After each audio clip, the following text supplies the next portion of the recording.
Chapter 11, What Drives Us, Hunger, Sex, Belongingness, and Achievement, Modules 32 to 35. Module 32 Basic Motivational Concepts. Instincts and Evolutionary Theory. Drives and Incentives. Arousal Theory. A Hierarchy of Needs.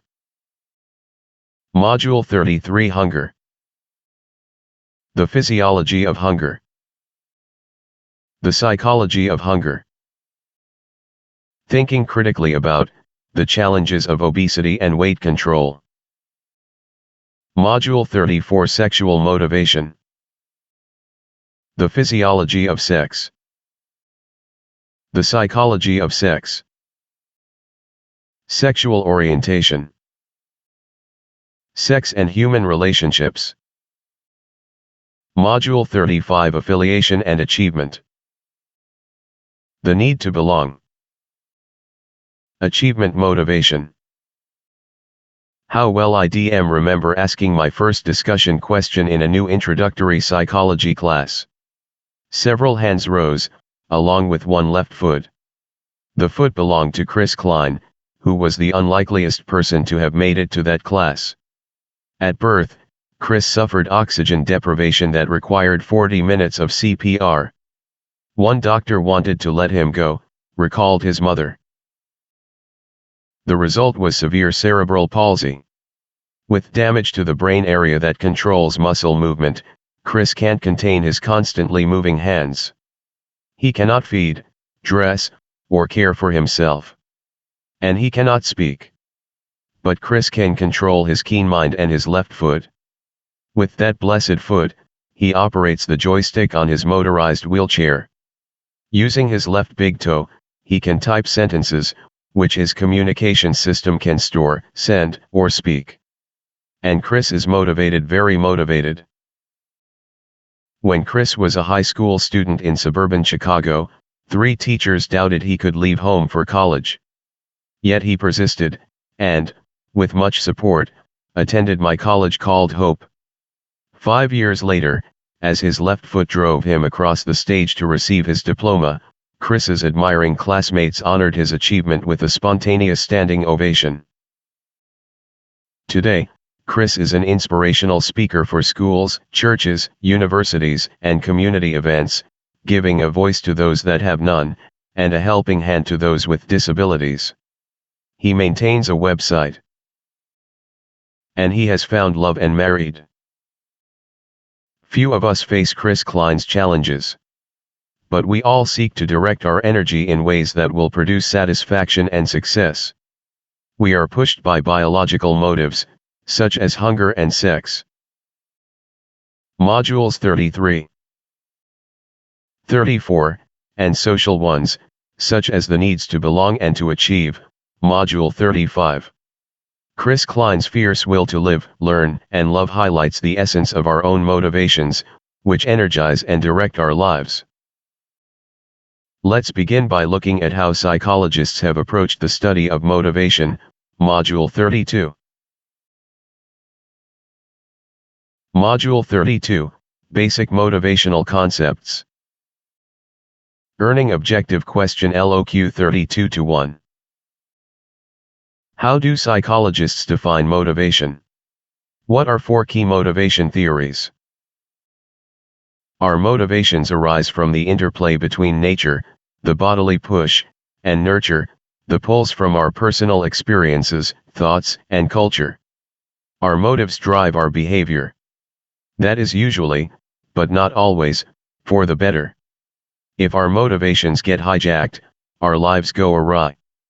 Those with substance use disorder, for example, may find their cravings for an addictive substance override their longings for sustenance, safety, and social support. In their attempts to understand motivated behavior, psychologists have viewed it from 4 perspectives. Instinct theory, now replaced by the evolutionary perspective, focuses on genetically predisposed behaviors. Drive reduction theory focuses on how we respond to inner pushes and external pulls.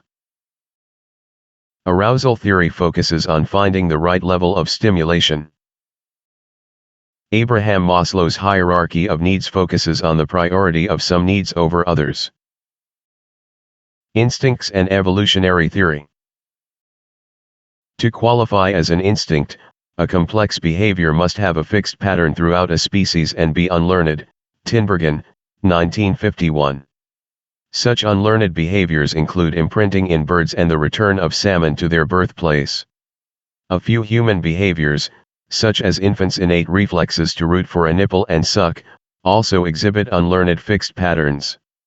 Instinct theory, popular in the early 20th century, viewed our instincts as the source of our motivations. But many more behaviors are directed by both physiological needs and psychological wants. Although instincts cannot explain most human motives, the underlying assumption endures in evolutionary psychology: genes do predispose some species-typical behavior. Psychologists might apply this perspective, for example, to explain our human similarities, animals' biological predispositions, and the influence of evolution on our fears, helping behaviors, and romantic attractions. Drives and incentives. In addition to our predispositions, we have drives. Physiological needs, such as for food or water, create an aroused, motivated state, a drive, such as hunger or thirst, that pushes us to reduce the need. Drive reduction theory explains that, with few exceptions, when a physiological need increases, so does our psychological drive to reduce it. Drive reduction is one way our bodies strive for homeostasis, literally staying the same, the maintenance of a steady internal state. For example, our body regulates its temperature in a way similar to a room's thermostat. Both systems operate through feedback loops. Sensors feed room temperature to a control device. If the room's temperature cools, the control device switches on the furnace. Likewise, if our body's temperature cools, our blood vessels constrict to conserve warmth, and we feel driven to put on more clothes or seek a warmer environment. Figure 32.1. Not only are we pushed by our need to reduce drives, we are also motivated, or pulled, by incentives, positive or negative environmental stimuli that lure or repel us. Such stimuli, when positive, increase our dopamine levels, causing our underlying drives, such as for food or sex, to become active impulses.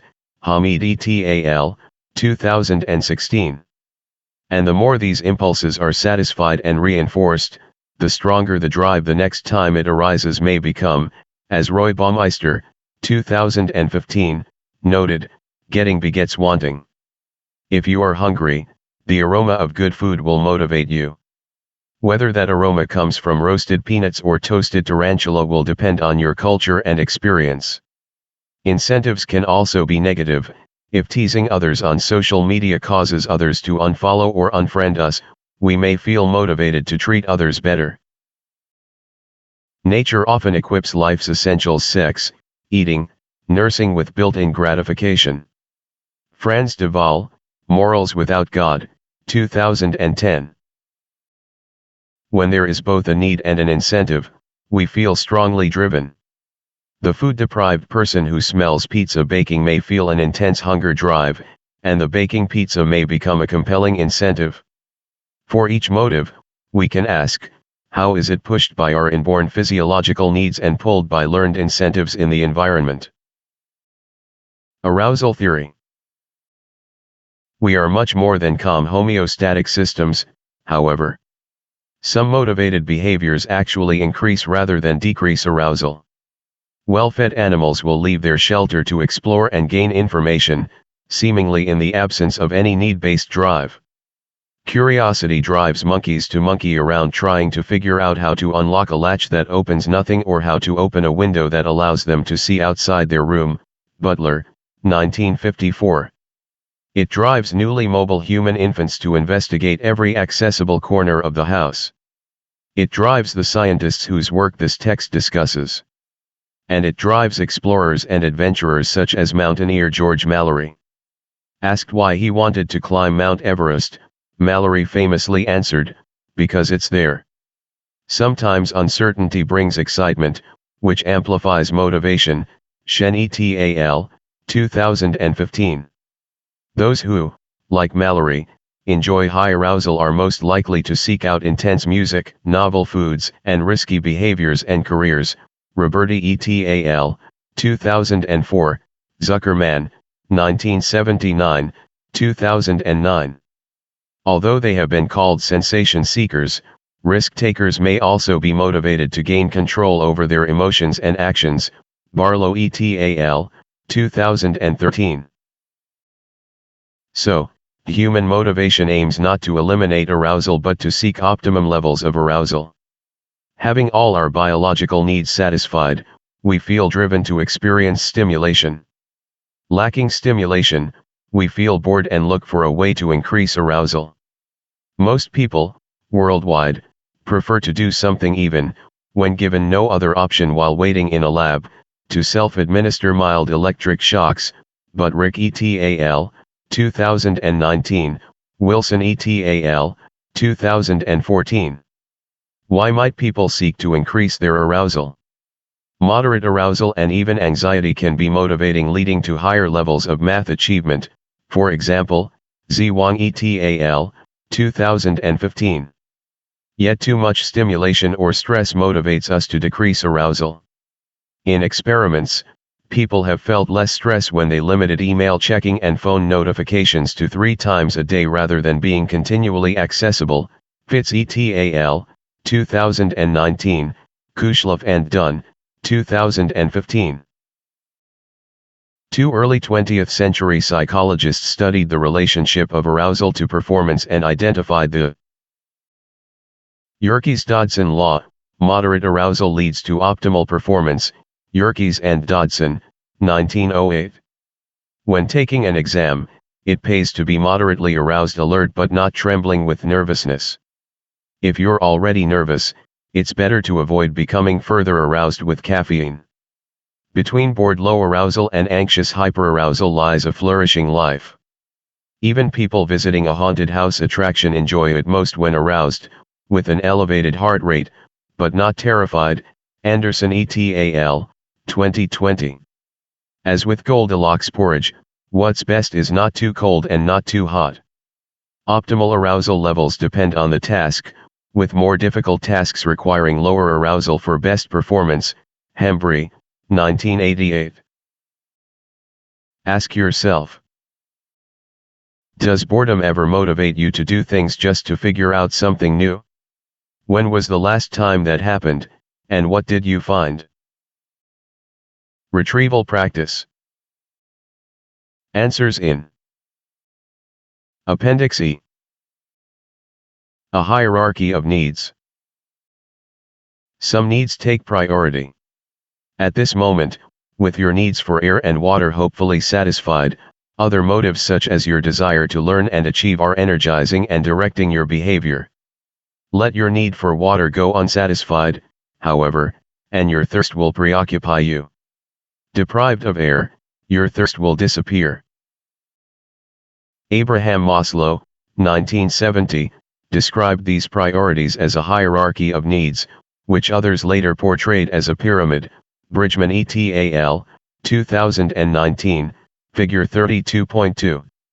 Our physiological needs, such as for food and water, form the pyramid's base. As these needs become met, our focus shifts to our need for safety, and then to satisfying our needs to give and receive love and to enjoy self-esteem.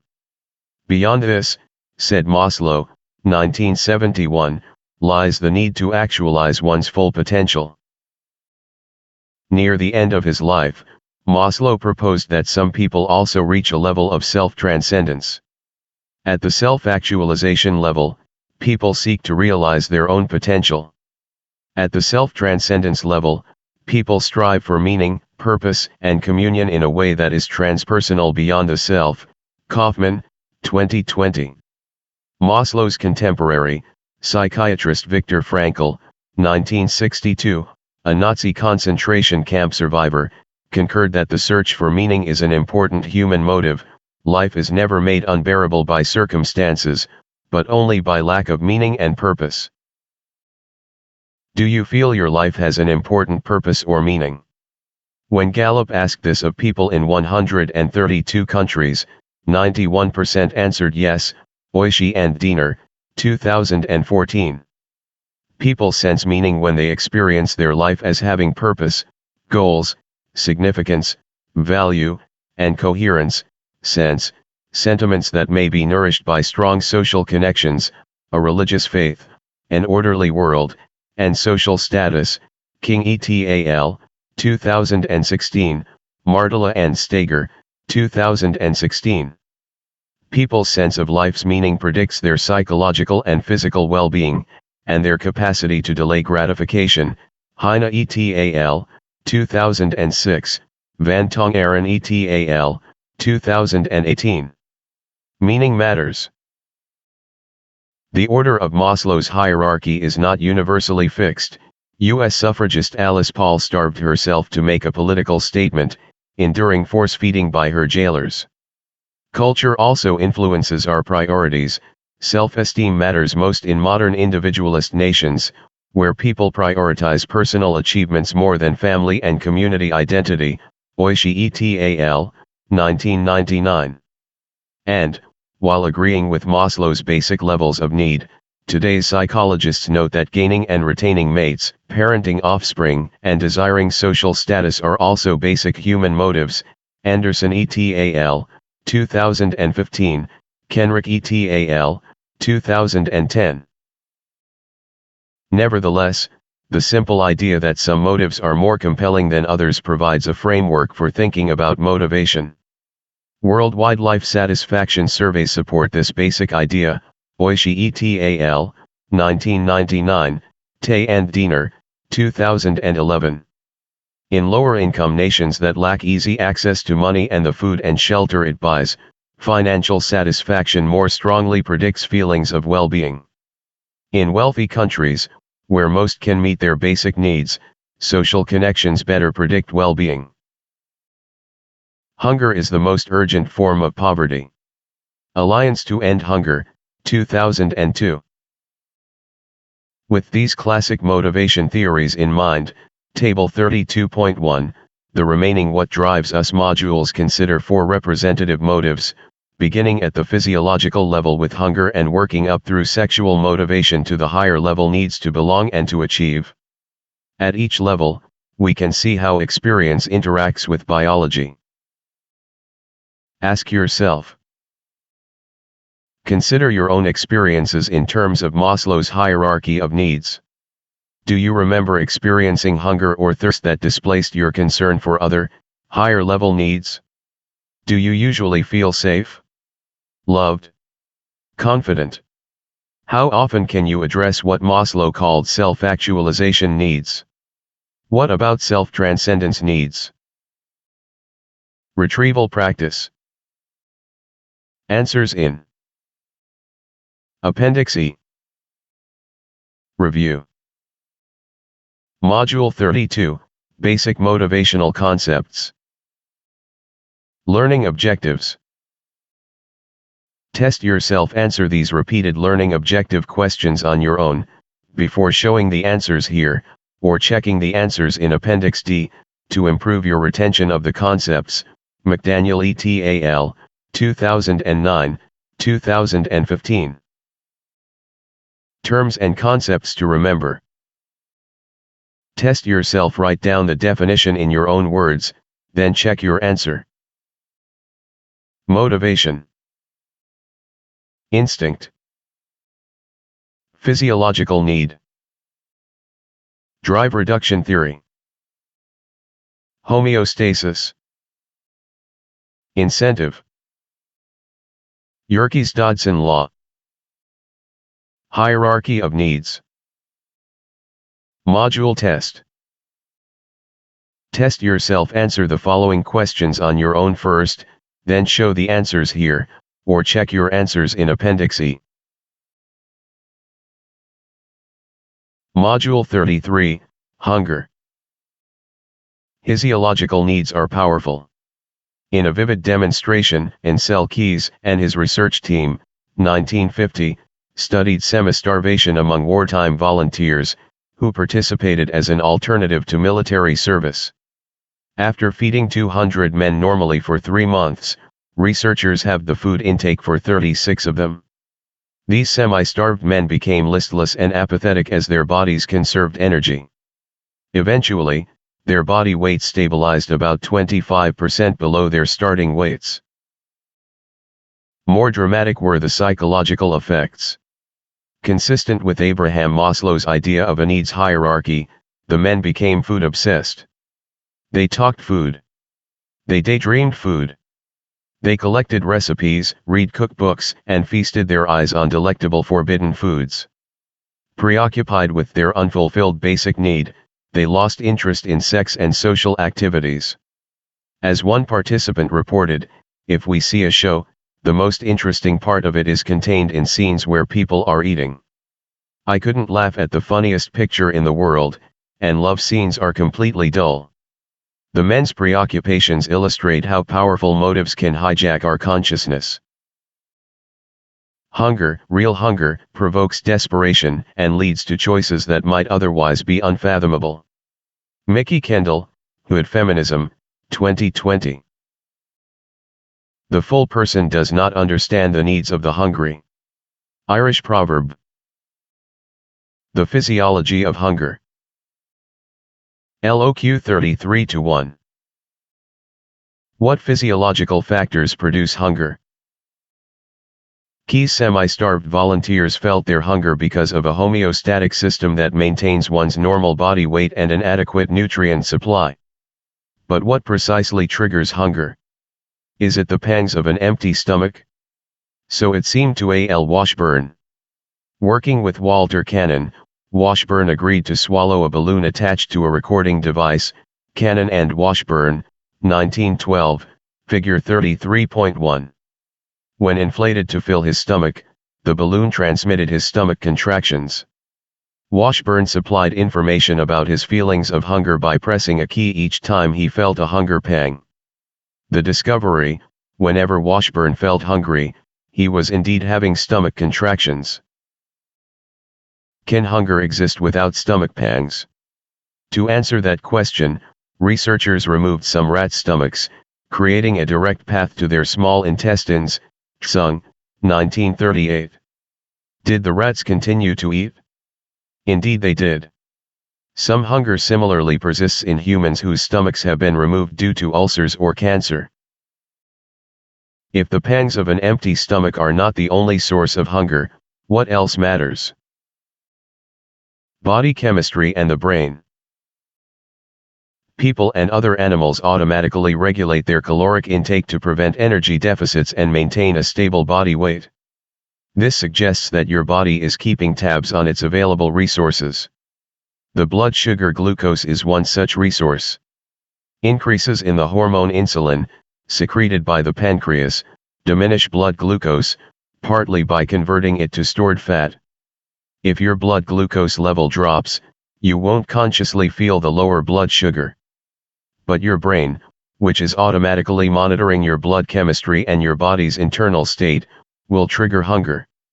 Signals from your stomach, intestines, and liver, indicating whether glucose is being deposited or withdrawn, all signal your brain to motivate eating or not. How does the brain integrate these messages and sound the alarm?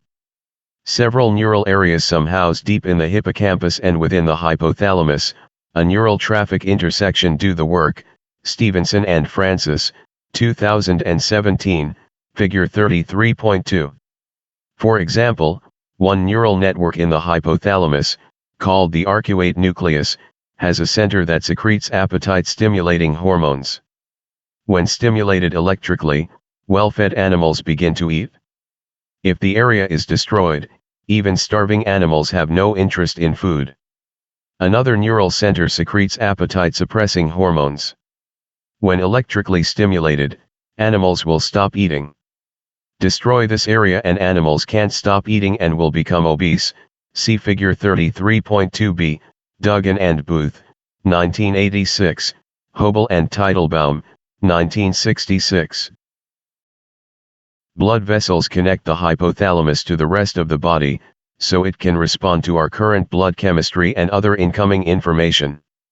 One of its tasks is monitoring levels of appetite hormones, such as ghrelin, a hunger-arousing hormone secreted by an empty stomach.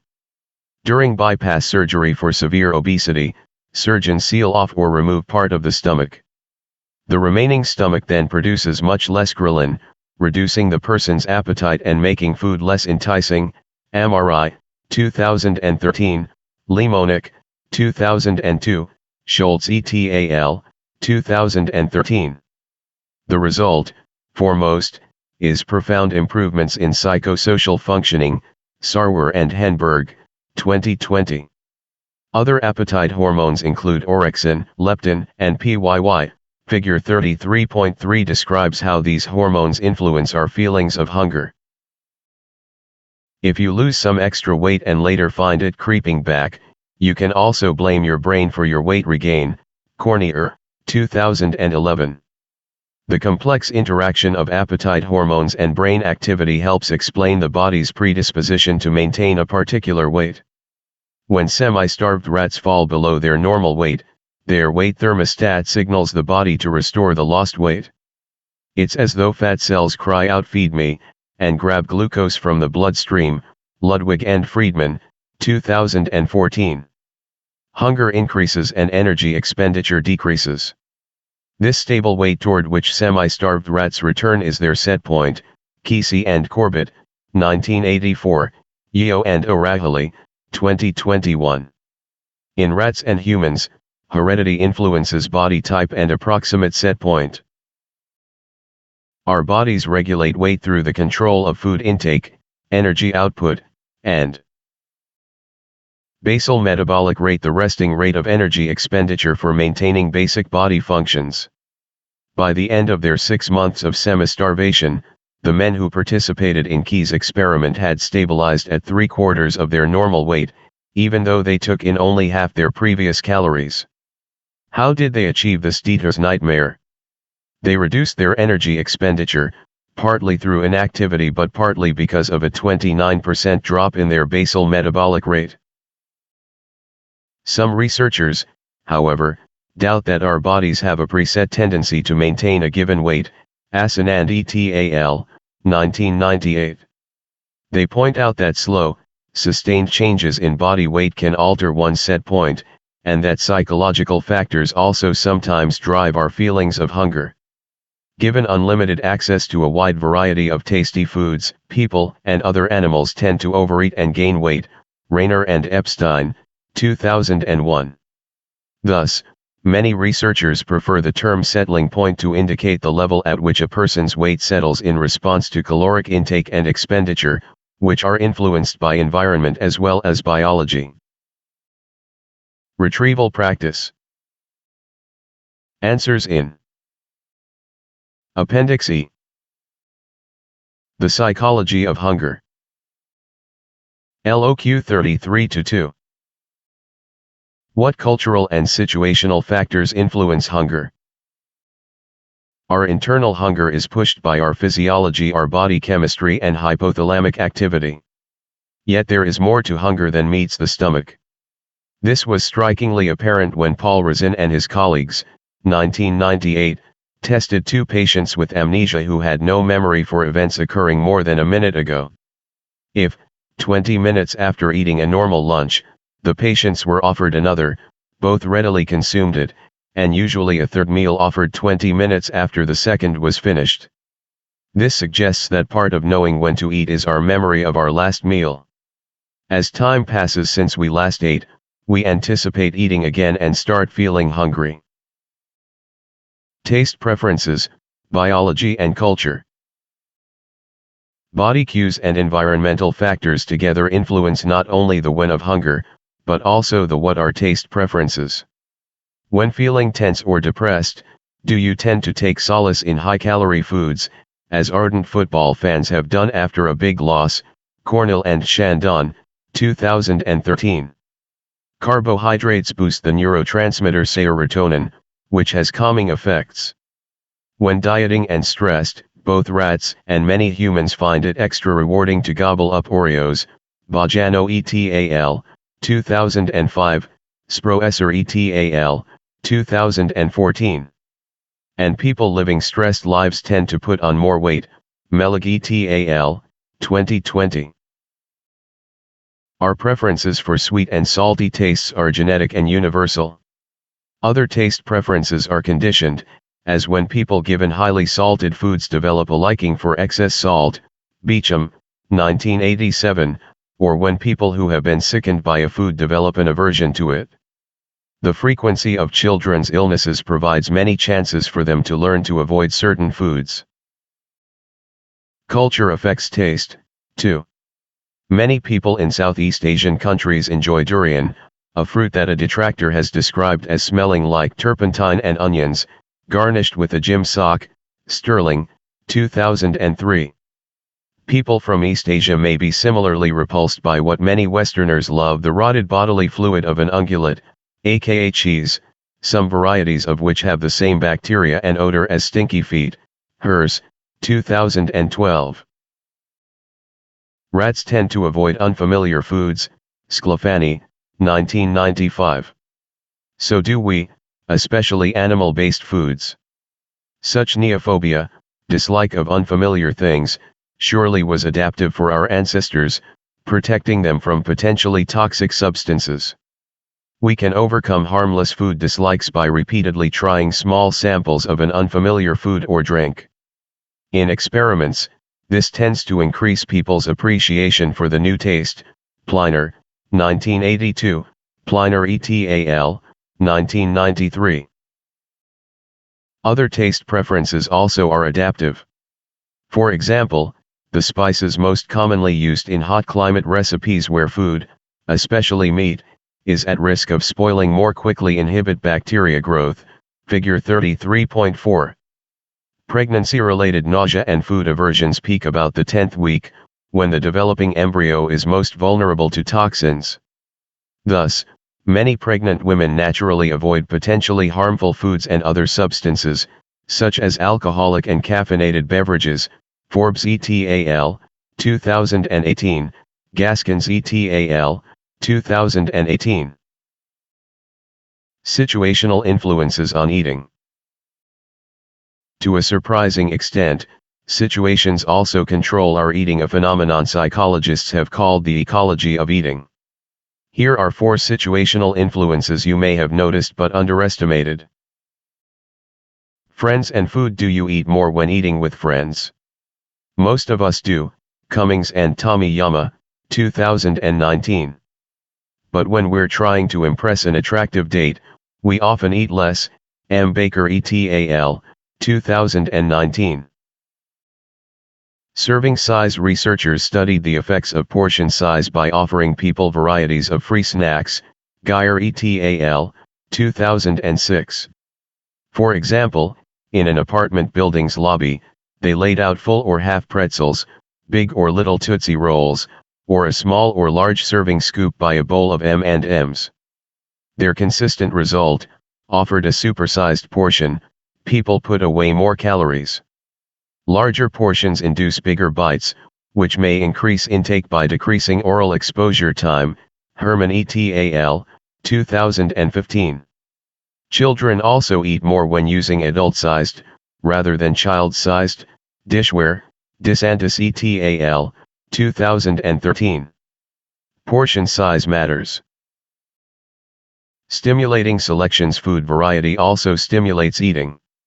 Offered a dessert buffet, people eat more than they do when choosing a portion from one favorite dessert. For our early ancestors, variety was healthy.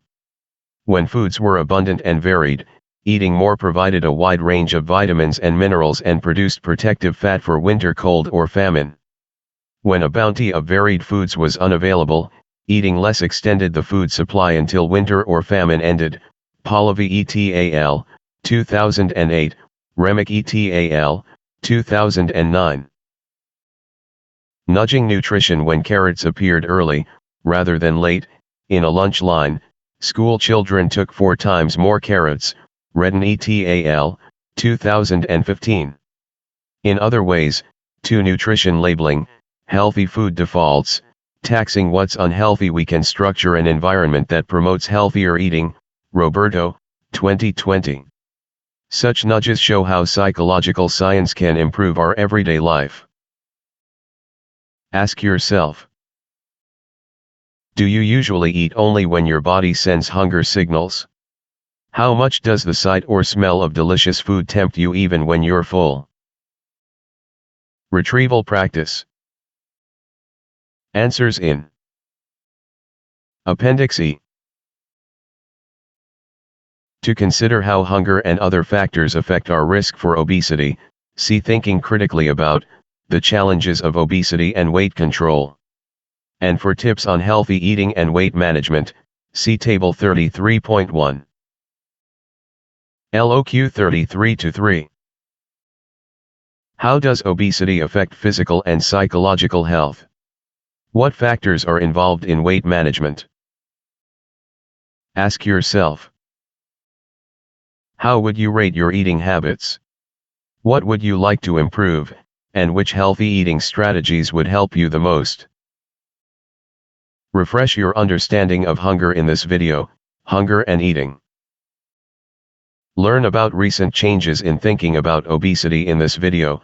Obesity guidelines move away from focus on weight loss. Retrieval practice. Answers in Appendix E. Review.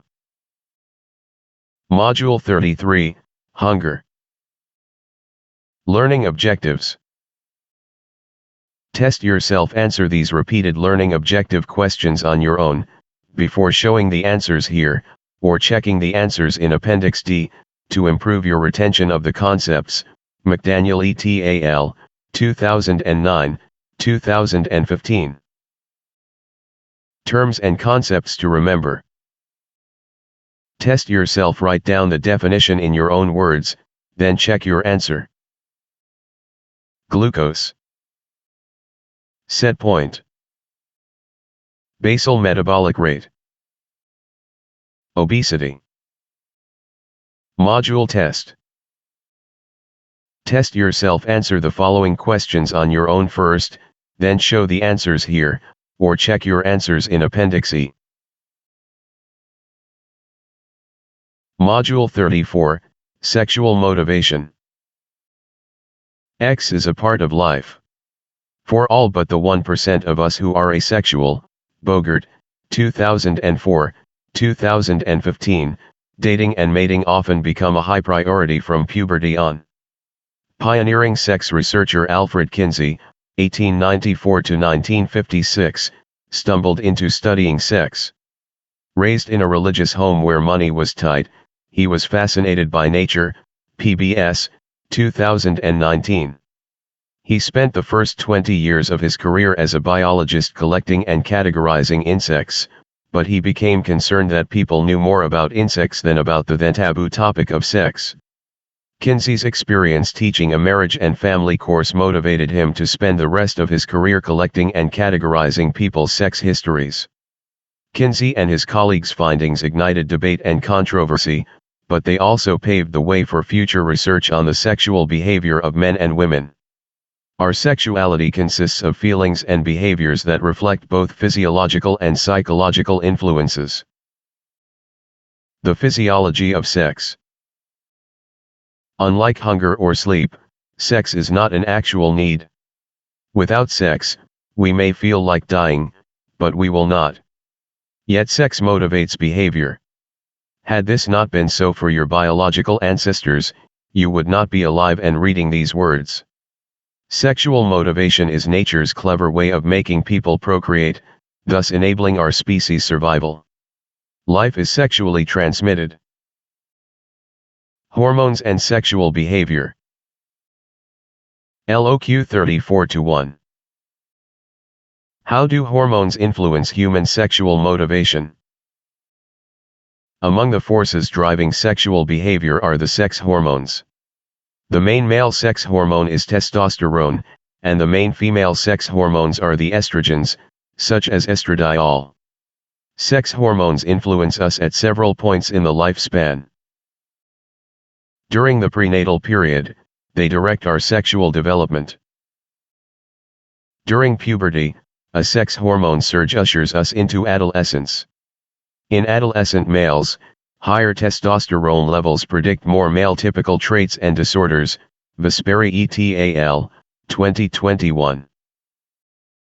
After puberty and well into the late adult years, sex hormones facilitate sexual behavior. In most mammals, nature neatly synchronizes sex with fertility. Females become sexually receptive when their estrogens peak at ovulation, and researchers can cause female animals to become receptive by injecting them with estrogens. Male hormone levels are more constant, and hormone injection does not so easily affect the sexual behavior of male animals. Nevertheless, male hamsters that have had their testosterone-making testes surgically removed will gradually lose interest in receptive females. They slowly regain it if injected with testosterone. Piakorsky et al., 2009. Hormones do influence human sexual behavior, but more loosely. Researchers have explored whether women's mating preferences change across the menstrual cycle, especially at ovulation, when both estrogens and testosterone rise. Arslan et al., 2021, Boodsol et al., 2019. Worldwide, women's sexual behavior decreases during menstruation when estrogen and testosterone levels are low. Pearson et al., 2021. Women have much less testosterone than men do. But more than other mammalian females, women are responsive to their own testosterone level. Davison and Davis, 2011, Adelstein, 2022. If a woman's natural testosterone drops, as happens with the removal of the ovaries or adrenal glands, her sexual interest may wane. And as experiments with surgically or naturally menopausal women have demonstrated, testosterone replacement therapy sometimes helps restore diminished arousal, desire, and sexual activity. Bronstein et al., 2005, Buster et al., 2005, Peterson and Hyde, 2011. In human males with abnormally low testosterone levels, testosterone replacement therapy often increases sexual desire and also energy and vitality. Kra et al., 2011. But typical fluctuations in testosterone levels, from man to man and hour to hour, have little effect on men's sex drive. Byrne, 1982. Indeed, male hormones sometimes vary in response to sexual stimulation. Escasa et al., 2011. In one study, Australian skateboarders' testosterone surged in the presence of an attractive female, contributing to riskier moves and more crash landings. Ronay and von Hippel, 2010. Thus, sexual arousal can be a cause and a consequence of increased testosterone levels. Large hormonal surges or declines affect sexual desire at two predictable points in the lifespan, and sometimes at an unpredictable third point. The pubertal surge in sex hormones triggers the development of sex characteristics and sexual interest. If puberty's hormonal surge is precluded as it was during the 1600s and 1700s for prepubertal boys who were castrated to preserve their soprano voices for Italian opera, sex characteristics and sexual desire do not develop normally. Peskel and Peskel, 1987. In later life, sex hormone levels fall. Women experience menopause as their estrogen levels decrease, men experience a more gradual change. Sex remains a part of life, but as hormone levels decline, sexual fantasies and intercourse also decline. Frankenbach et al., 2022. For some, surgery or drugs may cause hormonal shifts. When adult men were castrated, their sex drive typically fell as testosterone levels declined sharply. Hucker and Bain, 1990. Likewise, when male sex offenders took a drug that reduced their testosterone level to that of a prepubertal boy, they also lost much of their sexual desire. Bylevsky, 2009, Money et al., 1983. Similar effects occur in women. For example, if a woman's testosterone level drops, as happens with the removal of the ovaries or adrenal glands, her sexual interest may wane. Davison and Davis, 2011, Lindau et al., 2007. To summarize, we might compare human sex hormones, especially testosterone, to the fuel in a car. Without fuel, a vehicle will not run. But if the fuel level is minimally adequate, adding more won't change how the vehicle runs. The analogy is imperfect because hormones and sexual motivation interact. However, it correctly suggests that biology is a necessary but incomplete explanation of human sexual behavior. The hormonal fuel is essential, but so are the psychological stimuli that turn on the engine, keep it running, and shift it into high gear. Retrieval practice. Answers in Appendix E. The sexual response cycle. LOQ 34-2. What is the human sexual response cycle, and how do sexual dysfunctions and paraphilias differ? The scientific process often begins with careful observations of complex behaviors. When William Masters and Virginia Johnson, 1966, applied this process to human sexual intercourse in the 1960s, they made headlines.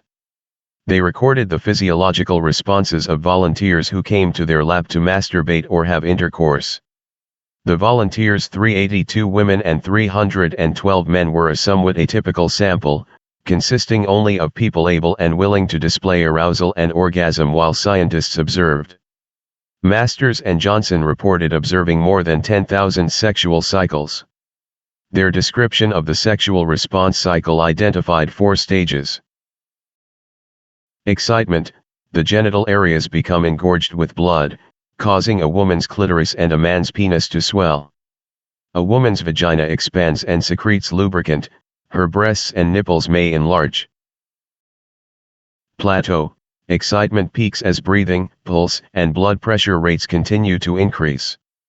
A man's penis becomes fully engorged to an average length of 5.6 inches, in a study of 1,661 men, Herbenek et al., 2014. Some fluid frequently containing enough live sperm to enable conception may appear at its tip. A woman's vaginal secretion continues to increase, and her clitoris retracts. Orgasm feels imminent. Orgasm: muscle contractions appear all over the body and are accompanied by increased breathing, pulse, and blood pressure rates. The pleasurable feeling of sexual release is much the same for men and women.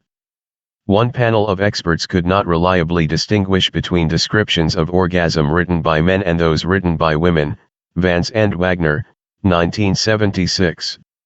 In both female and male animals, sexual climax is directed by spinal cord neurons linked with the brain's thalamus region. McKenna, 2022. Resolution: the body gradually returns to its unaroused state as the genital blood vessels release their accumulated blood. For men, this happens relatively quickly if an orgasm has occurred, relatively slowly otherwise. It's like the nasal tickle that goes away rapidly if you have sneezed, slowly otherwise. Men then enter a refractory period that lasts from a few minutes to a day or more, during which they are incapable of another orgasm. A woman's much shorter refractory period may enable her, if restimulated during or soon after the resolution, to have more orgasms. Pross, 2011. People vary in how often they repeat this sexual response cycle. In a U.S. sample of 1,029 adults, participants reported an average of 10 orgasms each month, through both masturbation and partnered activity. Peters et al., 2022. 1 in 6 men and 1 in 10 women experienced 7 or more orgasms each week. Kingston and Bradford, 2013. Sexual dysfunctions and paraphilias. Masters and Johnson sought not only to describe the human sexual response cycle but also to understand and treat the inability to complete it.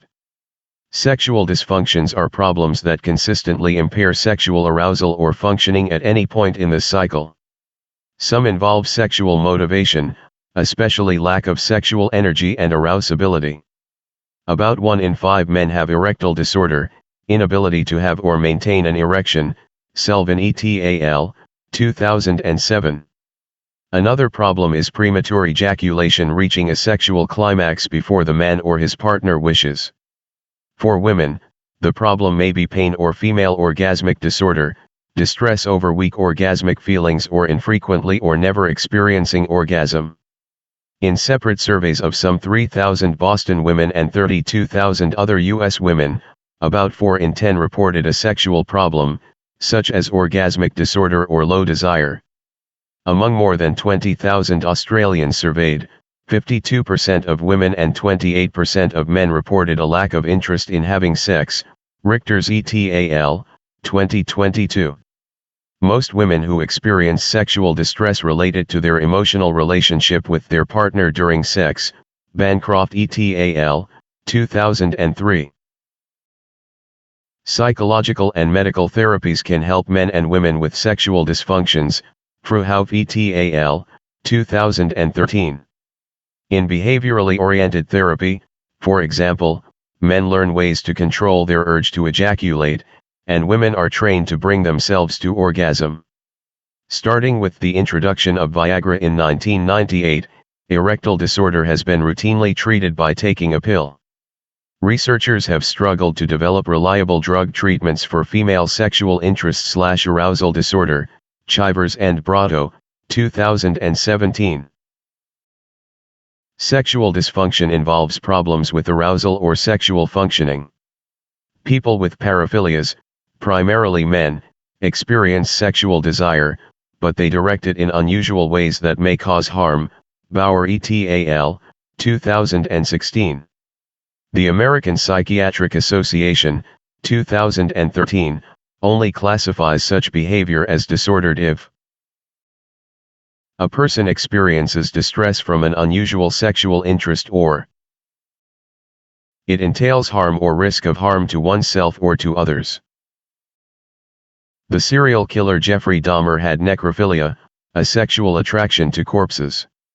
Those with exhibitionism derive pleasure from exposing themselves sexually to others without consent. People with the paraphilic disorder pedophilia experience sexual arousal toward children who haven't entered puberty. Retrieval practice. Answers in Appendix E. Sexually transmitted infections. LOQ 34-3. How can sexually transmitted infections be prevented? Every day, more than 1 million people worldwide acquire a sexually transmitted infection, STI, also called STD, for sexually transmitted disease. Common STIs include chlamydia, gonorrhea, herpes simplex virus, HSV, and human papillomavirus, HPV, infection. In 2019, the Centers for Disease Control and Prevention reported that compared with older adults, sexually active adolescents, aged 15 to 19 years, and early adults, aged 20 to 24 years, are at higher risk. Teenage girls, for example, are at heightened risk given their not yet fully mature anatomy and lower levels of protective antibodies, Dini and Riedner, 2005, Guttmacher Institute, 1994. Condoms offer only limited protection against certain skin-to-skin STIs, such as herpes, but when used correctly, they do reduce other risks, NIH, 2001. The effects were clear when Thailand promoted condom use by sex workers. Over 4 years, as condom use soared from 14 to 94%, the annual number of bacterial STIs plummeted by 93%, WHO, 2000. When used by people with an infected partner, condoms have also been 80% effective in preventing the transmission of HIV, human immunodeficiency virus, the virus that causes AIDS, Weller and Davis Beatty, 2002, WHO, 2003. Although HIV can be transmitted by other means, such as needle sharing during drug use, its sexual transmission is most common. Half of all those with HIV, and 1 in 5 Americans recently diagnosed with HIV, are women, CDC, 2020. Because the virus is spread more easily from men to women than from women to men, women's proportion of the worldwide AIDS population is growing. Having sex with one person means also partnering with that person's past partners, any one of whom might have unknowingly transmitted an STI. So, the first step in preventing STIs is knowing one's status, and telling one's sexual partner. The psychology of sex. LOQ 34-4. How do external and imagined stimuli contribute to sexual arousal? Biological factors powerfully influence our sexual motivation and behavior. Yet the wide variations over time, across place, and among individuals also document the great influence of psychological factors. Figure 34.1. What motivates people to have sex? The 281 reasons offered by people in one study ranged widely from "it feels good to get closer to God" to "I was drunk," Buss, 2008, Meston and Buss, 2007. External stimuli. Men and women become aroused when they see, hear, or read erotic material. Hyman, 1975, Stockton and Mernon, 1992. In men more than in women, feelings of sexual arousal closely mirror their, more obvious, physical genital responses. Chivers et al., 2010. People may find sexual arousal either pleasing or disturbing. Those who wish to control their arousal often limit their exposure to arousing materials, just as those wishing to avoid overeating limit their exposure to tempting food cues. With repeated exposure to any stimulus, including an erotic stimulus, the emotional response lessens, or habituates. During the 1920s, when Western women's hemlines rose to the knee, an exposed leg made hearts flutter. Today, many would barely notice. Can exposure to sexually explicit material have other effects? Research indicates that it can, in 4 ways. Accelerating sexual activity when followed over time. Teens with high exposure to pornography later engaged in sexual activity earlier and more often. Pironi et al., 2022. Believing rape is acceptable. Although some modern pornography portrays women in powerful roles, mostly it presents women as subservient sexual objects. Fritz and Paul, 2018, Jones, 2018. 4 in 10 pornographic scenes from 2 major online sites involve physical aggression, such as choking, slapping, and gagging. Fritz et al., 2020. Across 166 studies with 125,000 participants, exposure to violent sexual media increased participants' aggressive thoughts, feelings, and actions. Bernay et al., 2022. Depictions of violence toward women feed the false belief that women want to be sexually overpowered, increasing their risk of sexual victimization.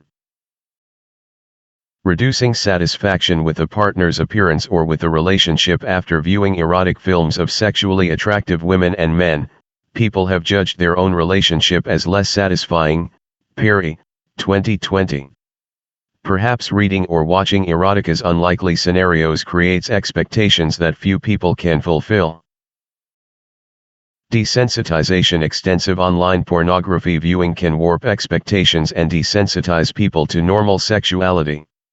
Repeated exposure to this distorted sexual world may contribute to greater risk of psychological distress, lowered sexual desire and satisfaction, diminished brain activation in response to sexual images, and, for men, erectile problems. Menig et al., 2022, Wright et al., 2018. Porn is messing with your manhood, argued Philip Zimbardo and colleagues, 2016. Imagined stimuli. The brain, it has been said, is our most significant sex organ. The stimuli inside our head, our imagination, can influence sexual arousal and desire. Lacking genital sensation because of a spinal cord injury, people can still feel sexual desire. Wilmuth, 1987. All genders report having sexual fantasies and watching pornography, and have similar brain responses to sexual imagery. Mitrikova et al., 2019, Solano et al., 2018, Wright and Vangel, 2019. While men and most women need genital stimulation to produce orgasm, sexual fantasies alone can cause some women to experience orgasms. Komisaruk and Whipple, 2011. Men, regardless of sexual orientation, tend to have more frequent, more physical, and more aggressive sexual fantasies. Apostolou and Khalil, 2019, Kainavet et al., 2022. They also prefer less personal and faster-paced sexual content in books and videos. Lightenberg and Henning, 1995. Fantasizing about sex does not indicate a sexual problem or dissatisfaction. If anything, sexually active people have more sexual fantasies. For a discussion of women's sexuality, view this video. TED Talk. Peggy Orenstein, What Young Women Believe About Their Own Sexual Pleasure. Retrieval practice. Answers in Appendix E. Teen sexual risk-taking. LOQ 34-5. What factors influence teenagers' sexual behaviors and use of contraceptives? Sexual attitudes and behaviors vary dramatically across cultures and eras. Sex between unmarried adults is morally unacceptable, agreed 97% of Indonesians and 6% of Germans. Pew, 2014. Thanks mostly to decreased sexual activity from 54% of high school students in 1991 reporting ever having had intercourse to 38% in 2019. U.S. teen pregnancy rates have halved since 2008, CDC, 2020, Livingston and Thomas, 2019. What environmental factors contribute to some teens' sexual risk-taking? Communication about birth control, sexual health, and disease prevention. Many teenagers are uncomfortable discussing sex and contraception with parents, partners, and peers. But teens who spent at least 10 hours talking freely and openly with their parents about sex were more likely to use contraceptives. Widman et al., 2019. Impulsivity. When reflecting on their sexual history, young women, more often than men, regret the timing of their sexual debut. Sprecher et al., 2022. If passion overwhelms intentions to use contraceptives or to delay having sex, unplanned sexual activity may result in unsafe sex and pregnancy. Aurelie and Lowenstein, 2006, McDonald and Hinney, 2008. Condoms should be used on every conceivable occasion. Anonymous. Alcohol use. Among older teens and young adults, most sexual hookups, casual encounters outside of a relationship, occur after alcohol use, often without affirmative consent. Fielder et al., 2013, Garcia et al., 2013, Johnson and Chen, 2015. Those who use alcohol prior to sexual activity are less likely to use condoms. Kochik et al., 2001. By depressing the brain centers that control judgment, inhibition, and self-awareness, alcohol disarms normal restraints, a phenomenon well known to sexually coercive people. Mass media. Popular media influence teens by providing social scripts for sexual behavior. Media also affect peer perceptions. The more sexual content adolescents and young adults view or read, even when controlling for other predictors of early sexual activity, the more likely they are to perceive their peers as sexually active, to develop sexually permissive attitudes. to experience early intercourse, and to use condoms inconsistently. Escobar Chavez et al., 2005, O'Hara et al., 2012, Parks et al., 2013, Ward et al. 2018. Perceived peer norms influence teens' sexual behavior, Lyons, 2015, Van de Bongert et al., 2015. Sexual restraint. What are the characteristics of teens who delay having sex? High intelligence teens with high rather than average intelligence test scores more often delay sex, partly because they consider possible negative consequences and delay gratification. Hardin and Mendel, 2011. Religious engagement. Actively religious teens more often reserve sexual activity for adulthood or long-term relationships. Hull et al., 2011, Schmidt and Fuller, 2015, Stillhofer et al., 2011. Father presence. In studies that followed hundreds of New Zealand and US girls from age 5 to 18, having dad in the household reduced the risk of teen pregnancy and of sexual activity before age 16, Ellis et al., 2003. These associations held even after adjusting for other influences, such as poverty. Close family attachments. As in families that spend time together and where parents know their teens' activities and friends also predict later sexual initiation. Coley et al., 2008. Comprehensive sex education. Irish teens who received comprehensive sex education at school, including discussion of feelings, relationships, safe sex, and sexual orientation, compared with those who did not, were more likely to delay having sex until they were older. Bork et al., 2014. Service learning participation. U.S. teens who volunteered as tutors or teachers' aides, or participated in community projects, had lower pregnancy rates than did comparable teens randomly assigned to control conditions. Kirby, 2002, O'Donnell et al., 2002. Researchers are unsure why. Does service learning promote a sense of personal competence, control, and responsibility? Does it encourage more future-oriented thinking? Or does it simply reduce opportunities for unprotected sex? After-school activities and later school start times also reduced unplanned pregnancies. Bryan et al., 2016, Steinberg, 2015.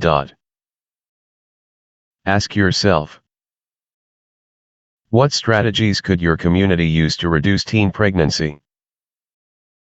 Retrieval practice. Answers in Appendix E. Sexual orientation. LOQ 34-6. What do we know about sexual orientation? To motivate is to energize and direct behavior. So far, we have considered the energizing of sexual motivation but not its direction, which is R. Sexual orientation. Sexual attraction that may be female-male, heterosexual orientation, to our own sex, same-sex orientation, to males and females, bisexual orientation, or to no one at all, asexual orientation. We experience such attractions in our interests and fantasies. Who appears in your imagination? Note that sexual orientation is distinct from gender identity, including transgender identity. In one British survey of 18,876 people, and in other surveys since, about 1% identified themselves as asexual, having never felt sexually attracted to anyone at all. Bogert, 2004, 2015. People with an asexual orientation are, however, nearly as likely as others to report masturbating, noting that it feels good, reduces anxiety, or cleans out the plumbing. Those who are asexual may enjoy non-sexual aspects of relationships, emotional closeness, companionship. 1 in 3 reports being in a romantic relationship. Carvalho and Rodriguez, 2022. Cultures vary in their attitudes towards same-sex attractions. Should society accept such attractions? Yes, say 94% of Swedes and 7% of Nigerians. Acceptance, however, is increasing worldwide, with women and younger, educated adults being more accepting, Pauster and Kent, 2020. Yet whether a culture condemns or accepts same-sex unions, heterosexuality is most common and same-sex attraction and other variations exist. In the African countries in which same-sex relationships are illegal, the ratio of gay and bisexual people is no different from other countries in the rest of the world, reports the Academy of Science of South Africa, 2015. And in cultures in which same-sex behavior is expected of boys before marriage, most men nevertheless grow up to be heterosexual or straight adults, Hamak, 2005, Money, 1987. So, same-sex activity spans human history, and sexual behaviors need not indicate orientation. How many people have exclusively same-sex attractions? According to more than a dozen national surveys in Europe and the United States, about 3 or 4% of men and 2% of women, Chandra et al., 2011, Copen et al., 2016, Savin Williams et al., 2012. But the percentages vary somewhat over time, with the percentage who feel comfortable self-reporting as gay or bisexual gradually increasing with increased social acceptance. In 2021, 5.2% of Americans reported being gay or bisexual, Jones, 2021. Percentages are also slightly higher when reporting is anonymous, Copen et al., 2016.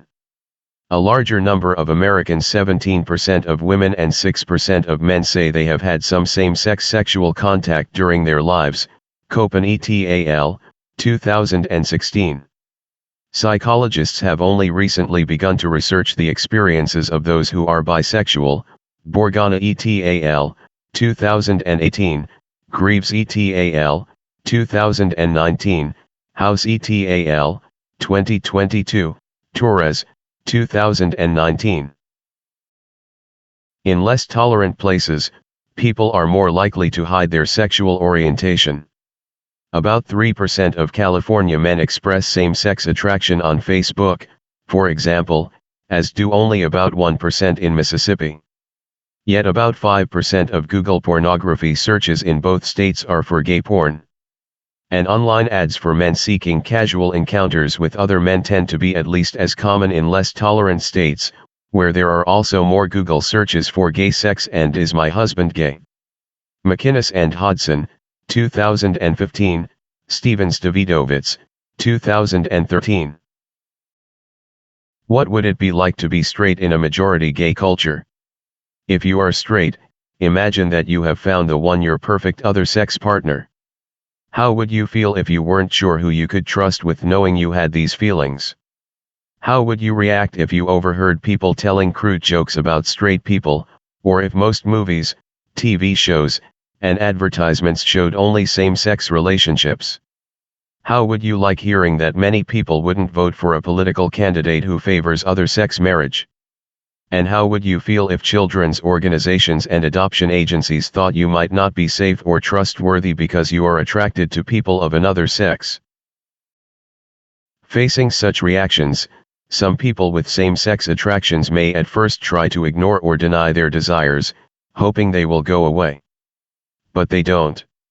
And these people may, particularly if they live in a region or a country that condemns same-sex attractions, conceal their orientation, which can harm their mental health, Pachankis et al., 2020. Especially during adolescence or when feeling rejected by their parents or peers, people may struggle against same-sex attractions. Some may wish to change their orientation, but the feelings are typically as enduring as those of straight people who are similarly unable to change who they are, Haldeman, 1994, 2002, Myers and Scanzoni, 2005. In surveys of U.S. high schoolers, gay youth have been twice as likely as straight youth to report being bullied, feeling unsafe, and experiencing violence. They have also been 3.6 times more likely to report persistent feelings of sadness or hopelessness in the past 12 months, and 4.5 times more likely to have seriously considered attempting suicide, CDC, 2020. When including a wider range of sexual orientations, gay, lesbian, bisexual, queer, questioning, asexual, the risk for attempted suicide is even greater, with 20% of these teens having attempted suicide over the past year. Trevor Project, 2022. Today's psychologists view sexual orientation as neither willfully chosen nor willfully changed. In 1973, the American Psychiatric Association dropped homosexuality from its list of mental illnesses. In 2009, the American Psychological Association declared that efforts to change sexual orientation are unlikely to be successful and involve some risk of harm. A consensus of British mental health organizations agreed that such attempts are unethical and potentially harmful. Gale et al., 2017. Recognizing this, some countries and U.S. states and cities have banned conversion therapy, which aims to change people's sexual orientation with minors. There is no sound scientific evidence that sexual orientation can be changed. UK Royal College of Psychiatrists, 2014. Sexual orientation in some ways is like handedness, most people are one way, some the other. A smaller group experiences some form of ambidexterity. Regardless, the way we are endures, especially in men. Dixon et al., 2013, Norris et al., 2015. Women's sexual orientation tends to be less strongly felt than men's and, for some women, is more fluid and changing. For example, 1 in 10 straight U.S. women report having had at least one same-sex sexual partner, which is 5 times greater than the rate among straight men. Silva, 2022. Straight women may experience genital arousal to either male or female sexual stimuli. Chivers, 2017. Transgender men, assigned a female sex at birth but identifying as male, similarly seem to experience genital arousal to both male and female sexual stimuli. Rains et al., 2021. But transgender men tend to show much stronger sexual arousal toward whatever gender they are attracted to, as is the case for cisgender men. In general, men are sexually simpler. Across time, cultures, situations, differing levels of education, religious observance, and peer influence, men's sexual drive and interests have been less flexible and varying than have women's. Women, for example, more often prefer to alternate periods of high sexual activity with periods of almost none. Mosier et al., 2005. Roy Baumeister, 2000, calls this flexibility erotic plasticity. A self-described queer and trans couple describes their courtship and marriage in this video. TED Toktik Milan and Kim Katrin Milan, A Queer Vision of Love and Marriage. Origins of sexual orientation. So, if we do not choose our sexual orientation and, especially for men, cannot change it, where do these feelings come from? In an early search for possible environmental influences on sexual orientation, Kinsey Institute investigators in the 1980s interviewed nearly 1,000 lesbian/gay and 500 heterosexual people. They assessed nearly every imaginable psychological cause of same-sex attraction: parental relationships, childhood sexual experiences, peer relationships, and dating experiences. Bell et al., 1981, Hammersmith, 1982. Their findings: gay people were no more likely than straight people to have been smothered by maternal love or neglected by their father. And consider this, if distant fathers were more likely to produce gay sons, then shouldn't boys growing up in father-absent homes more often be gay? They are not. And shouldn't the rising number of such homes have led to a noticeable increase in the gay population? It did not. Most children raised by gay or lesbian parents display gender-typical behavior and are heterosexual, Far et al., 2018, Gartrell and Boss, 2010. And they grow up with health and emotional well-being similar to children with straight parents, Boss et al., 2016, Far, 2017. So, what else might influence sexual orientation? One theory has proposed that people develop same-sex erotic attachments if segregated by sex at the time their sex drive matures, Storms, 1981. Indeed, gay men tend to recall going through puberty somewhat earlier, when peers are more likely to be all male, Bogert et al., 2002. Moreover, though peers' attitudes predict teens' sexual attitudes and behavior, they do not predict same-sex attraction.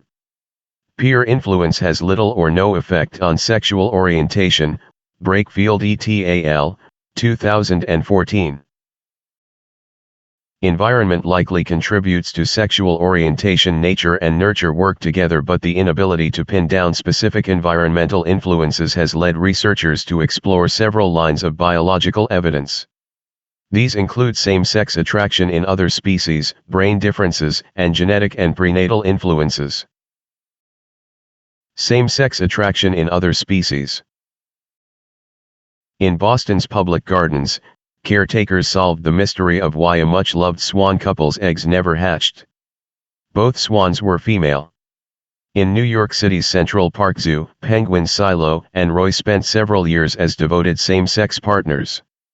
Same-sex sexual behaviors have been observed in several hundred other species, including grizzlies, gorillas, giraffes, monkeys, flamingos, and owls, Bayjemil, 1999.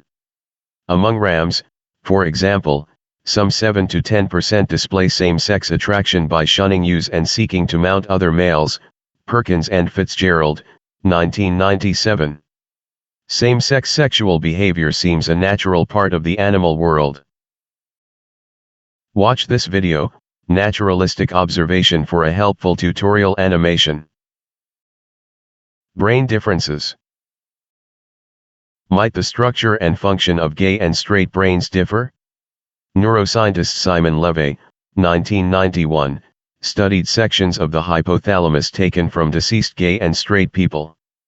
His discovery, a cell cluster that was indeed reliably larger in straight men than in straight women and gay men. It should not surprise us that brains differ with sexual orientation. Remember, everything psychological is simultaneously biological. But when did the brain difference begin? At conception? During childhood or adolescence? Did experience produce the difference?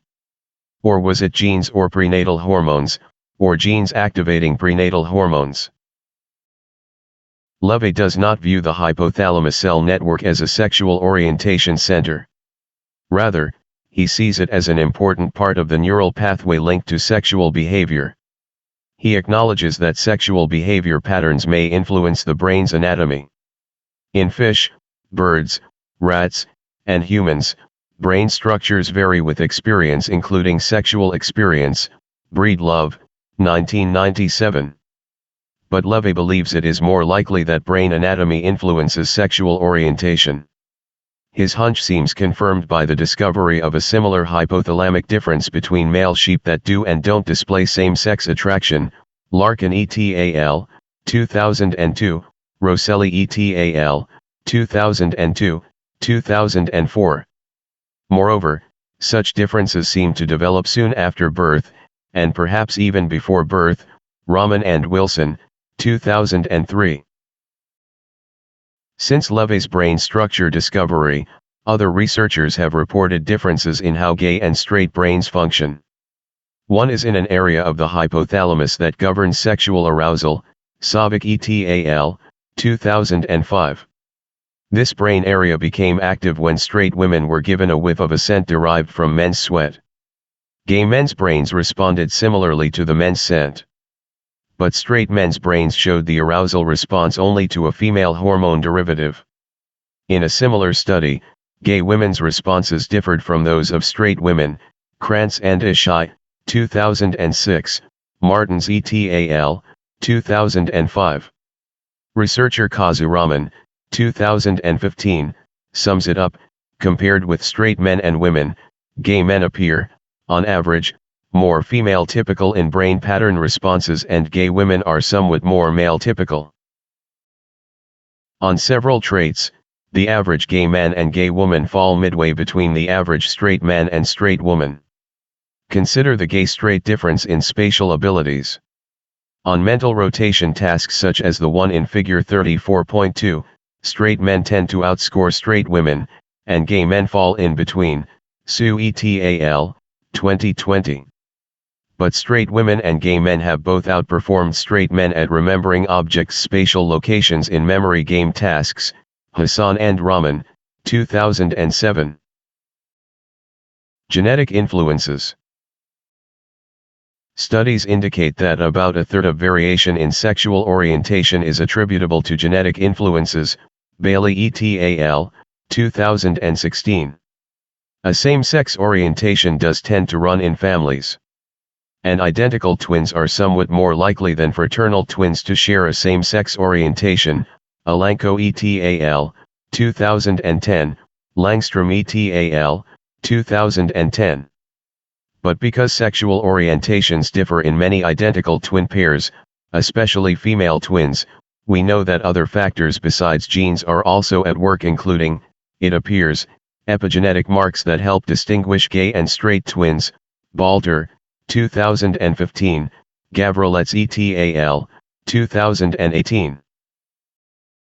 Watch this video, Twin Studies, for a helpful tutorial animation. By altering a single gene in fruit flies, experimenters have changed the fly's sexual orientation and behavior, Dixon, 2005. In search of genes that influence human sexual orientation, researchers have analyzed the genomes of 409 pairs of gay brothers, and of 1,231 straight men and 1,077 gay men. They found links between sexual orientation and two genes on chromosomes 13 and 14. The first of those chromosome regions influences a brain area that varies in size with sexual orientation. The second influences thyroid function, which has also been associated with sexual orientation, Sanders et al., 2015, 2017. But we should also recall a familiar lesson: human traits are polygenic, influenced by many genes having small effects. Indeed, a giant study of nearly 500,000 people's genes confirmed that same-sex behavior is influenced by not one or a few genes but many, Gunna et al., 2019. Researchers have speculated about possible reasons why same-sex attraction persists, given that it involves a reproductive cost, because same-sex couples cannot naturally reproduce, Apostolou, 2022. One possible answer is kin selection. Evolutionary psychologists remind us that many of our genes also reside in our biological relatives. Perhaps, then, gay people's genes live on by supporting their relatives' survival and reproduction. Another possible answer comes from a study that analyzed the entire genome of 360,000 participants, who also reported their same-sex and other-sex sexual behavior, Zayetsky et al., 2021. The results were striking. The same genetic patterns that predispose some people to be gay are also found in some straight people who tend to have more sexual partners, thus leading to more offspring. A fertile female's theory suggests that maternal genetics may also be at work, Bachland et al., 2006. Around the world, gay men tend to have more gay relatives on their mother's side than on their father's, Camporyocini et al., 2004, 2009, 2012, Vanderlaan et al., 2012, Vanderlaan and Vassi, 2011. And the relatives on the mother's side also produce more offspring than do the maternal relatives of straight men. Perhaps the genes that dispose some women to conceive more children with men also dispose some men to be attracted to men, Leve, 2011. Thus, the decreased reproduction by gay men appears to be offset by the increased reproduction by their maternal extended family. Prenatal influences. Recall that in the womb, sex hormones direct our male and female development. In animals and some humans, prenatal hormone conditions have altered a fetus' sexual orientation, most clearly so for females. Breedlove, 2017. When pregnant sheep were injected with testosterone during a critical period of fetal development, their female offspring later showed same-sex sexual behavior. Money, 1987. A critical period in the human brain's neural hormonal control system may exist during the second trimester. Ellis and Ames, 1987, Garcia-Falgares and Schwab, 2010, Meyer-Balberg, 1995.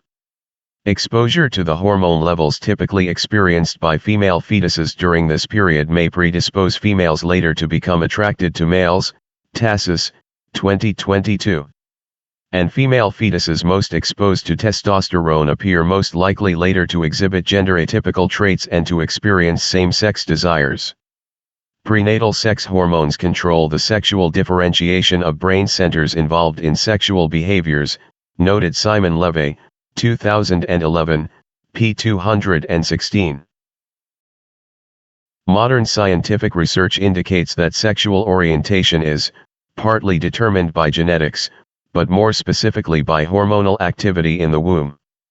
Glenn Wilson and Kazu Raman, Born Gay, The Psychobiology of Sex Orientation, 2005.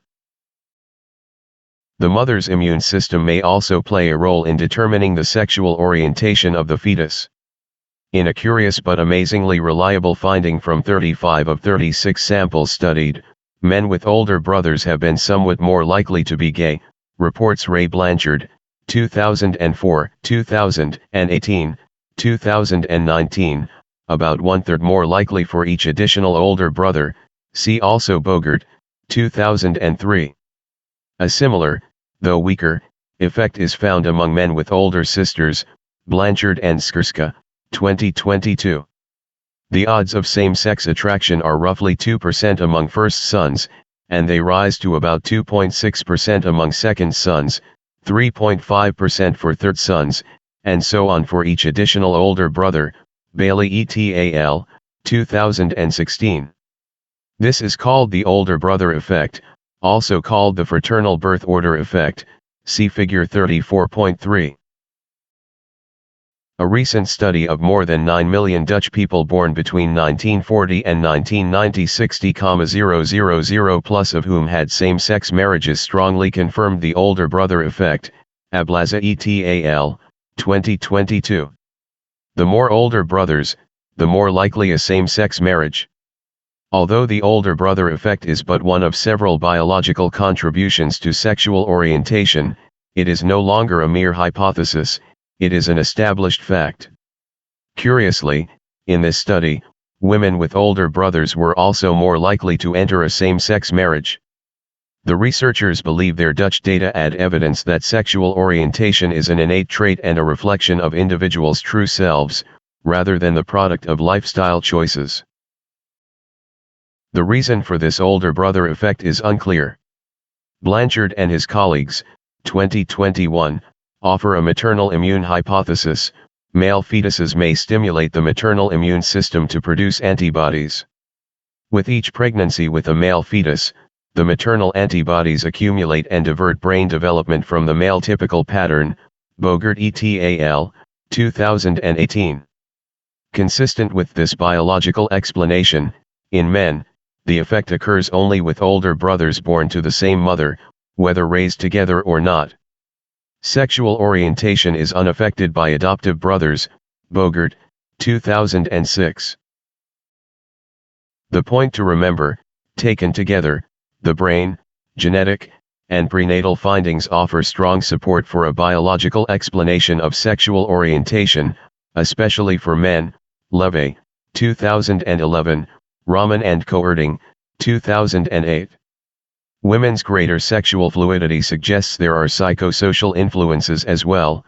Diamond et al., 2017. Still, some people wonder, should the cause of sexual orientation matter? Perhaps it shouldn't, but people's assumptions matter.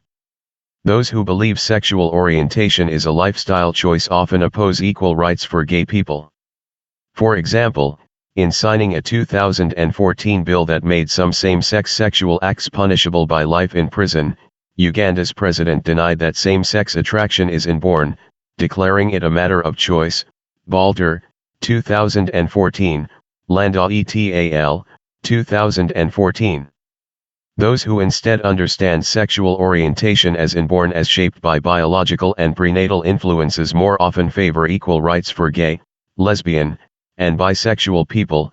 Bailey et al., 2016. Note that the scientific question is not what causes same-sex orientation, or what causes heterosexual orientation, but what causes differing sexual orientations. In pursuit of answers, psychological science compares the backgrounds and physiology of people whose sexual orientations differ. Ask yourself, how has learning more about what contributes to sexual orientation influenced your views? How might your learning from this module influence your interactions with people whose sexual orientation differs from yours? Retrieval practice. Answers in Appendix E. Sex and human relationships. LOQ 34-7. What role do social factors play in our sexuality?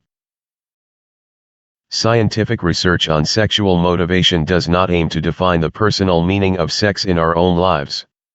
You could know every available fact about sex, that the initial spasms of male and female orgasm come at 0.8-second intervals, that female nipples can expand 10 millimeters at the peak of sexual arousal, that systolic blood pressure can rise some 60 points and respiration rate can reach 40 breaths per minute, but fail to understand the human significance of sexual intimacy. Sexual desire motivates people to form intimate, committed relationships, which in turn enable satisfying sex. Birnbaum, 2018. Relationship satisfaction and sexual satisfaction often go hand in hand. A loving relationship enhances sex.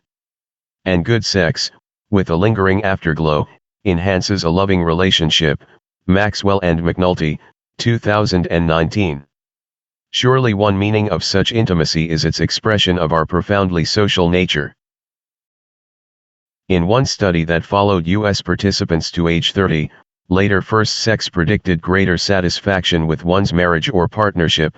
Harden, 2012. Another study asked 20-35 married people when they started having sex, while controlling for education, religious engagement, and relationship length. Those whose relationship first developed to a deep commitment reported greater relationship satisfaction and stability, and also better sex. Busby et al., 2010, Galinsky and Sonnenstein, 2013.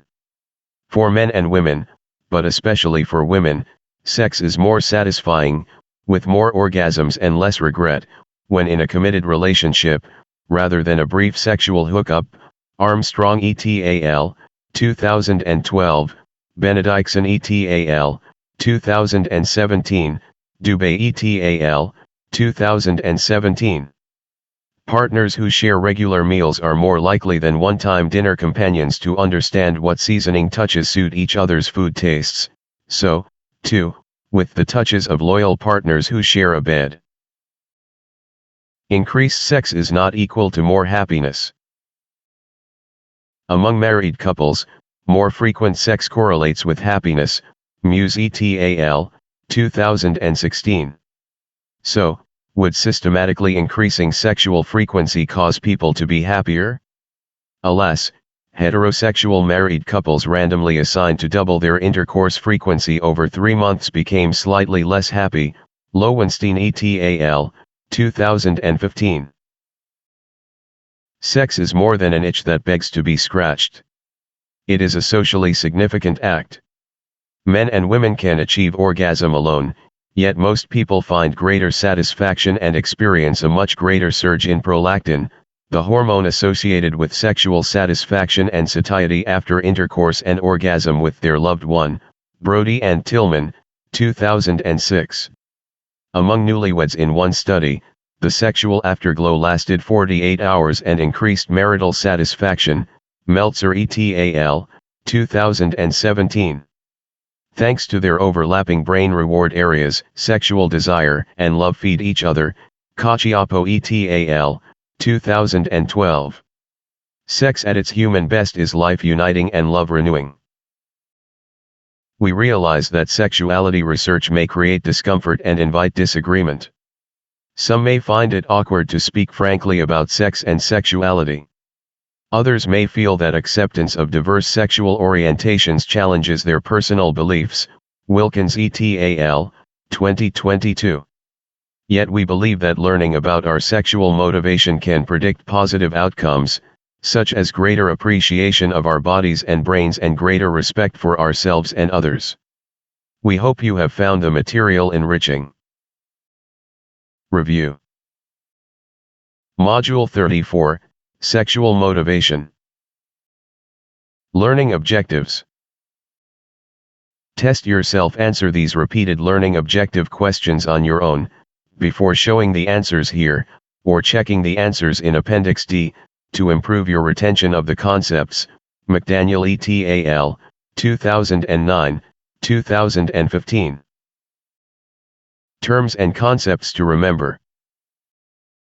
Test yourself. Write down the definition in your own words, then check your answer. Asexual.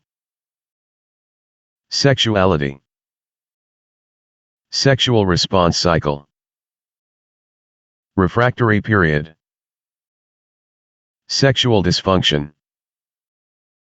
Erectile disorder. Female orgasmic disorder. Paraphilias. AIDS, acquired immune deficiency syndrome. Sexual orientation. Module test. Test yourself. Answer the following questions on your own first, then show the answers here, or check your answers in Appendix E. Module 35, Affiliation and Achievement. Affiliation and achievement are among the strongest human motivations. Let's investigate how people fulfill these motivations and what happens when people's affiliation and achievement needs are not met. The need to belong. LOQ 35-1. What evidence points to our human affiliation need? Our need to belong. Separated from friends or family at a new school, alone in prison or a foreign land, or isolating to prevent the spread of COVID-19, most people keenly feel their loss of social connection. We are what the ancient Greek philosopher Aristotle called the social animal. Without friends, he wrote in Nicomachean Ethics, no one would choose to live, though he had all other goods. This deep need to belong, our affiliation need, is a key human motivation, Baumeister and Leary, 1995. Even a chat with a stranger, though we may fear it will be awkward, often gives us an emotional boost, Cardis et al., 2022. It is common and healthy to seek privacy and solitude, Nguyen et al., 2019. But most of us also seek to affiliate, to become strongly attached to certain others in enduring, close relationships.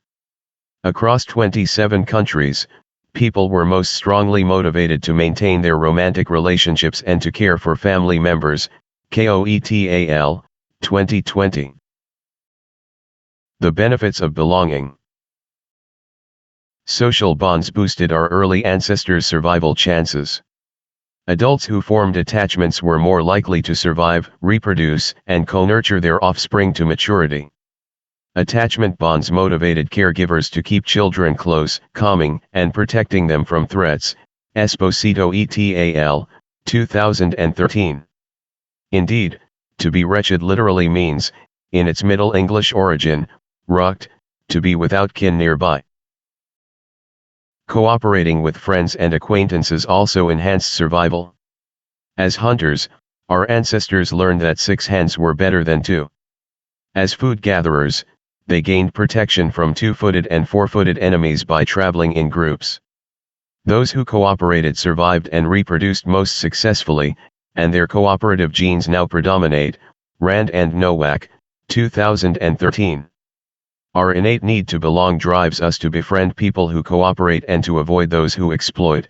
Feinberg et al., 2014, Kashima et al., 2019.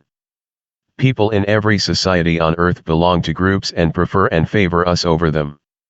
Having a social identity, feeling part of a group, boosts people's health and well-being. Allen et al., 2015, Haslam et al., 2019.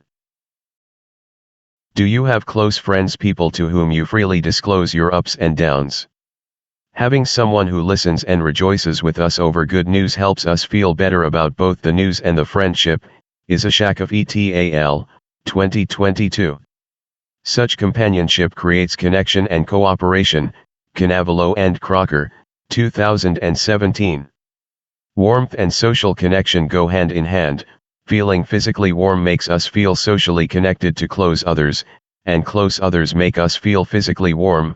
Inagaki et al., 2019, Inagaki and Ross, 2021. The need to belong runs deeper, it seems, than any need to be rich. Very happy university students are marked not by the amount of money they have but by their strong social relationships. Diener et al., 2018. The need to belong colors our thoughts and emotions. We spend a great deal of time thinking about actual and hoped for relationships. When new relationships form, we often feel joy. Falling in mutual love, people's cheeks may ache from their irrepressible grins. Asked, what is necessary for your happiness, or what is it that makes your life meaningful, most people mention before anything else close, satisfying relationships with family, friends, or romantic partners. Burscheid, 1985. Happiness hits close to home. Consider, what was your most satisfying moment this past week? Researchers asked that question of US and South Korean university students, then asked them to rate how much that moment had satisfied various needs. Sheldon et al., 2001. In both countries, the peak moment had satisfied self-esteem, relatedness, and belonging needs. Our drive to connect with others runs deep. According to self-determination theory, we strive to satisfy 3 needs: competence, autonomy, a sense of personal control, and relatedness. Deci and Ryan, 2012, Ryan and Deci, 2000. Fulfilling these motives reduces stress and boosts health and self-esteem. Gerdon et al., 2017, Bussel et al., 2020. One analysis of 200,000 people from nearly 500 studies concluded that self-determination is key to explaining human motivation. Howard et al., 2017, p. 1346. Self-determination theory can help leaders motivate people. Employees who feel empowered perform better. They also feel more autonomous, competent, and socially included. Slamp et al., 2018, Van den Broek et al., 2016. This also holds true for teachers motivating their students and military leaders motivating their soldiers. Bakadorova and Ralph Elder, 2018, Chambal et al., 2015, Hager and Chatsasarantais, 2016. An empowered mindset fuels motivation by giving people the perception that they have unlimited energy. Sieber et al., 2019.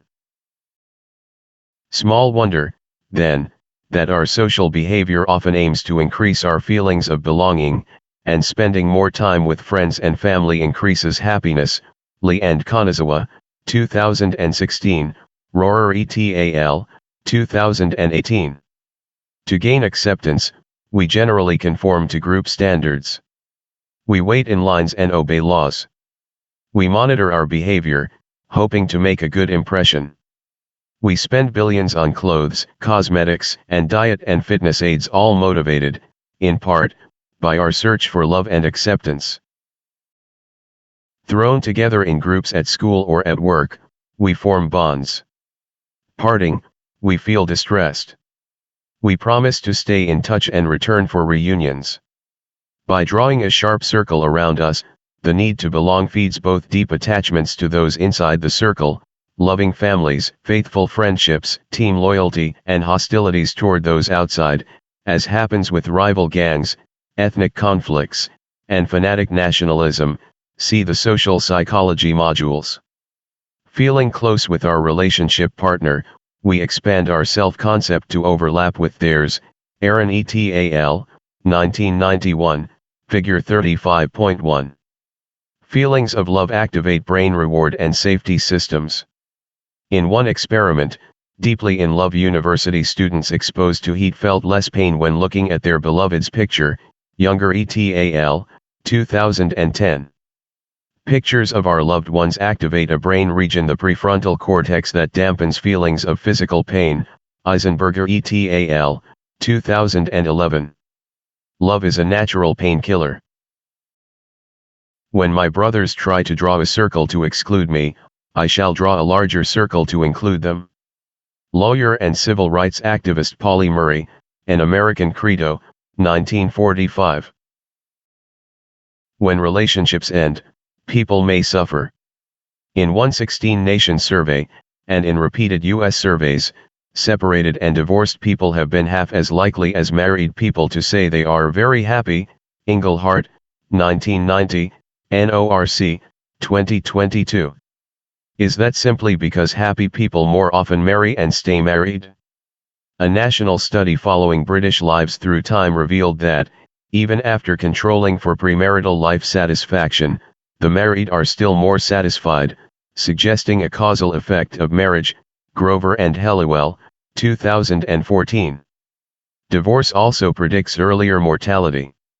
Data from more than 600 million people in 24 countries reveal that, compared with married people, separated and divorced people are at greater risk for early death. Shore et al., 2012. This massive study's finding was no fluke. An independent study of 7.8 million people replicated the association between being separated or divorced and the risk of early death. Wang et al., 2020.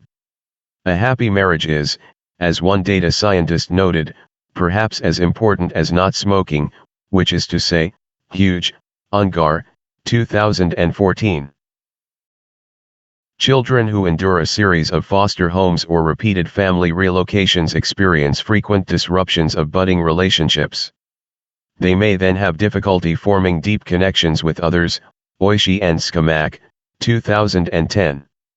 The evidence is clearest at the extremes. Children who grow up in institutions without a sense of belonging to anyone, or who are locked away at home and severely neglected, tend to become withdrawn, frightened, even speechless. No matter how secure our early years were, we all, when something threatens or dissolves our social ties, experience anxiety, loneliness, jealousy, or guilt. Much as life's best moments occur when close relationships begin, making a new friend, falling in love, having a baby, life's worst moments happen when close relationships end. Beam et al., 2016.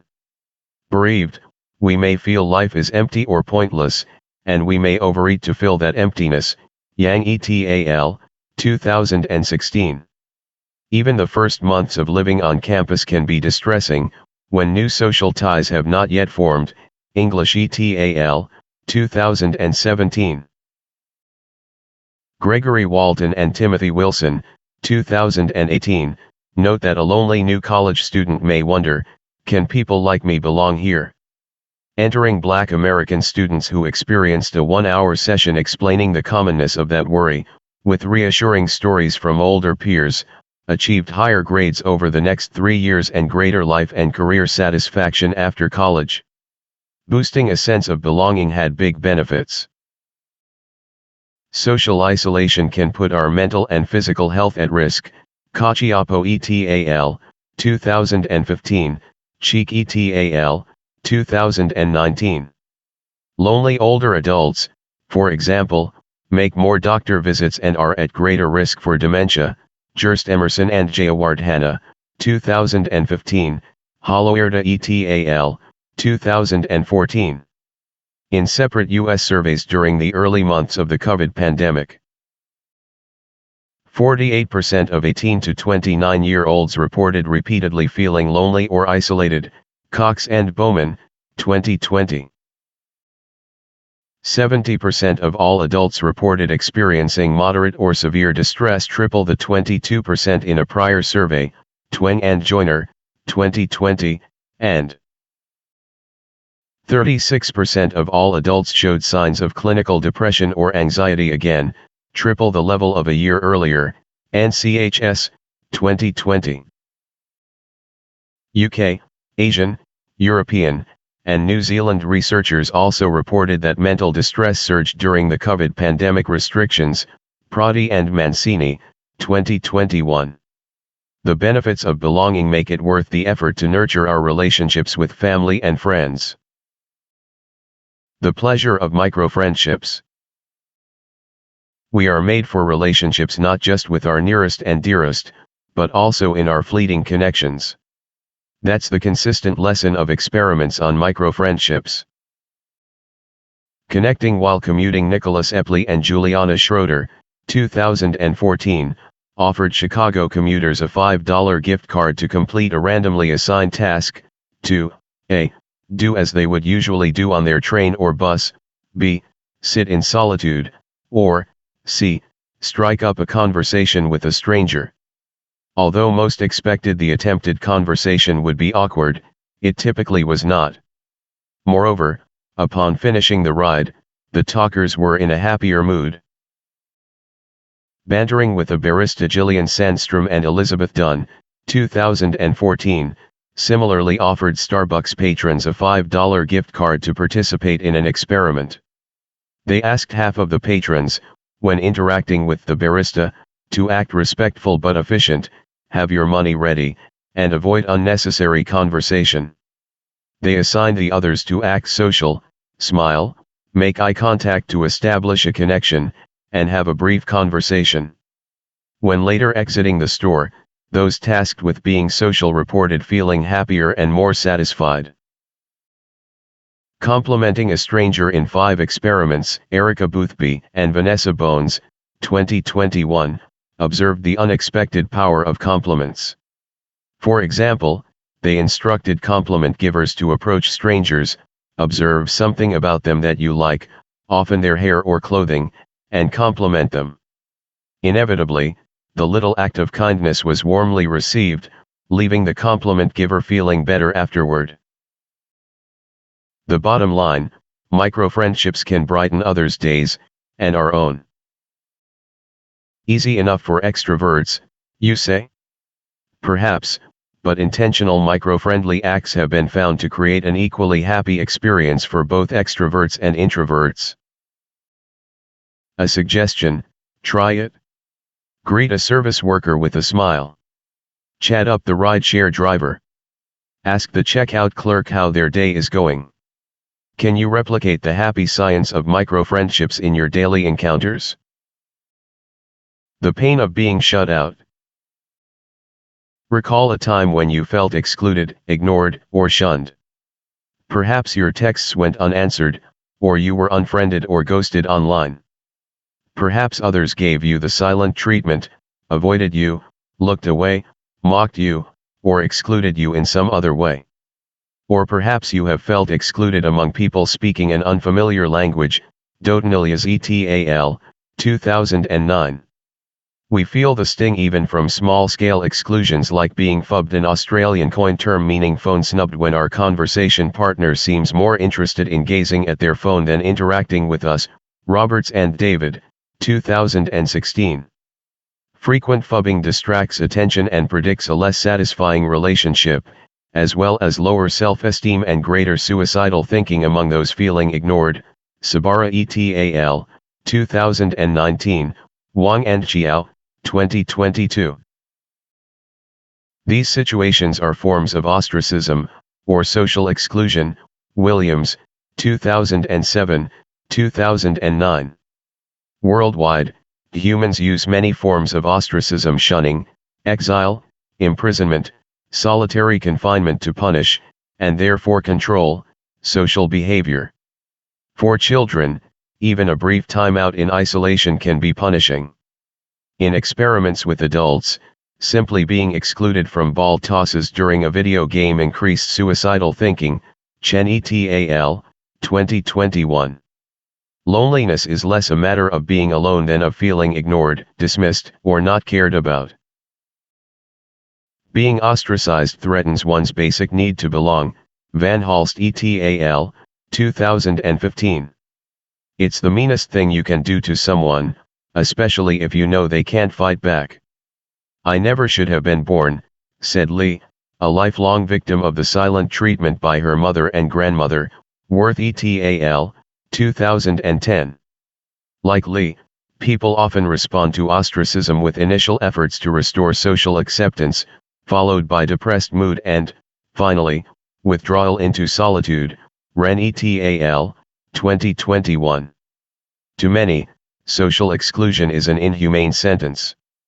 After more than a quarter century in solitary confinement, Dennis Hope petitioned the U.S. Supreme Court to consider whether such isolation is cruel and unusual punishment.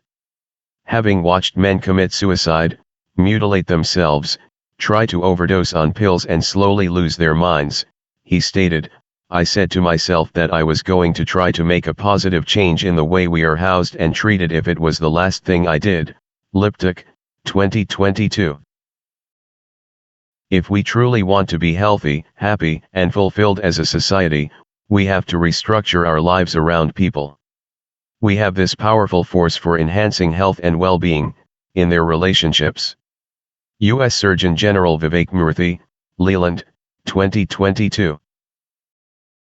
To experience ostracism is to experience real pain, as social psychologist Kipling Williams and his colleagues were surprised to discover in their studies of exclusion on social media, Gonsacoral and Williams, 2006. Such ostracism elicits increased activity in brain areas, such as the anterior cingulate cortex, that also respond to physical pain, Lieberman and Eisenberger, 2015, Roch et al., 2015. When people view pictures of romantic partners who broke their heart, their brain and body begin to ache, Cross et al., 2011. This result helps explain some other surprising findings. The pain reliever acetaminophen, as in Tylenol, lessens social and physical pain, DeWall et al., 2010. Ditto for marijuana, Deckman et al., 2014. Across cultures, people use the same words, for example, hurt or crushed, for social pain and physical pain, MacDonald and Leary, 2005. Psychologically, we seem to experience social pain with the same unpleasantness that marks physical pain. Compared with collectivist cultures, rejection tends to hurt more in individualist cultures where people have weaker social support networks, Hugh et al., 2019, Uskal and Over, 2017. Ostracism can make people disagreeable, uncooperative, and hostile, leading to further ostracism, Ruddert et al., 2019, Walesak et al., 2019. In one series of experiments, researchers told some students that people they had met earlier didn't want them in a group that was forming, Gertner et al., 2008, Twen et al., 2001. Point 2 Others heard good news, everyone chose you as someone they'd like to work with. Those who were excluded became much more likely to engage in self-defeating behaviors, and to disparage or act aggressively toward those who had excluded them, blasting them with noise, for example. If no one turned around when we entered, answered when we spoke, or minded what we did, but if every person we met cut us dead, and acted as if we were non-existing things, a kind of rage and impotent despair would ere long well up in us. William James, Principles of Psychology, 1890-1950, pages 293 to 294. Ask yourself, have there been times when you felt lonely or ostracized? What are some strategies that might help you to cope the next time you feel this way? On the other hand, can you think of a time when you ostracized or ignored someone? How do you think this made them feel? For insight on coping with the challenges of loneliness, watch this video, Conquering Loneliness in a Lonely World. Retrieval Practice. Answers in Appendix E. Connecting and Social Networking. LOQ 35-2. How does social networking influence us? As social creatures, we live for connection. Researcher George Valiant, 2013, was asked what he had learned from studying 238 Harvard University men from the 1930s to the end of their lives. His reply, "Happiness is love." A South African Zulu saying captures the idea, "Umuntu ngumuntu ngabantu." A person is a person through other persons. Mobile networks and social media. Look around and see humans connecting, talking, tweeting, texting, posting, gaming, emailing. Today, have you observed more students engaging with each other face-to-face or silently checking their phones? As one research team's phone app counted students doing 56 times per day, Elias et al., 2016? The changes in how we connect have been fast and vast. Mobile phones. By 2021's end, 95% of the world's 7.96 billion people lived in an area covered by a mobile cellular network, and most humans, 6.61 billion, had broadband mobile subscriptions, ITU, 2021. Texting and instant messaging. In 2020, people in the United States alone sent 2.2 trillion texts and instant messages, up from 1.5 trillion in 2017, Statista, 2022. Social networking. More than half of entering U.S. college students report using social media at least 6 hours per week, Stolzenberg et al., 2020. With our friends online, it's hard to avoid social networks, check in or miss out. Increased online time displaces other activities.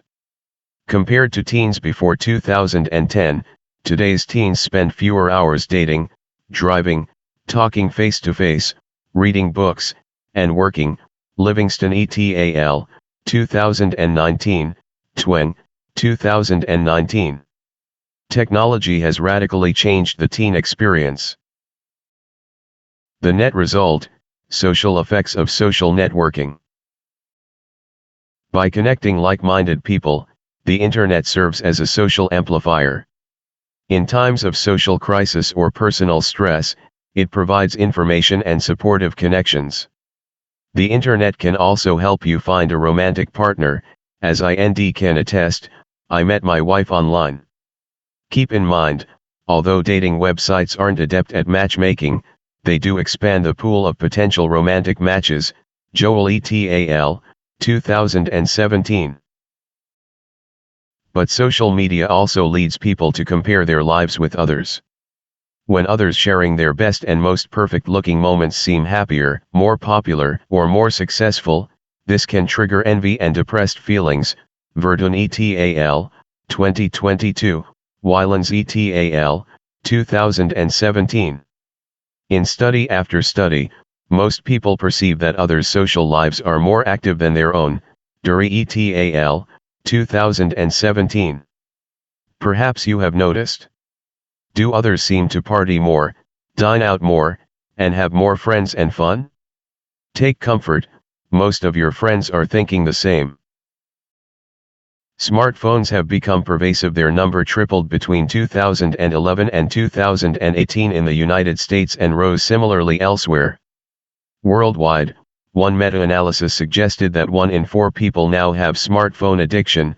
Men et al., 2022. Simultaneously and merely coincidentally, teen depression, anxiety, self-harm, and suicide rates have mushroomed, figure 35.2. From the first decade of the 21st century to the second, the number of adolescents worldwide with depression symptoms increased from 24% to 37%, Shori et al., 2022. From 2012 to 2018, loneliness at school also increased globally among 15 and 16-year-old students, 20 et al., 2022. Rates of depression, anxiety, self-injury, and suicidal thinking have similarly increased for college students, Duffy et al., 2019. So, is there a causal connection between these concurrent increases in screen time and mental health problems? Under the leadership of Jonathan Haidt and Jean Twenge, 2021, researchers are accumulating and debating findings. They have tentative conclusions from 3 types of explorations. Correlational studies ask, is social media use associated with teen mental health problems? To an extent, yes. Studies vary, but overall, a small positive correlation exists between adolescents' social media time and their risk of depression, anxiety, and self-harm. The screen time disorder association is stronger for social media use than for other kinds of screen time, including TV and gaming time, Twenge et al., 2022. The link is greater for teen girls, especially during early puberty, Orben et al., 2022. And it increases only with daily screen time of 3 hours or more, leading some mental health experts to ask social media companies to enforce time limits for teen use, Twenge, 2021. Any platform that encourages children to upload photos of themselves, to be rated and commented on by strangers, is likely to harm many kids, surmises Haidt, 2021a. See figure 35.3. Longitudinal studies ask, does teen social media use predict teens' future mental health? The answer is maybe. Of 34 studies, 20 confirmed that excessive teen social media use, defined as more than 3 hours per day, predicted worse future mental health. Experiments ask, do volunteers randomly assigned to restricted social media use fare better than those not assigned on outcomes such as loneliness and depression? On balance, probably. Of 15 experiments, 11 have indicated a causal effect of social media use on diminished mental health. One experiment, which randomly assigned nearly 3,000 paid volunteers to either deactivate their Facebook account or not, found that 4 weeks without Facebook improves subjective well-being, Alcott et al., 2020. Is solitary screen time the primary culprit because of its opportunity cost the other healthy activities it displaces, including face-to-face connection, sleep, exercise, reading, and spending time outdoors? Or is social media emotionally toxic, triggering envy when comparing one's own humdrum life with the lives of cooler-seeming others? If increased screen time, especially social media time, isn't responsible for the surging teen mental health crisis, what is? What other social forces common to Canada, the UK, Australia, New Zealand, and the United States would you suppose might be at work? Haidt, 2021b. And what can be done to protect and improve youth and young adult well-being? Stay tuned, this important story is still being written. Online networking is double-edged. Nature has designed us for face-to-face relationships, and people who spend hours online and texting daily are less likely to know and draw help from their real-world neighbors. They are also more likely to experience online bullying, which can increase anxiety, depression, and suicidal thinking, Guy Ameti et al., 2022, Nisi et al., 2021. But social media and mobile phones do help us connect with friends, stay in touch with family, and find support when facing challenges, Clark et al., 2018, Jensen et al., 2021. When used in moderation, social networking supports our face-to-face relationships and therefore predicts longer life, especially among middle-aged and older adults, Hobbs et al., 2016, Waits and Gray, 2018, Wang et al., 2022. Does electronic communication stimulate healthy self-disclosure? Self-disclosure is sharing ourselves, our joys, worries, and weaknesses with others. Confiding can be a healthy way of coping with day-to-day challenges. When communicating electronically rather than face-to-face, we often focus less on others' reactions. We are less self-conscious, and thus less inhibited. Sometimes, disinhibitions become toxic. Political extremists post inflammatory messages, online bullies hound their targets, hate groups promote bigotry, and people send selfies they later regret. Primer et al., 2019. But more often, the increased self-disclosure strengthens friendships. Valkenburg and Peter, 2009. Does social networking promote narcissism? Narcissism is self-esteem gone wild. Narcissistic people are self-important, self-focused, and self-promoting.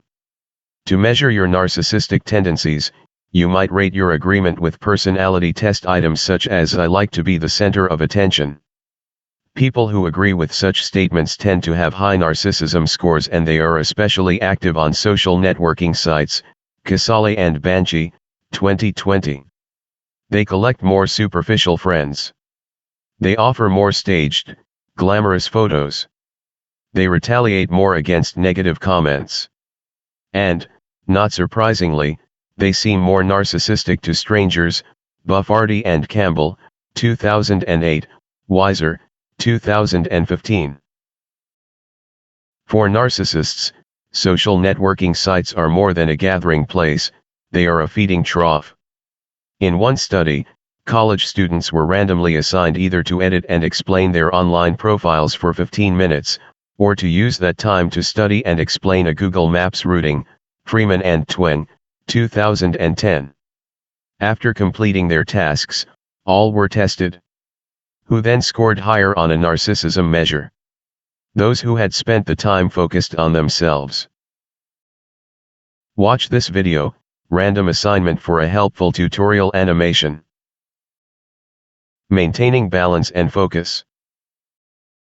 It will come as no surprise that excessive online socializing and gaming have correlated with lower grades and with increased anxiety and depression. Brooks, 2015, Lepp et al., 2014, Walsh et al., 2013. In one U.S. survey, 47% of the heaviest internet and other media users received mostly C grades or lower, as did just 23% of the lightest users. Kaiser Family Foundation, 2010. In another national survey, young adults who used 7 or more social media platforms were 3 times more likely to be depressed or anxious than those who used 2 or fewer. Primack et al., 2016. In today's world, it can be challenging to maintain a healthy balance between our real world and online time. Experts offer some practical suggestions. Monitor your time. Use a time tracking app to measure your time online. Then ask yourself, does my time use reflect my priorities? Am I spending more time online than I intended? Does it interfere with my school or work performance or my relationships? Monitor your feelings. Ask yourself, am I emotionally distracted by my online interests? Do my online activities cause negative emotions, jealousy or loneliness when comparing myself to others, anger when engaging with combative people? When I disconnect and move to another activity, how do I feel? Break the phone checking habit. Selective attention. The flashlight of your mind can be in only one place at a time. When we try to do 2 things at once, we don't do either very well. Willingham, 2010. If you want to study or work productively or just give a friend your full attention, resist the temptation always to be available. Disable sound alerts, vibrations, and pop-ups. Change your online status to unavailable when you don't want to be contacted. To reduce distraction, I am working on this module while using an app that blocks distracting websites. Refocus by taking a nature walk. People learn better after connecting with nature, which unlike a walk on a busy street refreshes our capacity for focused attention. Berman et al., 2008. Connecting with nature boosts our spirits and sharpens our mind. Pritchard et al., 2019, Zelonsky and Nisbet, 2014. As psychologist Steven Pinker, 2010, said, the solution is not to bemoan technology but to develop strategies of self-control, as we do with every other temptation in life. Ask yourself, do your connections on social media increase your sense of belonging? Sometimes, do they make you feel lonely?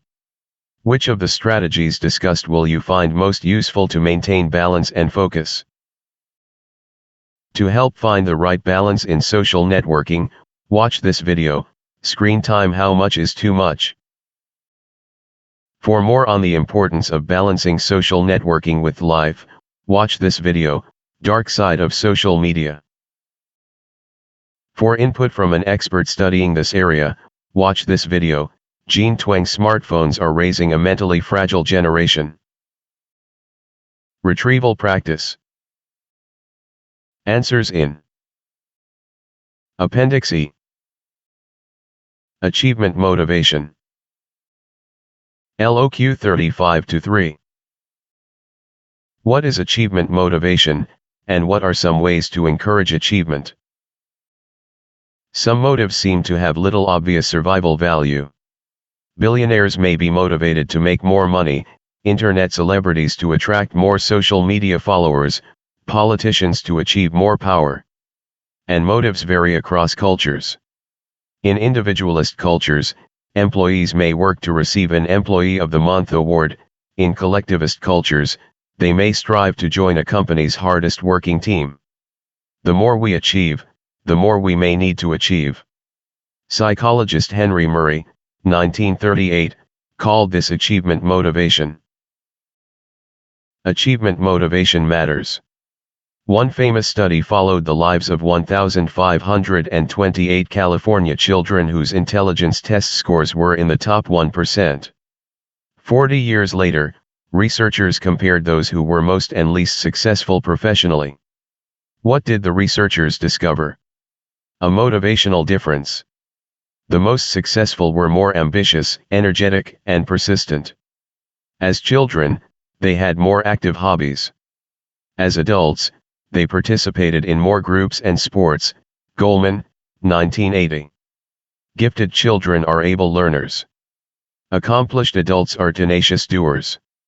Most of us are energetic doers when starting and when finishing a project. It's easiest, have you noticed, to get stuck in the middle. That's when high achievers keep going. Bonetzi et al., 2011. Once they get in a groove, their motivation keeps them engaged in goal striving. Folk et al., 2019, Miller et al., 2021. No wonder people with high achievement motivation tend to have greater financial success, healthy social relationships, and good physical and mental health. Steptoe and Wardle, 2017. In studies of both secondary school and university students, self-discipline has surpassed intelligence test scores in predicting school performance, attendance, and graduation honors. For school performance, discipline outdoes talent, concluded researchers Angela Duckworth and Martin Seligman, 2005-2017. Genius is 1% inspiration and 99% perspiration. Thomas Edison, 1847-1931. Discipline focuses and refines talent. By their early 20s, top violinists have fiddled away thousands of lifetime practice hours, in fact, double the practice time of other violin students aiming to be teachers. Erickson, 2001, 2006, 2007. A study of outstanding scholars, athletes, and artists found that all were highly motivated and self-disciplined, willing to dedicate hours every day to the pursuit of their goals. Bloom, 1985. But as young Mozart composing at age 8 illustrates, native talent matters. 2. Hambrick and Mainz, 2011, Ruthsatz and Erbach, 2012. In sports, music, and chess, people's practice time differences, while significant, account for a third or less of their performance differences. Hambrick et al., 2014 AB, McNamara et al., 2014, 2016, Ullin et al., 2016. High achievers benefit from their passion and perseverance, but the superstars among them are also distinguished by their extraordinary natural talent. Cultures differ in their achievement motivation. Western, individualist cultures emphasize the need for people to follow their passion. To achieve success, individualists believe they need to experience enjoyment, interest, and confidence. Eastern, collectivist cultures focus less on personal passion and more on fulfilling one's duty and obligations to family and friends. Analyzing 1.2 million students' responses from 59 societies, passion was a greater predictor of high achievement scores in individualist cultures than in collectivist cultures. Lee et al., 2021. In collectivist cultures, parental emotional support was more important than passion in predicting students' success. It's just perseverance, isn't it, that leads to things. Agatha Christie's Miss Marple, in Nemesis. Duckworth, 2016, has a name for dedication to an ambitious, long-term goal, grit. Other researchers see grit as similar to conscientiousness and less important than intelligence. Ponik et al., 2021, Zisman and Gonzach, 2021. Researchers have begun to sleuth the neural and genetic markers of grit. Takahashi et al., 2021, Wang et al., 2018. Passion and perseverance fuel gritty goal striving, which can produce great achievements. Giacomo's et al., 2018, Muenks et al., 2018. Consider Eleanor Ostrom. After working her way through college, she was rejected from an economics PhD program. She obtained a PhD in political science instead, and in 2009, 4 decades later, became the first woman to receive the Nobel Prize in economics. Gritty students are most likely to avoid burnout and persist in school. Saunders Scott et al., 2018, Tang et al., 2021. As basketball star Damian Lillard, 2015, said, "If you want to look good in front of thousands, you have to outwork thousands in front of nobody. You may have to fight a battle more than once to win it." Former British Prime Minister Margaret Thatcher. To learn more about grit from the researcher who named this concept, watch this video, TED Talk from Angela Lee Duckworth on Grit: The Power of Passion and Perseverance. Although intelligence is distributed like a bell curve, see the intelligence modules, achievements are not. This tells us that achievement involves much more than raw ability. Sometimes, our motivation stems from a natural curiosity and drive to accomplish a goal. At other times, we're driven to please others, receive awards, or make money. Promising people a reward for an enjoyable task can backfire. Excessive rewards can destroy intrinsic motivation. In experiments, children have been promised a payoff for playing with an interesting puzzle or toy. Later, they played with the toy less than did unpaid children. Deci et al., 1999, Tang and Hall, 1995. Likewise, rewarding children with toys or candy, or money or screen time, for reading diminishes the time they spend reading. Marinac and Gambrell, 2008. It is as if they think, if I have to be bribed into doing this, it must not be worth doing. To sense the difference between intrinsic motivation and extrinsic motivation, think about your experience in this course. Like most students, you probably want to earn a high grade. But what motivates your actions to achieve your goal? Do you feel pressured to finish this reading before a deadline? Are you worried about your grade? Eager for the credits that will count toward graduation? Hoping to do well to please your family? If yes, then you are extrinsically motivated, as, to some extent, all students must be. Do you also find the material interesting? Does learning it make you feel more competent? If there were no grade at stake, might you be curious enough to want to learn the material for its own sake? If yes, intrinsic motivation also fuels your efforts. People who focus on their work's meaning and significance do better work and ultimately earn more extrinsic rewards. Rudesniewski et al., 2014. Elementary school students with greater than average academic intrinsic motivation who love learning for its own sake go on to perform better in school, take more challenging classes, and earn more advanced degrees. Fan and Williams, 2018, Gottfried et al., 2006. Wanting to do something, rather than having to do something, seems to pay off. Converse et al., 2019.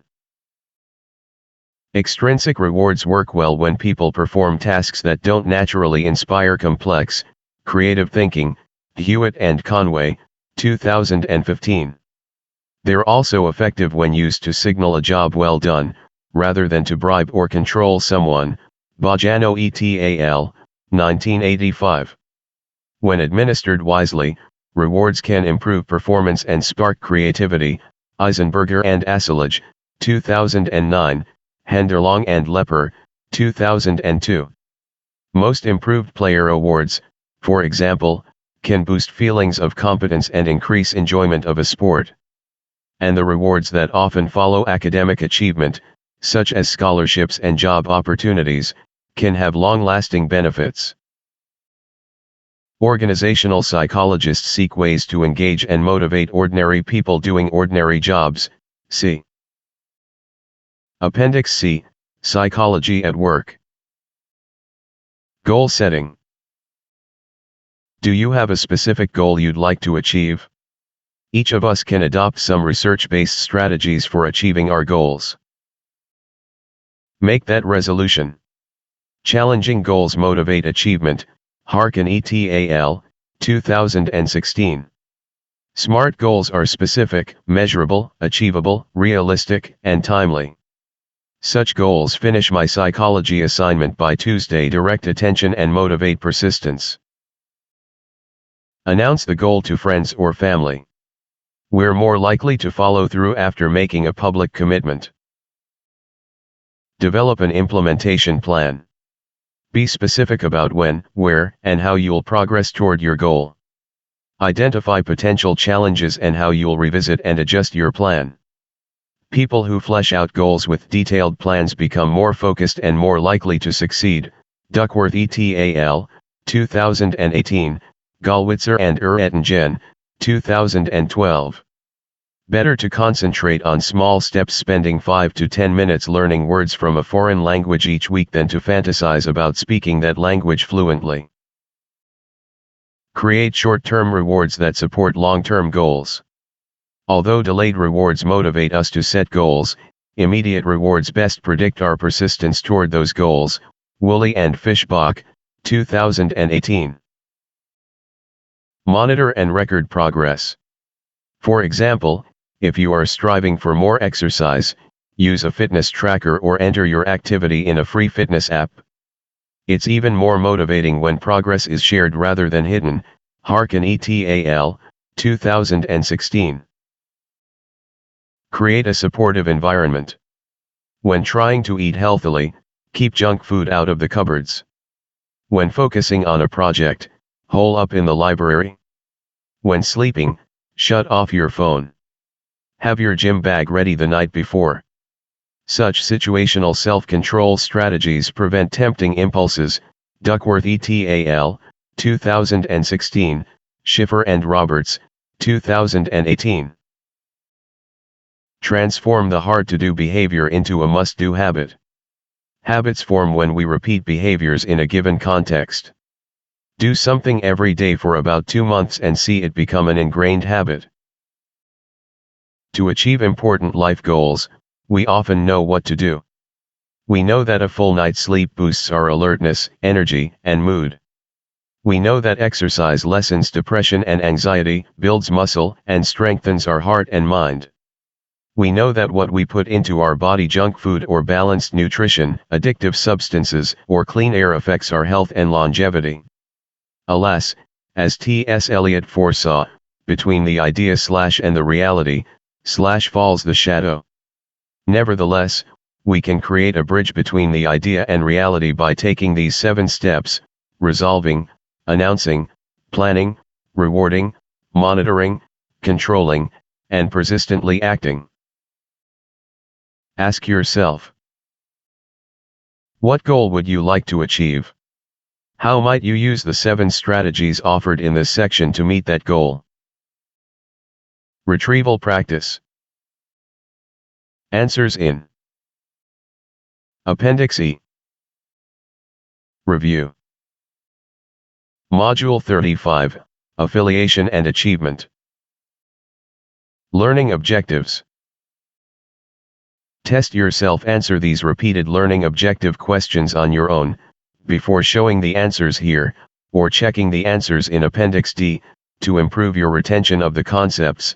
McDaniel et al., 2009, 2015. Terms and concepts to remember. Test yourself. Write down the definition in your own words, then check your answer. Affiliation need. Self-determination theory. Ostracism. Narcissism. Achievement motivation. Grit. Intrinsic motivation. Extrinsic motivation. Module test. Test yourself. Answer the following questions on your own first, then show the answers here, or check your answers in Appendix E.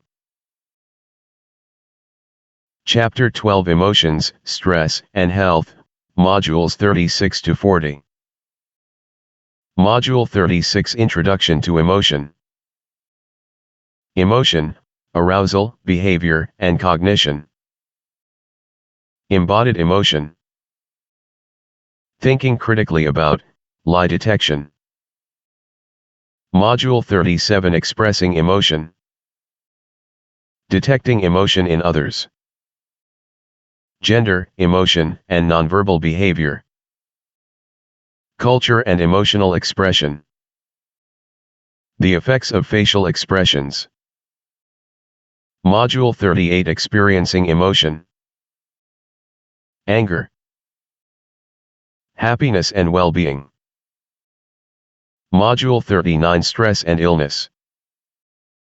Stress, some basic concepts. Stress and vulnerability to disease. Thinking critically about, stress and health. Module 40 Health and coping. Coping with stress. Reducing stress.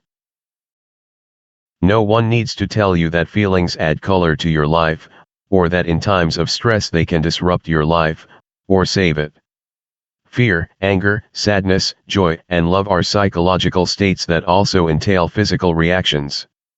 Nervous about an important encounter, we feel stomach butterflies. Anxious over public speaking, we frequent the bathroom. Smoldering over a family conflict, we get a splitting headache. You can surely recall a time when emotion overwhelmed you. I retain a flashbulb memory of the day I went to a huge store and brought along Peter, my toddler firstborn child. As I set Peter down on his feet for a moment to do some paperwork, a passerby warned, "You'd better be careful or you'll lose that boy." Not more than a few breaths later, I turned and found no Peter beside me. With mild anxiety, I looked around one end of the customer service counter. No Peter in sight. With slightly more anxiety, I peered around the other side. No Peter there, either. Now, With my heart accelerating, I circled the neighboring counters. Still no Peter anywhere. As anxiety turned to panic, I began racing up and down the store aisles. He was nowhere to be found. The alerted store manager used the intercom to ask customers to assist in looking for a missing child. Soon after, I passed the customer who had warned me. "I told you that you were going to lose him," he now scolded. With visions of kidnapping, strangers routinely adored that beautiful child. I braced for the unthinkable possibility that my negligence had caused me to lose what I loved above all else, and that I might have to return home and face my wife without our only child. But then, as I passed the customer service counter yet again, there he was, having been found and returned by some obliging customer. In an instant, the arousal of terror spilled into ecstasy. Clutching my son, with tears suddenly flowing, I found myself unable to speak my thanks and stumbled out of the store awash in grateful joy. Emotions are subjective, but they are real. As researcher Lisa Feldman Barrett, 2012-2013, noted, "My experience of anger is not an illusion. When I'm angry, I feel angry. That's real." Where do our emotions come from? Why do we have them? What are they made of? Emotions are an adaptive response, our body's way of ensuring we do what is best for us, noted primate researcher Franz de Waal, 2019. Anger can elicit a concession. Gratitude strengthens relationships. Pride motivates hard work, Weidman and Cross, 2021. When we face challenges, emotions focus our attention and energize our actions, Sidders and Smith, 2008. Our heart races. Our pace quickens. All our senses go on high alert. By integrating data from our environment, our body, and our experiences, we feel emotional stress, Francis, 2018. Emotions can also be positive. Receiving unexpected good news, we may find our eyes tearing up. We raise our hands triumphantly. We feel exuberance and a newfound confidence. Yet negative and prolonged emotions can harm our health. In modules 36, 37, and 38, we explore how psychologists think about and study our emotional expression and experiences. In modules 39 and 40, we take a close look at the challenges of stress and some ways of coping that help us meet those challenges. Module 36, Introduction to Emotion. Most psychological phenomena, vision, sleep, memory, sex, emotion can be approached in three ways: physiologically, behaviorally, and cognitively. Researchers explore these manifestations of emotion and their interactions. Emotion, arousal, behavior, and cognition. Learning objective question LOQ 36-1. How do arousal, expressive behavior, and cognition interact in emotion? As my DM's panic search for Peter illustrates, emotions are a mix of bodily arousal, heart pounding, expressive behaviors, quickened pace, and conscious experience, is this a kidnapping, and feelings, panic, fear, joy. The puzzle for psychologists is fitting these three pieces together. To do that, the first researchers of emotion considered two big questions. A chicken and egg debate: does your bodily arousal come before or after your emotional feelings? Did I first notice my racing heart and faster step, and then feel terror about losing Peter? Or did my sense of fear come first, stirring my heart and legs to respond? How do thinking, cognition, and feeling interact? Does cognition always come before emotion? Did I think about a kidnapping threat before I reacted emotionally? The psychological study of emotion began with the first question: how do bodily responses relate to emotions? Two of the earliest emotion theories offered different answers. James Lange theory, arousal comes before emotion. Common sense tells most of us that we cry because we are sad, lash out because we are angry, tremble because we are afraid. But to pioneering psychologist William James, this common sense view of emotion had things backward. Rather, we feel sorry because we cry, angry because we strike, afraid because we tremble. 1890, p. 1066. To James, emotions result from attention to our bodily activity. James' idea was also proposed by Danish physiologist Carl Lange, and so is called the James Lange theory. James and Lange would have guessed that I noticed my racing heart and then, shaking with fright, felt the whoosh of emotion that my feeling of fear followed my body's response. Cannon-Barth theory, arousal and emotion occur simultaneously.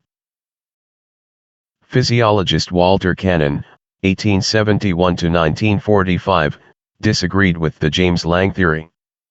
Does a racing heart signal fear or anger or love?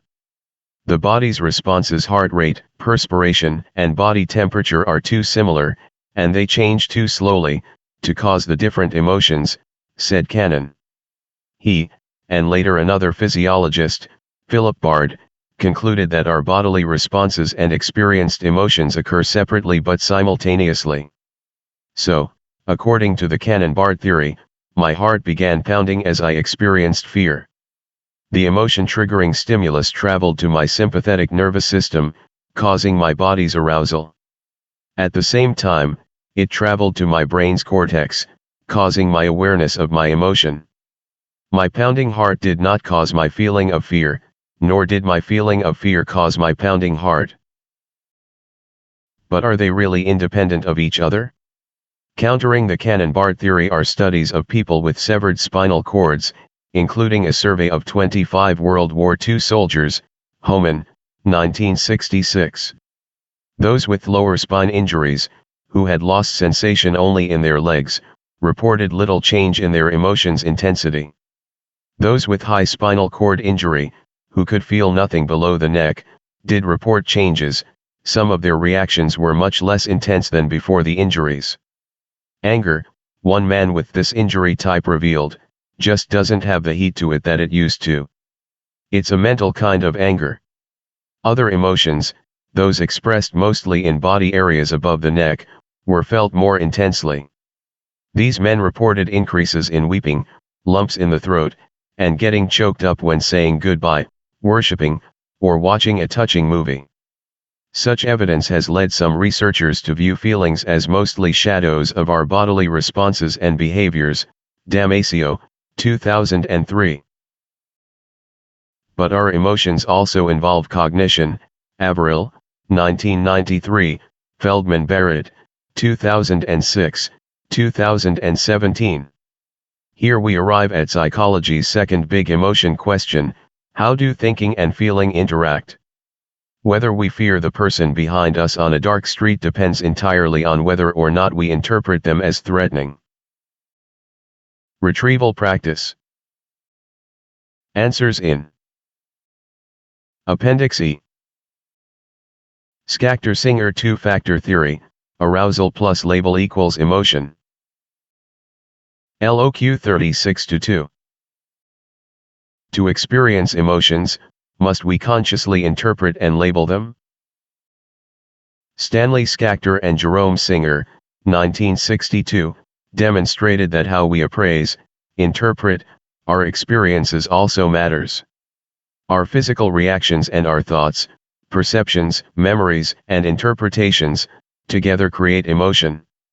In their two-factor theory, emotions have two ingredients: physical arousal and cognitive appraisal.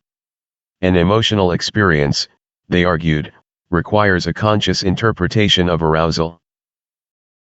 Consider how arousal spills over from one event to the next.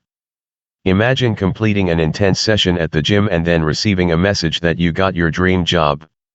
With arousal lingering from the workout, would you feel more elated than if you heard this news after staying awake all night studying?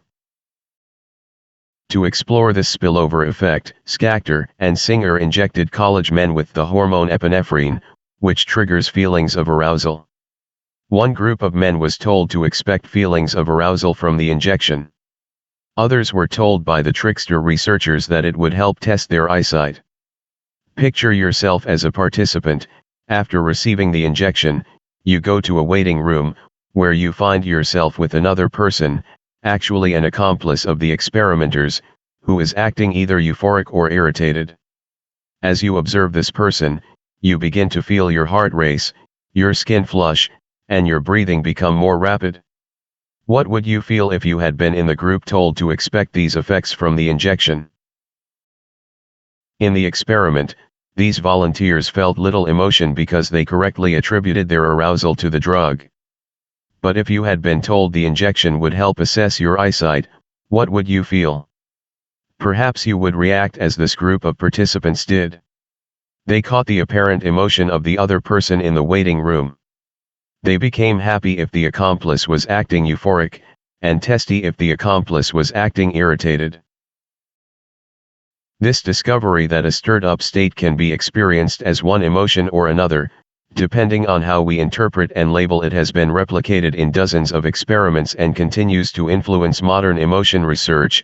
McCormick and Lindquist, 2016, Reisenzian, 1983, Sinclair et al., 1994. The point to remember: arousal fuels emotion, cognition channels it. Retrieval practice. Answers in Appendix E. Zajonc, Ledoux, and Lazarus. Does cognition always precede emotion? But is the heart always subject to the mind? Must we always interpret our arousal before we can experience an emotion? Robert Zajonc Zients, 1923-2008, didn't think so. He contended that we actually have many emotional reactions apart from, or even before, our conscious interpretation of a situation. 1980, 1984. Perhaps you can recall liking, or disliking, something or someone immediately, without knowing why. Thanks to the mere exposure effect, see the social psychology modules, we come to like what is familiar. Even when people repeatedly view stimuli flashed too briefly for them to interpret, they come to prefer those stimuli. Kunst, Wilson and Zajonc, 1980. Unaware of having previously seen them, they nevertheless like them. We also have an acutely sensitive automatic radar for emotionally significant information. Even a subliminally flashed stimulus can prime us to feel better or worse about a follow-up stimulus. Murphy et al., 1995, Zeelenberg et al., 2006. Neuroscientists are charting the neural pathways of emotions. Oxner et al., 2009. Our emotional responses can follow two different brain pathways. Some emotions, especially more complex feelings like hatred and love, travel a high road. A stimulus following this path would travel, by way of the thalamus, to the brain's cortex, figure 36.1. There, it would be analyzed and labeled before the response command is sent out, via the amygdala, an emotion control center. But sometimes our emotions, especially simple likes, dislikes, and fears, take what Joseph Ledoux, 2002-2015, has called the more direct low road, a neural shortcut that bypasses the cortex. Following the low road, a fear-provoking stimulus would travel from the eye or ear, again via the thalamus, directly to the amygdala, figure 36.1b. This shortcut enables our lightning-quick emotional response before our intellect intervenes. Like speedy reflexes, that also operate separately from the brain's thinking cortex, the amygdala's reactions are so fast that we may be unaware of what's transpired. Dimmerg et al., 2000. A conscious fear experience then occurs as we become aware that our brain has detected danger. Ledoux and Brown, 2017. The amygdala sends more neural projections up to the cortex than it receives back, which makes it easier for our feelings to hijack our thinking than for our thinking to rule our feelings. Ledoux and Armani, 1999. Thus, in the forest, we can jump at the sound of rustling bushes nearby, leaving it to our cortex to decide later whether the sound was made by a snake or by the wind.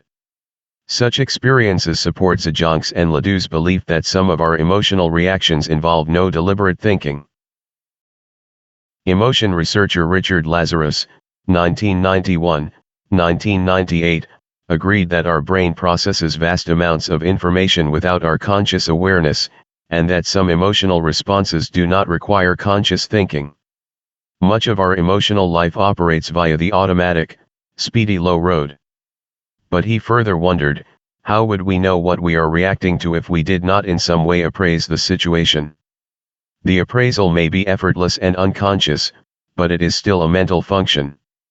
To know whether a stimulus is good or bad, the brain must have some idea of what it is. Storbeck et al., 2006. Thus, said Lazarus, emotions arise when we appraise an event as harmless or dangerous. We appraise the sound of the rustling bushes as the presence of a threat. Then we realize that it was just the wind. So, let's sum up, see also Table 36.1. As Zajonc and Ledoux have demonstrated, some simple emotional responses involve no conscious thinking. When I see a big spider trapped behind glass, I experience fear, even though I know the spider can't hurt me. Such responses are difficult to alter by changing our thinking. Within a fraction of a second, we may perceive one person as more likable or trustworthy than another. Willis and Todorov, 2006. This instant appeal can even influence our political decisions if we vote, as many people do, for the candidate we like over the candidate who expresses positions closer to our own. Weston, 2007.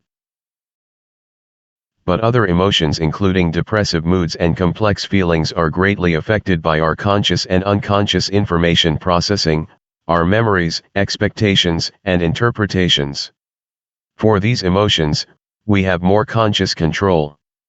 When we feel emotionally overwhelmed, we can change our interpretations. Gross, 2013. Such reappraisal often reduces distress and the corresponding amygdala response. Ford and Troy, 2019, Louis et al., 2019. Reappraisal not only reduces stress, it also helps students achieve better school performance. Borman et al., 2019. So don't stress about your stress. Embrace it, and approach your next exam with this mindset. Stress evolved to help maintain my focus and solve problems. Although the emotional low road functions automatically, the thinking high road allows us to retake some control over our emotional life. The bottom line, together, automatic emotion and conscious thinking weave the fabric of our emotional lives. Retrieval practice. Answers in Appendix E. Embodied emotion. Whether you are falling in love or grieving a death, you need little convincing that emotions involve the body. Feeling without a body is like breathing without lungs. Some physical responses are easy to notice. Other emotional responses we experience without awareness. Emotions and the autonomic nervous system. LOQ 36-3. What is the link between emotional arousal and the autonomic nervous system? In a crisis, the sympathetic division of your autonomic nervous system, ANS, mobilizes your body for action, figure 36.2.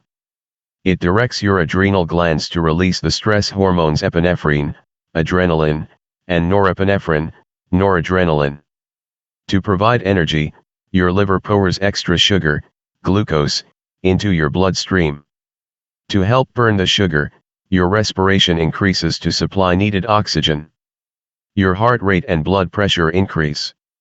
Your digestion slows, diverting blood from your internal organs to your muscles. With blood sugar driven into the large muscles, action becomes easier. Your pupils dilate, letting in more light. To cool your stirred-up body, you perspire. If wounded, your blood would clot more quickly. When the crisis passes, The parasympathetic division of your ANS gradually calms your body, as stress hormones slowly leave your bloodstream. After your next crisis, think of this: without any conscious effort, your body's response to danger is wonderfully coordinated and adaptive, preparing you to fight or flee. So, do the different emotions have distinct arousal fingerprints? Fear lends wings to his feet. Virgil, Aeneid, 19 BCE. Ask yourself: can you think of a time when you noticed your body's reactions to an emotionally charged situation, such as a tense social setting, or perhaps before an important test or performance? How would you describe your sympathetic nervous system's responses? The physiology of emotions. LOQ 36-4. How do emotions activate different physiological and brain pattern responses? Imagine conducting an experiment measuring the physiological responses of different emotions. In each room, participants watch one of 4 movies: a horror film, an anger-provoking film, a sexually arousing film, or an utterly boring film. From the control center, you monitor participants' perspiration, pupil size, breathing, and heart rate. Could you tell who is frightened? Who is angry? Who is sexually aroused? Who is bored? With training, you could probably pick out the bored viewer. But discerning physiological differences among fear, anger, and sexual arousal is much more difficult. Siegel et al., 2018. Different emotions can share common biological signatures. No one ever told me that grief felt so much like fear. I am not afraid, but the sensation is like being afraid. The same fluttering in the stomach, the same restlessness, the yawning. I keep on swallowing. C.S. Lewis, A Grief Observed, 1961. A single brain region can also serve as the seat of seemingly different emotions. Consider the broad emotional portfolio of the insula, a neural center deep inside the brain. The insula is activated when we experience various negative social emotions, such as lusting after another's partner, pridefulness, and disgust. In brain scans, it becomes active when people bite into some disgusting food, smell disgusting food, think about biting into a disgusting cockroach, or feel moral disgust over a sleazy businessperson exploiting a saintly widow. Sapolsky, 2010. Similar multitasking regions are found in other brain areas. Yet our varying emotions feel different to us, and they often look different to others. We may appear paralyzed with fear or ready to explode. Fear and joy prompt a similar increased heart rate, but they stimulate different facial muscles. When fearful, your brow muscles tense. When joyful, muscles in your cheeks and under your eyes pull into a smile.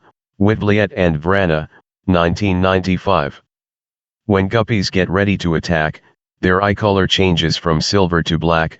Heathcote et al., 2018. Some of our emotions also have distinct brain circuits.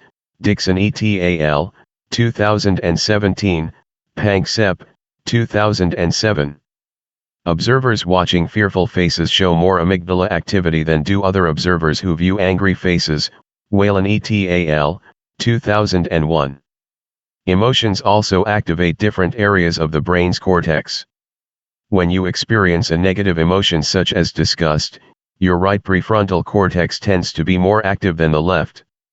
Depression-prone people, and those with generally negative perspectives, have also shown more right frontal lobe activity. Harmon Jones et al., 2002. Positive moods tend to trigger more left frontal lobe activity. People with positive personalities, from exuberant infants to alert, energized, and persistently goal-directed adults, have also shown more activity in the left frontal lobe than in the right. Davidson et al., 2000, Uri et al., 2004. Indeed, the more a person's baseline frontal lobe activity tilts left or is made to tilt left by perceptual activity, the more upbeat the person typically is. Drake and Myers, 2006. To sum up, we can't easily see differences in emotions from tracking heart rate, breathing, and perspiration. But facial expressions and brain activity can vary with the emotion. So, do we, like Pinocchio, give off telltale signs when we lie? For more on that question, see Thinking Critically About Lie Detection. LOQ 36-5. How effective are polygraphs in using body states to detect lies? Retrieval practice. Answers in Appendix E. Review. Module 36, Introduction to Emotion. Learning objectives. Test yourself. Answer these repeated learning objective questions on your own, before showing the answers here, or checking the answers in Appendix D, to improve your retention of the concepts. McDaniel et al., 2009, 2015. Terms and concepts to remember. Test yourself. Write down the definition in your own words, then check your answer. Emotion. James Lange theory. Cannon-Barth theory. Two-factor theory. Polygraph. Module test. Test yourself. Answer the following questions on your own first, then show the answers here, or check your answers in Appendix E. Module 37, Expressing Emotion. Express ions imply emotions. Sloths, with serene smiles seemingly plastered on their faces, appear happy. Basset hounds, with their long faces and droopy eyes, seem sad. Are our own faces a window into our feelings? To decipher people's emotions, we study their faces. We listen to their vocal tones. We read their bodies. Does nonverbal language vary with culture, or is it universal? Are women more emotional and empathic than men, or are all people roughly equal? And do our outward emotional expressions influence our internally experienced emotions, or are our bodies and minds separate? Detecting emotion in others. LOQ 37-1. How do we communicate emotions nonverbally? To people from Western cultures, a firm handshake conveys an outgoing, expressive personality. Chaplin et al., 2000. A gaze can communicate intimacy, while darting eyes may signal anxiety. Gleich, 1986, Perkins et al., 2012. When two people are in love, they often gaze into each other's eyes, smile, and nod.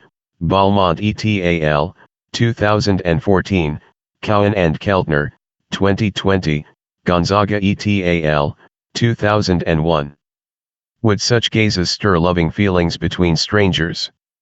To find out, researchers have placed unacquainted straight people in pairs and asked them to gaze intently for 2 minutes either at each other's hands, or into each other's eyes. After separating, the eye gazers reported feeling a tingle of attraction and affection. Kellerman et al., 1989. Our brain is an amazing detector of subtle expressions.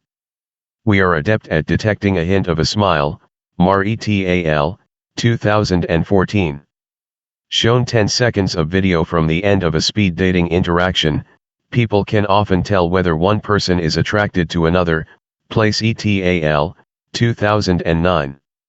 Observing thin slices of behavior, brief samples, revealed that the intensity of women's high school yearbook smiles predicted their well-being and marital satisfaction up to 30 years later. Harker and Keltner, 2001. More cheerful smiles in kindergartners' class photos reflected warmer family relationships. Ovius et al., 2009. Even brief smiles convey more than meets the eye. Signs of status are also easy to spot. When shown someone with arms raised, chest expanded, and a downward head tilt, People from diverse cultures including Fijian villagers, Canadian undergraduates, and indigenous peoples of Nicaragua perceive that person as experiencing pride and having dominant status. Tracy et al., 2013, Whitcower et al., 2022. Even a fleeting tenth of a second glimpse of a face has enabled viewers to judge people's trustworthiness, or to rate politicians' competence and predict their voter support. Willis and Todorov, 2006. First impressions occur with astonishing speed, noted Christopher Olivola and Alexander Todorov, 2010. We also excel at quickly detecting nonverbal threats. An angry face can pop out of a crowd. Oman et al., 2001, Stjpanovic and Labar, 2018. Even children as young as 2 years old attend to angry faces, suggesting that we instinctively detect threats. Burris et al., 2019. Experience sensitizes us to particular emotions, as shown by experiments using a series of faces, like those in Figure 37.1, that morph from anger to fear, or sadness. Shown a face that is 50% fear and 50% anger. Children who have been physically abused are more likely than other children to perceive anger. Pollock and Kistler, 2002, Pollock and Tolly Shell, 2003. Their perceptions become attuned to swiftly spotting glimmers of danger. Hard to control facial muscles can reveal signs of emotions you may be trying to conceal. Lifting just the inner part of your eyebrows, which few people do consciously, reveals distress or worry. Eyebrows raised and pulled together signal fear. Raised cheeks and activated muscles under the eyes suggest a natural smile, called a Duchenne smile, in honor of the French physician who described it.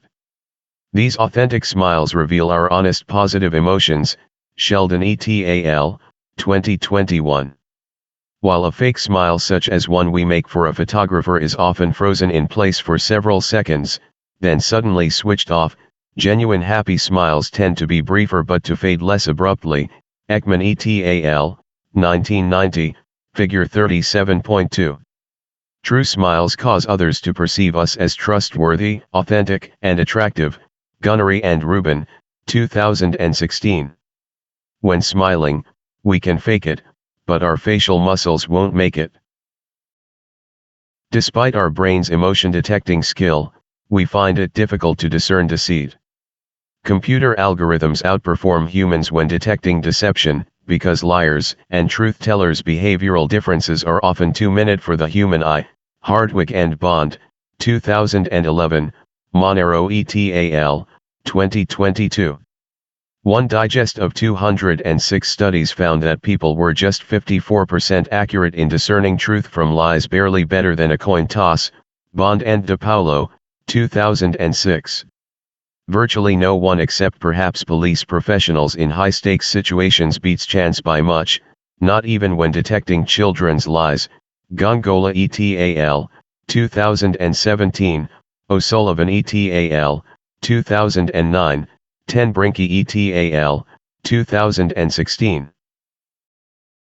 Gestures, facial expressions, and vocal tones, which are absent in written communication, convey important information. The difference was clear when study participants in one group heard 30-second recordings of people describing their marital separations. Participants in the other group read a transcript of the recording. Compared with those who had read it, participants who heard the description were better able to predict the people's current and future adjustment. Mason et al., 2010. Just hearing a stranger say hello is enough to give listeners some clue to the speaker's personality. Our texts, emails, and other online communications lack vocal and facial emotional nuances. Without the usual expressive cues, we run the risk of what developmental psychologist Jean Piaget called egocentrism, difficulty taking another's point of view. We may, for example, fail to perceive how others interpret our just kidding message. Kruger et al., 2005. So, to help people understand our personality and whether our online comment is serious, kidding, or sarcastic, We may insert emojis, KETAL, 2017. Gender, emotion, and nonverbal behavior. LOQ 37-2.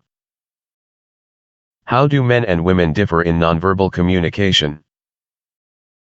Do women have greater sensitivity than men to nonverbal cues?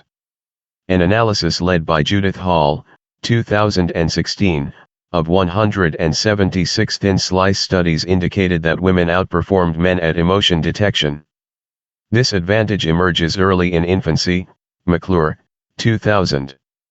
Women's nonverbal sensitivity might explain their greater emotional literacy.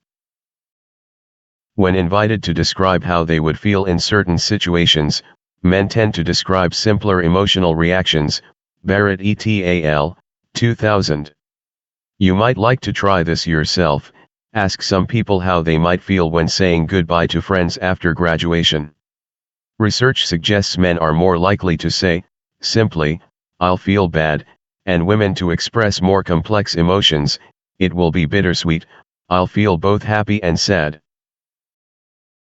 Women's skill at decoding others' emotions may also contribute to their greater emotional responsiveness and expressiveness, especially for positive emotions, Fisher and LaFrance, 2015, McDuff et al., 2017. In studies of 23,000 people from 26 cultures, women more than men reported themselves open to feelings, Costa et al., 2001.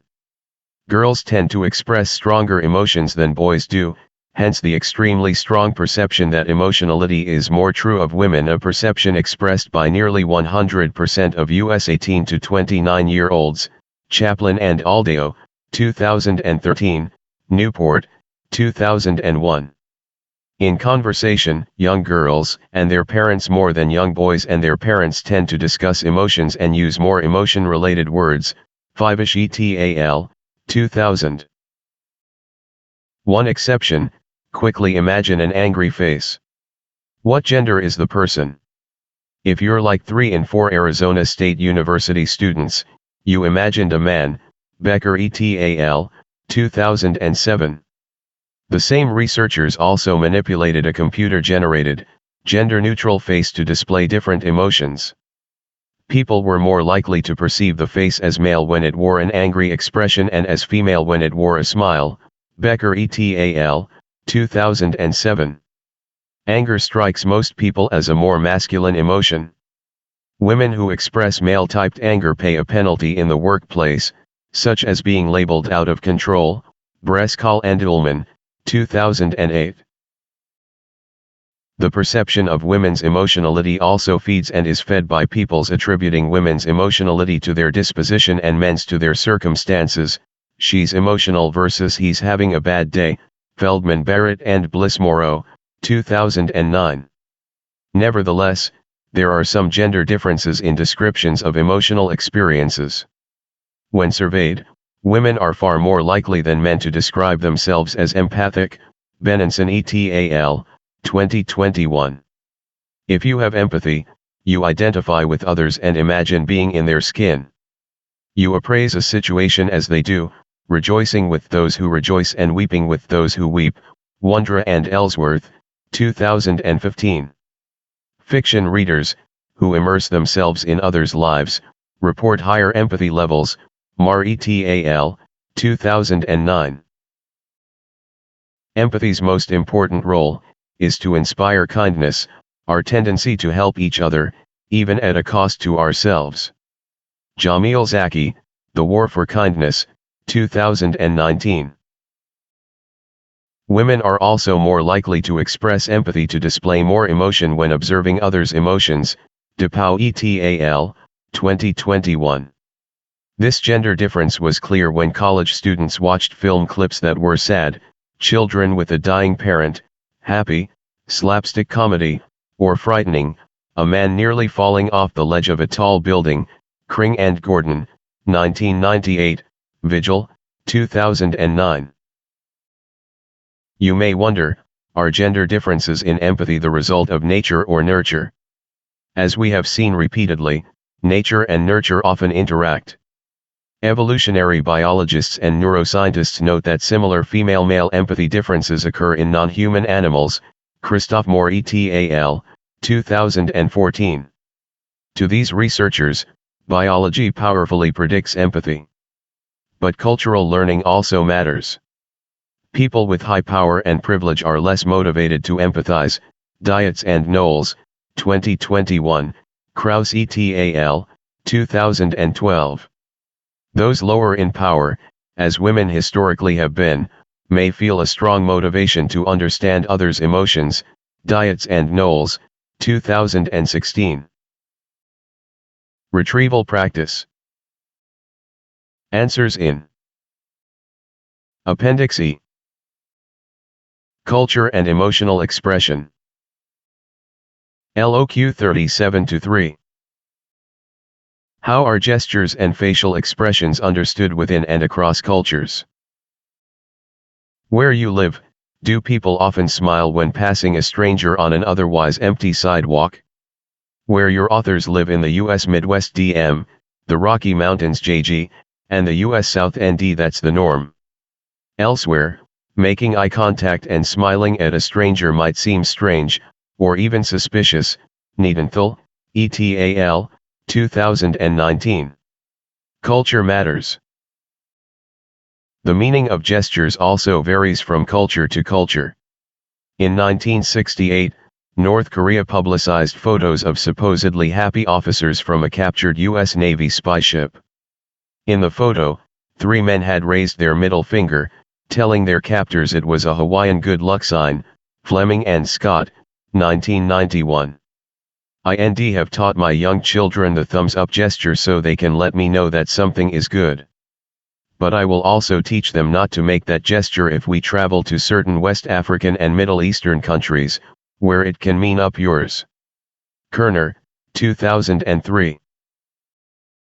Do facial expressions also have different meanings in different cultures? To find out, researchers have traveled the world, showing people photos of different posed faces and asking them to guess the emotion. Ekman and Friesen, 1975, Izzard, 1994, Mesquita, 2022. You can try one such task yourself by labeling the emotions in Figure 37.3. You probably labeled the smiling face as happiness, and so would most people worldwide. One analysis of 6 million videos from 144 countries found reliable associations between facial expressions and social contexts. Cowan et al., 2021. Across humanity, expressions conveying amusement occurred in videos with practical jokes, pained expressions with weight training, and triumphant expressions with sports. But people also differ in some expressions, especially anger and fear, even when matching exaggerated poses to a limited set of emotion words. Crivelli et al., 2016a, Figure 37.4.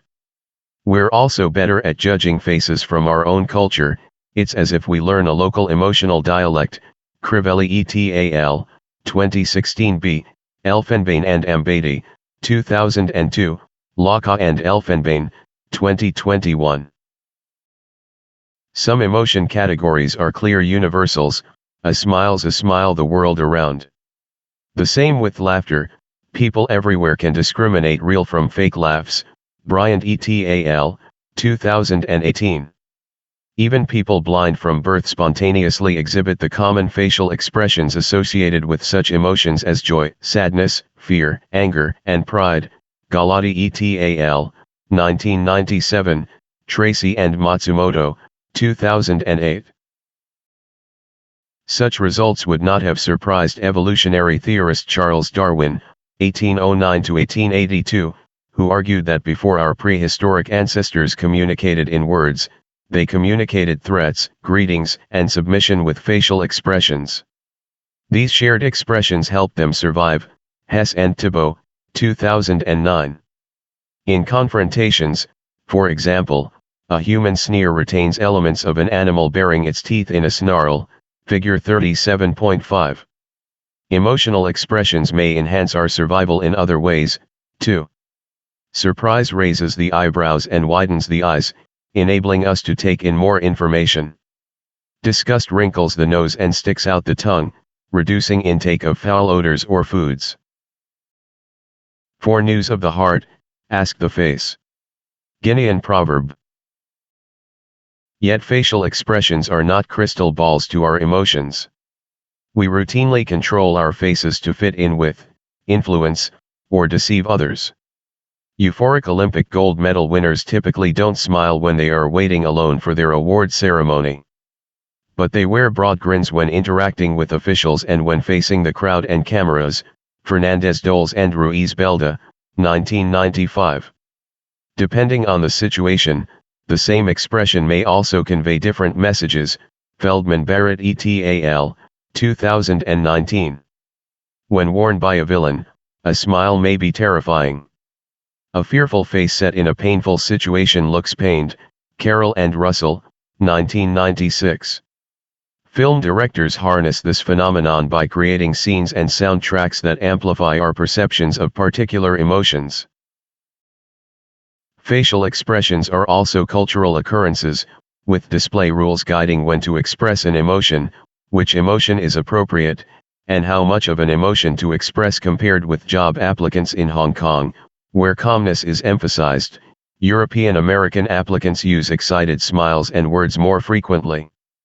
Likewise, European American leaders showed broad smiles 6 times more frequently in their official photos. Ben Charrett et al., 2019, figure 37.6. In cultures that encourage individuality and personal influence, as in Western Europe, Australia, New Zealand, and North America, people prefer high-intensity positive emotions. PSY, 2007. Cultures that encourage collectivism with a focus on others, as in Japan, China, and Korea, often value less intense emotional displays. Cordaro et al., 2018, Matsumoto et al., 2009. Moreover, in Japan, the mouth often so expressive in North Americans conveys less emotion than do the telltale eyes. Masuda et al., 2008, Yuki et al., 2007. If we're happy and we know it, our culture will teach us how to show it. Cultural differences also exist within nations. Irish people and their Irish American descendants have tended to be more expressive than Scandinavian people and their Scandinavian American descendants, even though both groups share a common nationality. Tsai and Chinsovedutton, 2003. And that reminds us of a familiar lesson. Like most psychological events, facial expressions are best understood not only as biological and cognitive phenomena, but also as social cultural phenomena.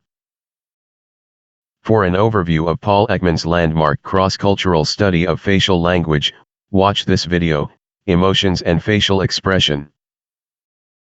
Retrieval practice. Answers in Appendix E. The effects of facial expressions. LOQ 37-4. How do our external facial expressions influence our internal feelings? As William James, 1890, struggled with feelings of depression and grief, he came to believe that we can control emotions by going through the outward movements of any emotion we want to experience. To feel cheerful, he advised, sit up cheerfully, look around cheerfully, and act as if cheerfulness were already there. In The Expression of the Emotions in Man and Animals, Charles Darwin, 1872, contended that the free expression by outward signs of an emotion intensifies it. He who gives way to violent gestures will increase his rage. Were they right? You can test their hypothesis, fake a big grin. Now scowl. Can you feel the smile therapy difference? Participants in dozens of experiments have felt a difference.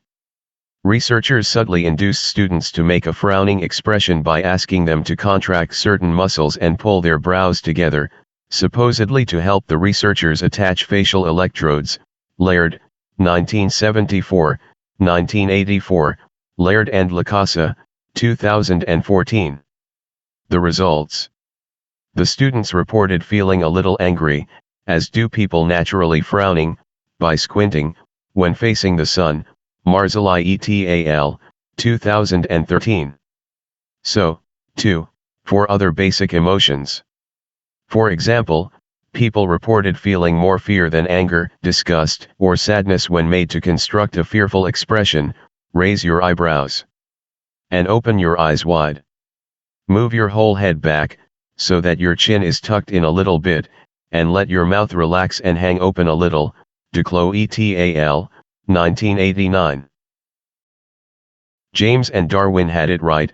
Expressions not only communicate emotion, they also amplify and regulate it. This facial feedback effect has been found many times, in many places, for many basic emotions. Coles et al., 2019, see figure 37.7. We're just a little happier when smiling, angrier when scowling, and sadder when frowning.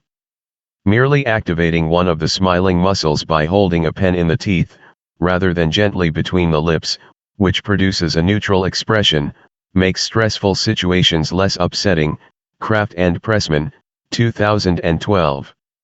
A hearty smile made not just with the mouth but with raised cheeks that crinkle the eyes enhances positive feelings even more when you are reacting to something pleasant or funny.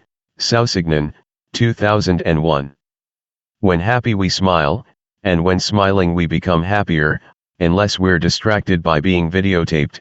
Marsh et al., 2019, Noah et al., 2018, Strack, 2016. In a saying often attributed to Vietnamese Buddhist monk Thich Nhat Hanh, sometimes your joy is the source of your smile, but sometimes your smile can be the source of your joy. So, your face is more than a billboard that displays your feelings, it also fuels your feelings. Scowl and the whole world scowls back. No wonder some people with depression or borderline personality disorder have reported feeling better after Botox injections paralyzed their facial frowning muscles. Kruger et al., 2022, Schulze et al., 2021. However, Botox paralysis of the frowning muscles also slows activity in emotion-related brain circuits and weakens emotional experiences. Davis et al., 2010, Henenlotter et al., 2008. The opposite happens when Botox paralyzes laughter muscles, people feel worse. Lewis, 2018. A request from your authors: smile often as you read this book. Researchers have also observed a broader behavior feedback effect. Carney et al., 2015, Flack, 2006. You can duplicate the participant's experience. Walk for a few minutes with short, shuffling steps, keeping your eyes downcast. Now walk around taking long strides, with your arms swinging and your eyes looking straight ahead. Can you feel your mood shift? Or when angry, lean back in a reclined sitting position and feel the anger lessen. Krahe et al., 2018. Going through the motions awakens the emotions. The next time you're angry or stressed, lean back and take a few deep breaths. You can use your understanding of feedback effects to become more empathic. Let your own face mimic another person's expression. Acting as another acts helps us feel what another feels. Hess and Fisher, 2016, Iacobani, 2009. Losing this ability to mimic others can leave us struggling to make emotional connections, as social worker Kathleen Bogart, who has Mobius syndrome, a rare facial paralysis disorder, discovered while working with Hurricane Katrina refugees. When people made a sad expression, I wasn't able to return it. I tried to do so with words and tone of voice, but it was no use. Stripped of the facial expression, the emotion just dies there, unshared. Carey, 2010. Ask yourself. Imagine a situation in which you would like to change the way you feel.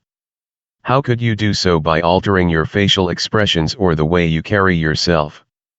In what other settings could you apply your knowledge of these feedback effects? Retrieval practice. Answers in Appendix E. Review. Module 37, Expressing Emotion. Learning Objectives. Test yourself. Answer these repeated learning objective questions on your own, before showing the answers here, or checking the answers in Appendix D, to improve your retention of the concepts. McDaniel et al., 2009, 2015. Terms and concepts to remember. Test yourself. Write down the definition in your own words, then check your answer. Facial feedback effect. Behavior feedback effect. Module test. Test yourself. Answer the following questions on your own first, then show the answers here, or check your answers in Appendix E. Module 38, Experiencing Emotion. OC 38-1. What are some of the basic emotions? How many distinct emotions are there? When surveyed, most emotion scientists agreed on 5 basic emotions: anger, fear, disgust, sadness, and happiness. Ekman, 2016. Carol Izard, 1977, isolated 10: joy, interest, excitement, surprise, sadness, anger, disgust, contempt, fear, shame, and guilt, most present in infancy. Figure 38.1. Others recognize as many as 28, including different flavors of happiness like awe, love, and pride. Cowan and Keltner, 2020. Emotions are categorized along 2 dimensions: valence, positive versus negative, and arousal, low versus high.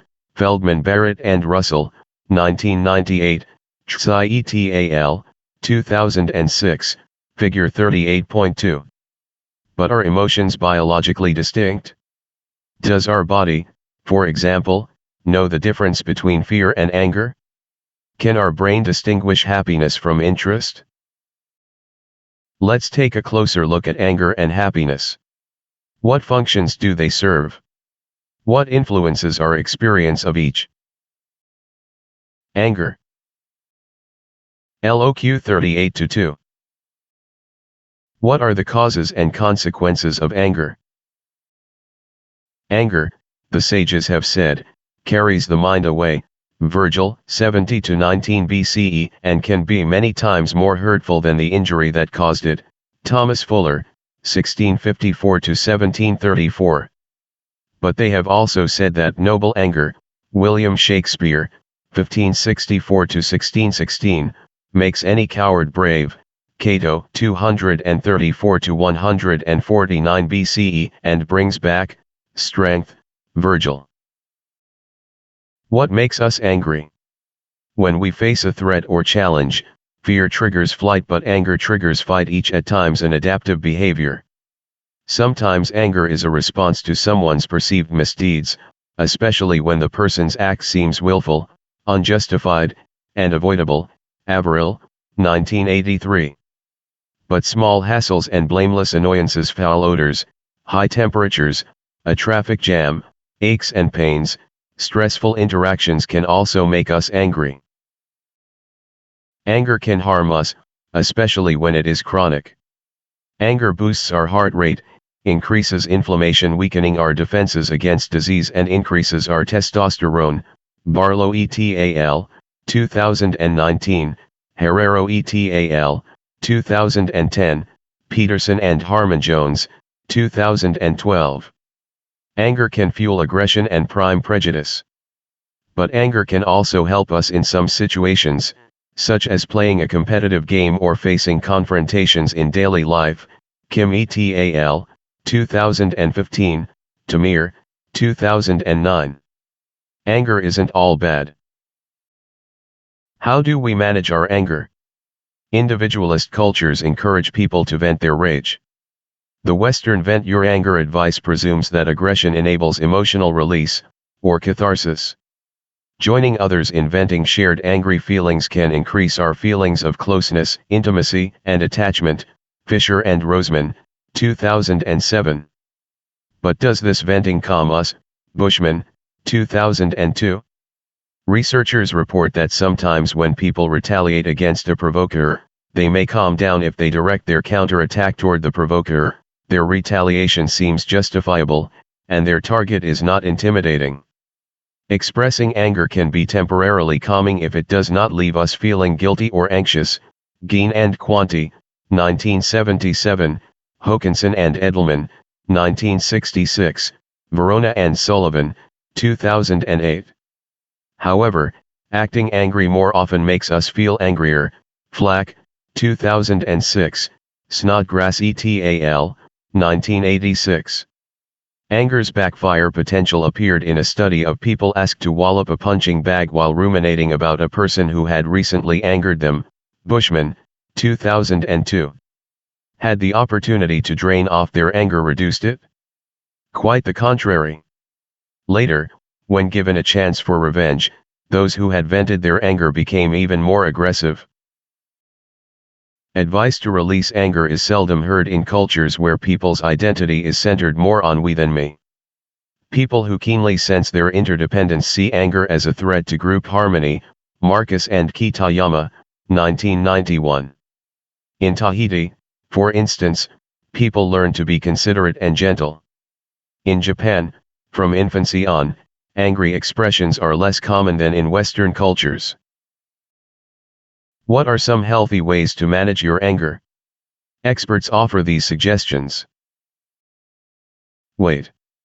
Doing so will reduce your physiological arousal. What goes up must come down, noted Carol Tavris, 1982. Any emotional arousal will simmer down if you just wait long enough. Think about the situation differently. Reappraisal: thinking about things in a different way can reduce anger and help us tolerate frustration. Zass et al., 2011.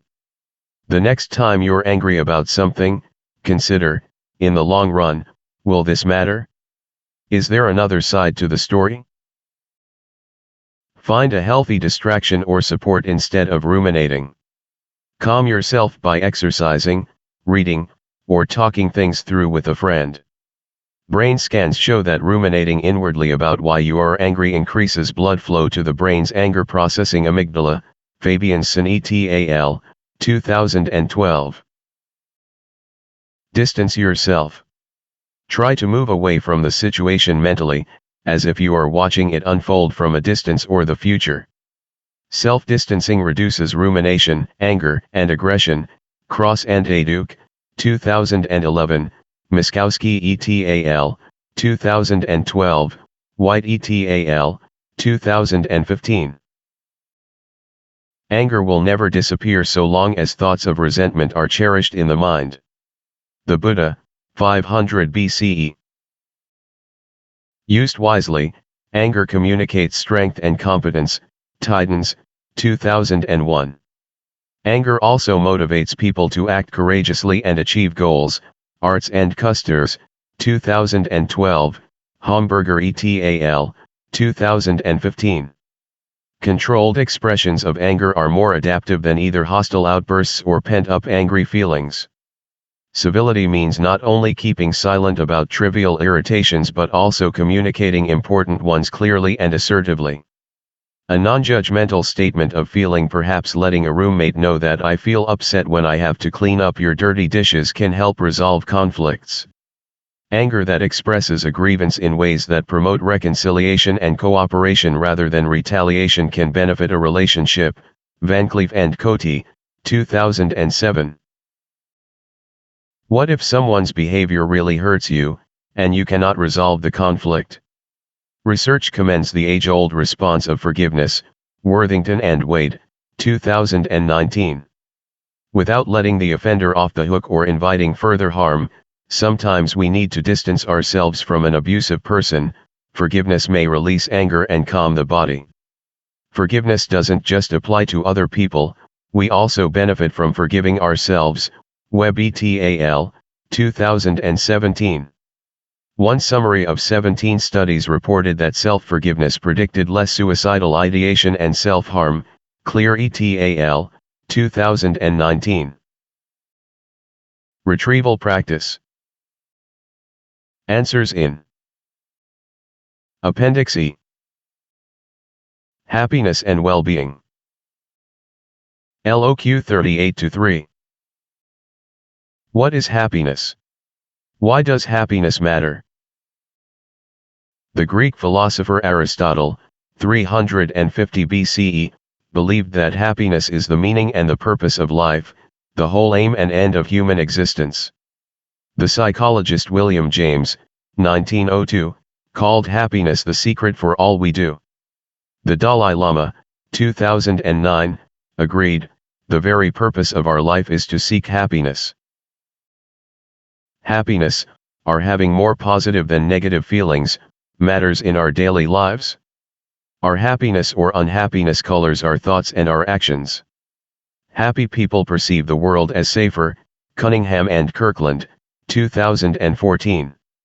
They also smile more, and act more playfully, Gardner et al., 2022. Their eyes are drawn toward emotionally positive images, Rayla et al., 2015. Positive feelings enhance our memory of positive facts and pleasant times, Bauer, 1981, Eisen et al., 1978. Happy feelings also broaden and build our thinking, allowing us to relax, become more creative, and connect more easily with others, Fredrickson, 2013, Shiata et al., 2017. Happiness also promotes a flourishing life. Happy babies tend to become successful adults, and happier adults experience more career success, Coffey, 2020, Walsh et al., 2018. Happier adults also live healthier and more satisfied lives, Boehm et al., 2015, Kushlov et al., 2020, Wilroth et al., 2020. When researchers surveyed thousands of U.S. college students in 1976 and studied them 2 decades later, happy students had gone on to earn significantly more money than their less happy than average peers, Diener et al., 2002. When we are happy, our relationships, self-image, and hopes for the future also seem more promising. Happiness benefits society, too. Happy people not only feel good, they also do good. This feel-good, do-good phenomenon is one of psychology's most consistent findings, Solovey, 1990. Happier people are more helpful and kind to others, Kushlov et al., 2022. A mood-boosting experience, finding money, succeeding on a challenging task, recalling a happy event, has made people more likely to give money, pick up someone's dropped papers, and volunteer time, Eisen and Levin, 1972. The reverse is also true, doing good also promotes good feeling. Spending money on others, rather than on ourselves, increases happiness, Agnon et al., 2020. Young children also show more positive emotion when they give, rather than receive, gifts, Agnon et al., 2015. In a Spanish corporate workplace, employees who helped their co-workers experienced greater well-being, and those they helped also became happier and more helpful, Chancellor et al., 2018. Even donating a kidney, despite the pain, leaves donors feeling good, Breathelorwitz and Marsh, 2014. The benefits of helping are not limited to exceptional altruists. People with a history of criminal behavior also feel good when they do good, Hannibal et al., 2019. The bottom line, helping others helps us all feel happy. Why does doing good feel so good? One reason is that it strengthens our social relationships, Agnon and Human, 2015, Yamaguchi et al., 2015. Some happiness coaches assign people to perform a daily random act of kindness and to record the results. Positive psychology. Psychologist William James was writing about the importance of happiness, the secret motive for all we do, as early as 1902. By the 1960s, the humanistic psychologists were interested in advancing human fulfillment. In the 21st century, under the leadership of American Psychological Association past President Martin Seligman, positive psychology is using scientific methods to study human flourishing. This rapidly growing subfield includes studies of subjective well-being. One ongoing longitudinal study is following 240,000 people in 24 countries to understand the key elements in human experience that help us thrive and feel a greater sense of purpose and meaning. Vanderwill, 2021. Taken together, satisfaction with the past, happiness with the present, and optimism about the future define the positive psychology movement's first pillar, positive well-being. Positive psychology is about building not just a pleasant life, says Seligman, but also a good life that engages one's skills, and a meaningful life that points beyond oneself. Thus, the second pillar, positive traits, focuses on exploring and enhancing creativity, courage, compassion, integrity, self-control, leadership, wisdom, and spirituality. Happiness is a byproduct of a pleasant, engaged, and meaningful life. The third pillar, positive groups, communities, and cultures, seeks to foster a positive social world. This includes healthy families, supportive neighborhoods, effective schools, socially responsible media, and civil dialogue. Positive psychology, Seligman and colleagues have said, 2005, is an umbrella term for the study of positive emotions, positive character traits, and enabling institutions. Its focus differs from psychology's traditional interests in understanding and alleviating negative states: abuse and anxiety, depression and disease, prejudice and poverty. Psychology articles published since 1887 mentioning depression still outnumber those mentioning happiness by about 16-1. The positive psychology movement has gained strength, with supporters in more than 100 countries, IPPA, 2022. Worldwide, centers such as the Greater Good Science Center in Berkeley, California, support the science of thriving and happiness. When are we happiest? LOQ 38-4. How do time, wealth, adaptation, and comparison affect our happiness levels? So, happiness matters. But what factors influence when people are happiest? For example, are some days of the week happier than others? One social psychologist, Kramer, 2010, did a naturalistic observation of emotion words in billions of Facebook posts. He tracked the frequency of people's positive and negative emotion words by day of the week. The days with the most positive moods: Friday and Saturday, figure 38.3. Similar analyses of questionnaire responses and 59 million Twitter messages found Friday, Saturday, and Sunday to be the week's happiest days. Golder and Macy, 2011, Halliwell and Wang, 2015, Young and Lim, 2014. For you, too. For a helpful tutorial animation about this type of research design, watch this video, Naturalistic Observation. Positive emotions also tend to rise in the early to middle part of most days, and they tend to decline later in the day. Kahneman et al., 2004, Watson, 2000. So, too, with day-to-day moods. A stressor, an argument, a bad test grade, a car problem triggers a bad mood.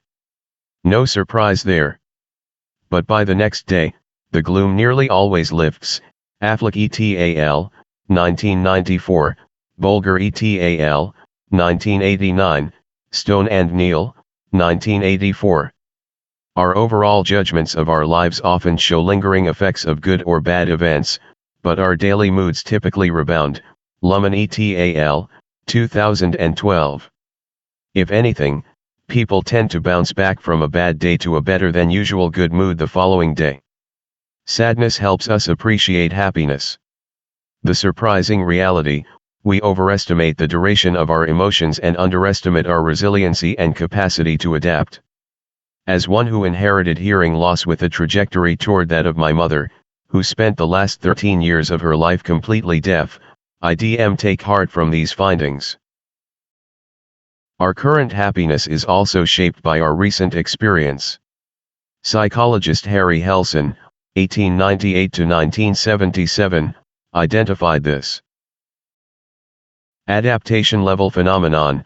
We judge new events by comparing them with our past experiences. Our past experiences define neutral level sounds that seem neither loud nor soft, temperatures that seem neither hot nor cold, events that seem neither pleasant nor unpleasant. We then notice and react to variations up or down from these levels. Have you noticed how a chilly fall day, after summer, feels colder than the same temperature in late winter? People who have experienced a recent windfall from the lottery, an inheritance, or a surging economy typically feel joy and satisfaction. Diener and Oishi, 2000, Gardner and Oswald, 2007, Lindqvist et al., 2020. You would, too, if you woke up tomorrow with all your wishes granted, perhaps a world with no bills, no ills, and perfect grades. But eventually, you would adapt to this new normal. Before long, you would again sometimes feel joy and satisfaction when events exceed your expectations, sometimes feel let down when they fall below, and sometimes feel neither up nor down. The point to remember: feelings of satisfaction and dissatisfaction, success and failure are based partly on expectations formed by our recent experience. Rutledge et al., 2014. What predicts happiness? LOQ 38-5. What predicts happiness, and how can we be happier? Happy people share many characteristics, Table 38.1. But what makes one person filled with joy, day after day, while others seem dark or aloof? Here, as in so many other areas, the answer is found in the interplay between nature and nurture. Genes matter. In one analysis of over 55,000 identical and fraternal twins, 36% of the differences among people's happiness ratings was heritable, attributable to genes. Bartels, 2015. Even identical twins raised apart have similar happiness levels. The challenging quest for specific genes that influence happiness confirms a familiar lesson: human traits are influenced by many genes having small effects. Roysam and Ness, 2019. But our personal history and our culture matter, too. Values vary. One group's recipe for happiness might differ from another group's. Self-esteem matters more in Western cultures, which value individualism. Social acceptance and harmony matter more in communal cultures, such as Japan, that stress family and community. Diener et al., 2003, Fulmer et al., 2010, Uchida and Kitayama, 2009. In East Asia, most people prefer a calm to an exciting life. Crabtree and Lai, 2021. Depending on our genes, outlook, and recent experiences, our happiness seems to fluctuate around a happiness set point, which disposes some people to be more upbeat and others, more negative. Even so, our satisfaction with life can change. Sheldon and Lyubomirsky, 2021. Happiness rises and falls, and we can control some of what makes us more or less happy on a given day or in a given situation. Your happiness, like your cholesterol level, is partially shaped by genetics. Yet as cholesterol is also influenced by diet and exercise, some of your happiness is under your personal control. Ness, 2010, Sin and Lyubomirsky, 2009. See Table 38.2 for some research-based suggestions to build your personal strengths and increase your happiness and well-being. If we can enhance our happiness on an individual level, could we use happiness research to refocus our collective priorities? Psychologists believe we could. Thanks to information resources such as the Gallup World Poll, researchers can track human happiness and misery over time. 2021 was the unhappiest year of the past 2 decades. Many political leaders are also making use of such research. 43 nations have begun measuring their citizens' well-being, and many have undertaken interventions to boost national well-being. Diener et al., 2015, 2019. Britain's annual population survey, for example, asks its citizens how satisfied they are with their lives, how worthwhile they judge their lives, and how happy and how anxious they felt yesterday. ONS, 2018. Happy societies are not only prosperous, but also places where people trust one another, feel free, and enjoy close relationships. Halliwell et al., 2013, Oishi and Skamak, 2010. This knowledge may guide nations toward policies that decrease stress, foster human flourishing, and promote the pursuit of happiness. Debates about economic inequality, tax rates, divorce laws, parental leave, healthcare, and city planning can all consider people's psychological well-being. Questioning some myths about happiness.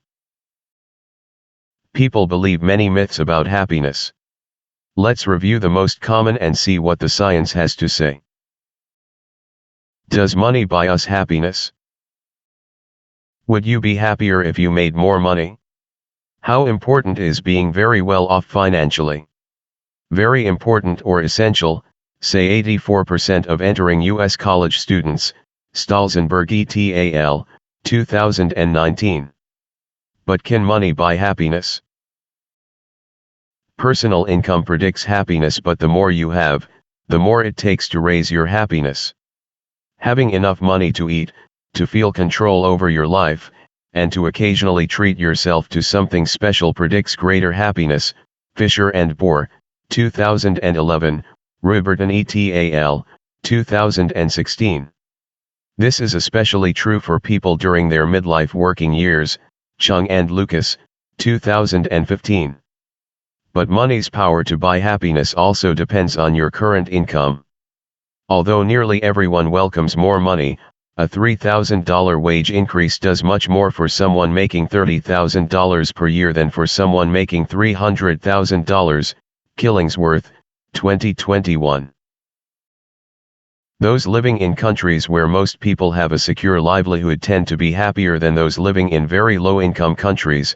Diener and Tay, 2015. Money may not buy happiness, but extreme poverty often means misery, which can be lessened by more fairly distributed economic growth. Roser, 2021. Once we have enough money for comfort and security, however, we reach an income satiation point beyond which piling up more and more matters less and less. Donnelly et al., 2018, Jeb et al., 2018. Think hitting the lottery would make you happy? Hear from researchers in this video. Would $100 million make you happy? Economic growth in higher income countries has provided no apparent boost to people's morale or social well-being. Since the late 1950s, the average U.S. citizen's buying power has almost tripled, and with it came new home entertainment systems, safer cars, fresh fruit in winter, and easy information access. Did it also buy more happiness? As figure 38.4 shows, Americans have become no happier. In 1957, some 35% said they were very happy, as did slightly fewer 31% in 2018, and 19% during the COVID pandemic in 2021. The same thing happened in China and India, where living standards have risen but happiness and life satisfaction have not, as Turlin and O'Connor, 2020. The good life is not the good's life. Extreme inequality is socially toxic. Why has economic growth not made us happier? Economic growth has been accompanied by rising inequality, which, across time and place, predicts unhappiness. Chung and Lucas, 2016, Grofland and Laus, 2019. In countries such as the United States, China, and India, the last half-century's rising economic tide has lifted the yachts faster than the rowboats. Hazel, 2018. In countries and states with greater inequality, people with lower incomes tend to experience more physical, emotional, and social problems than they do in places with less inequality. Payne, 2017, Summit et al., 2018, Vyas et al., 2022. One study following over 40,000 Canadian children found that those experiencing poverty had greater odds of having asthma and a psychological disorder, and were less ready for school. Roos et al., 2019. Thus, the more unequal a country's income, the more money predicts happiness. Macchia, 2020, Quisp Torreblanca et al., 2021. Across the world, we seem to understand that extreme inequality is socially toxic. Regardless of their political party, most people say they would prefer smaller pay gaps between people with high incomes and people with low incomes. Arsenio, 2018, Kiat Pungson and Norton, 2014. Ironically, in every culture, those who strive hardest for wealth have tended to live with lower well-being, especially when they seek money to prove themselves, gain power, or show off rather than support their families. Donnelly et al., 2016, Niemiak et al., 2009, Shrivastava et al., 2001. Those who instead strive for intimacy, personal growth, and community contribution experience a higher quality of life. Kasser, 2018, Ward et al., 2020. The bottom line, money by itself does not buy happiness, but if you spend it on others in ways that promote kindness, it can predict happiness. Watch this video, using technology to address racial disparities in healthcare, for a discussion of this important issue. Is our happiness independent of others? Are you happy? Many people, especially those from individualist cultures, believe our happiness is independent of others. If you want to live a happy life, tie it to a goal, not to people, advised Albert Einstein. Yet the reality is that we are social animals. We often compare ourselves to others, our looks, our achievements, and our happiness. Whether we feel good or bad depends on our perception of just how successful those others are. Lyubomirsky, 2001. Most new university students perceive their peers as more socially connected, which diminishes their well-being and makes it harder to form friendships. Wylans et al., 2017, Zell et al., 2018. Across many studies, people ranging from mall shoppers to online respondents have perceived others' social lives as more active than their own. Dury et al., 2017.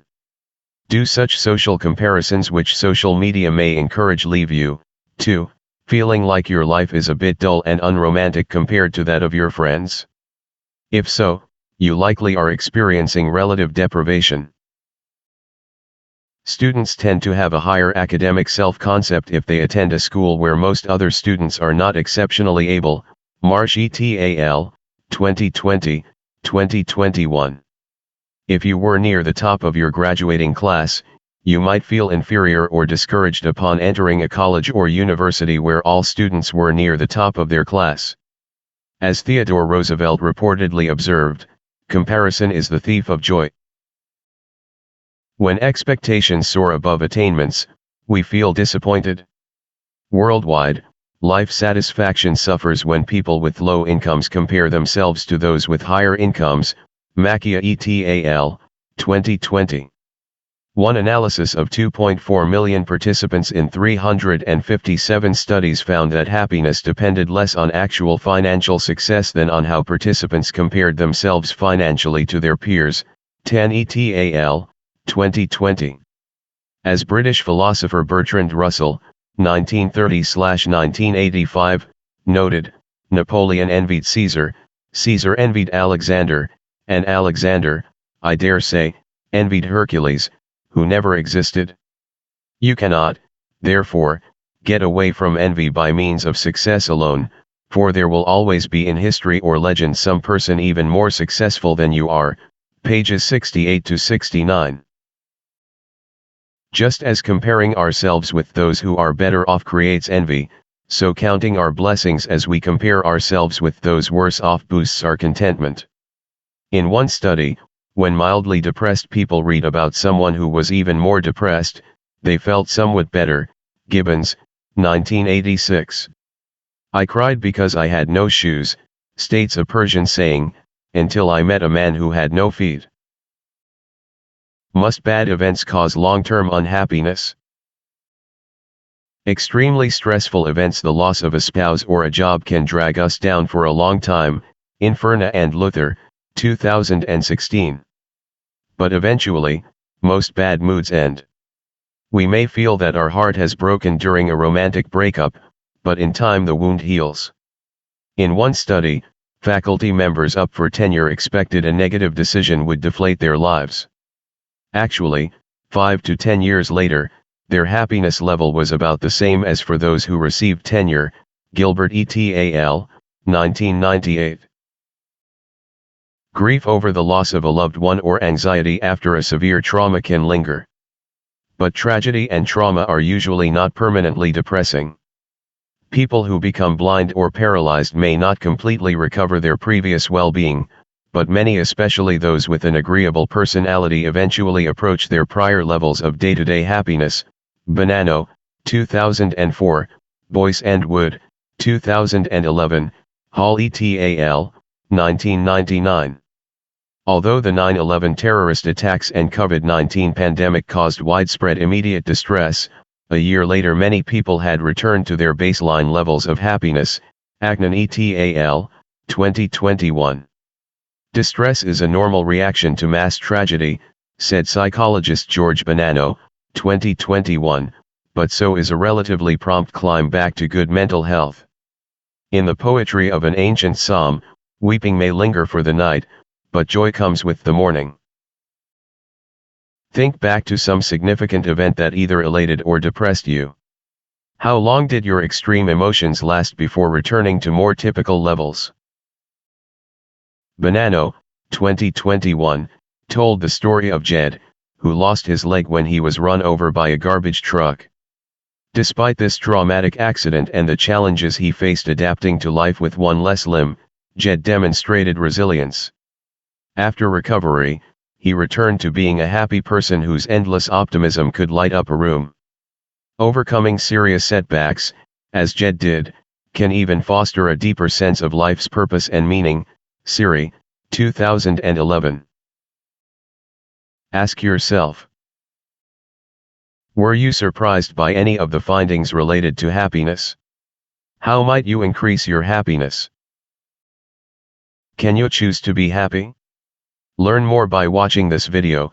What is the secret of happiness? The School of Jessica Kellgren-Fozard. And learn more about how we synthesize happiness in this video. TED Talk. Dan Gilbert, The Surprising Science of Happiness. Retrieval practice. Answers in Appendix E. Review. Module 38, Experiencing Emotion. Learning objectives. Test yourself. Answer these repeated learning objective questions on your own, before showing the answers here, or checking the answers in Appendix D, to improve your retention of the concepts. McDaniel et al., 2009, 2015. Terms and concepts to remember. Test yourself. Write down the definition in your own words, then check your answer.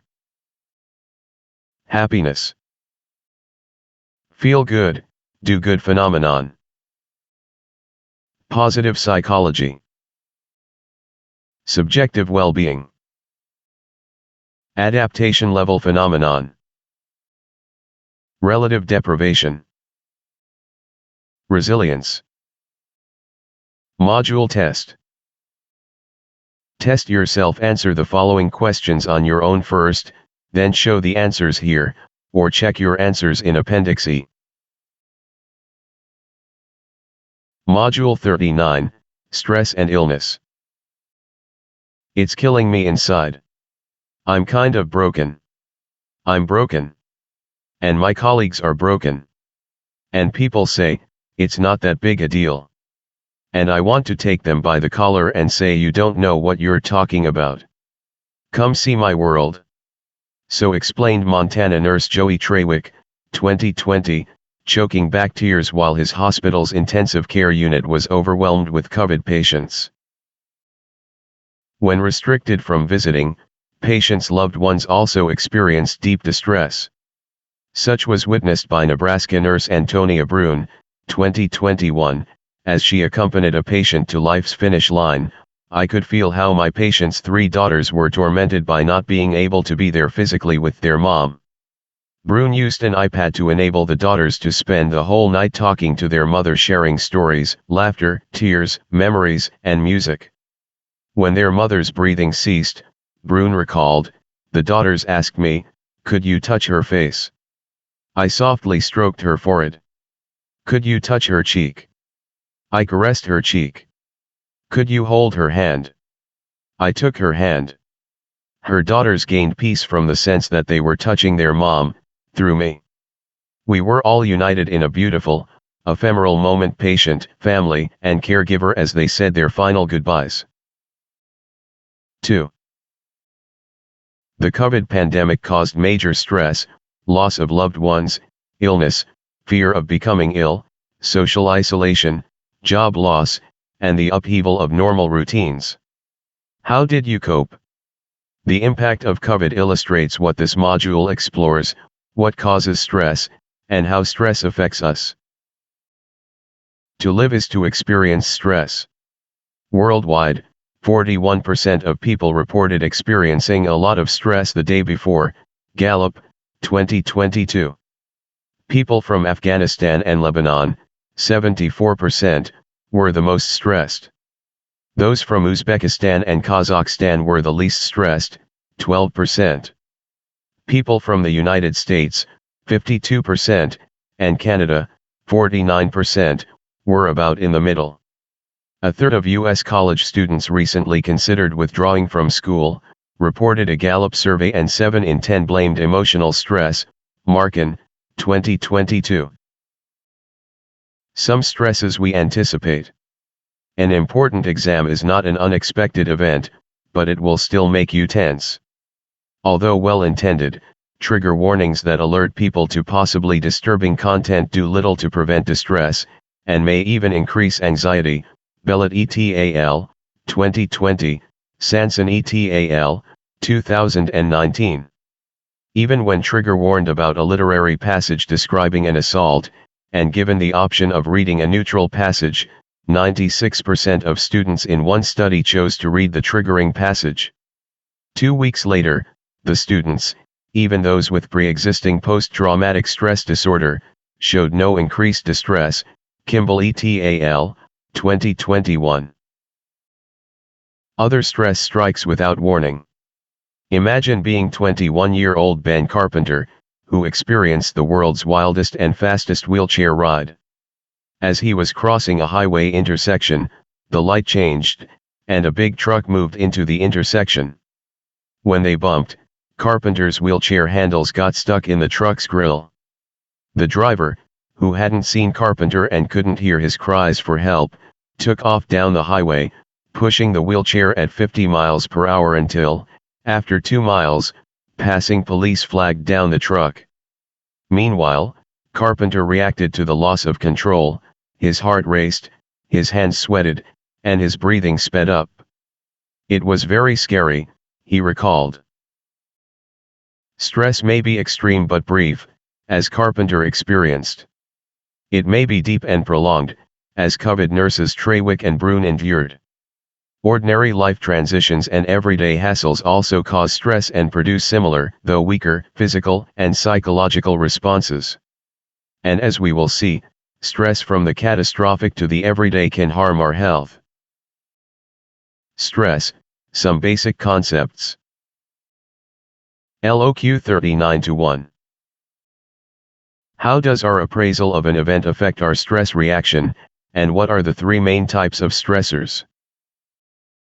Stress is a slippery concept. We sometimes use the word informally to describe threats or challenges. Nurse Brune was under a lot of stress, and at other times to describe our responses, she felt very stressed. Psychologists use more precise terms. The challenge or event, Brune's distressing time treating COVID patients, is a stressor. Her physical and emotional responses are a stress reaction. And the process by which she interpreted the threat was stress. Stress often arises less from events themselves than from how we think about or appraise them. Lazarus, 1998. One person, alone in a house, ignores its creaking sounds and experiences no stress. Another suspects an intruder and becomes alarmed.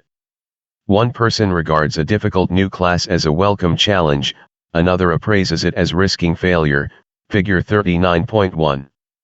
Once we've appraised an event as a stressor, the primary appraisal, we assess our ability to respond to it, the secondary appraisal.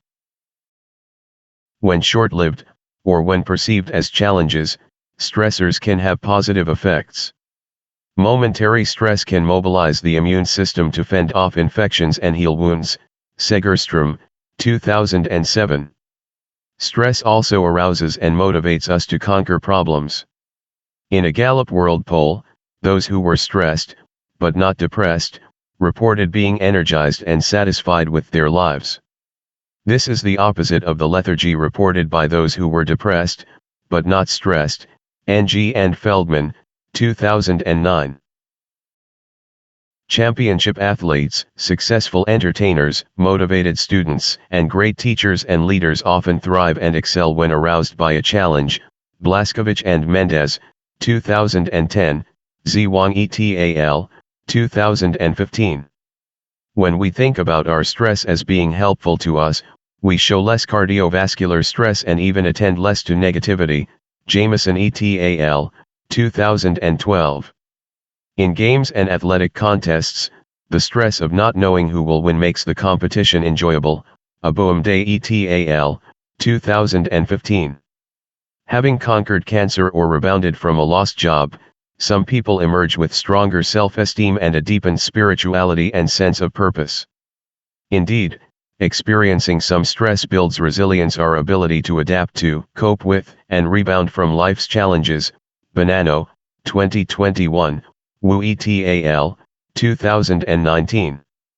When we experience hardship, we sometimes discover the hidden power of our talents and relationships. Nunez et al., 2022, Schwartz et al., 2022. By teaching us how to cope with life's twists and turns, occasional stressors can even build a healthier immune system. Epple et al., 1998. Adversity can produce growth. Too many parents make life hard for their children by trying, too zealously, to make it easy for them.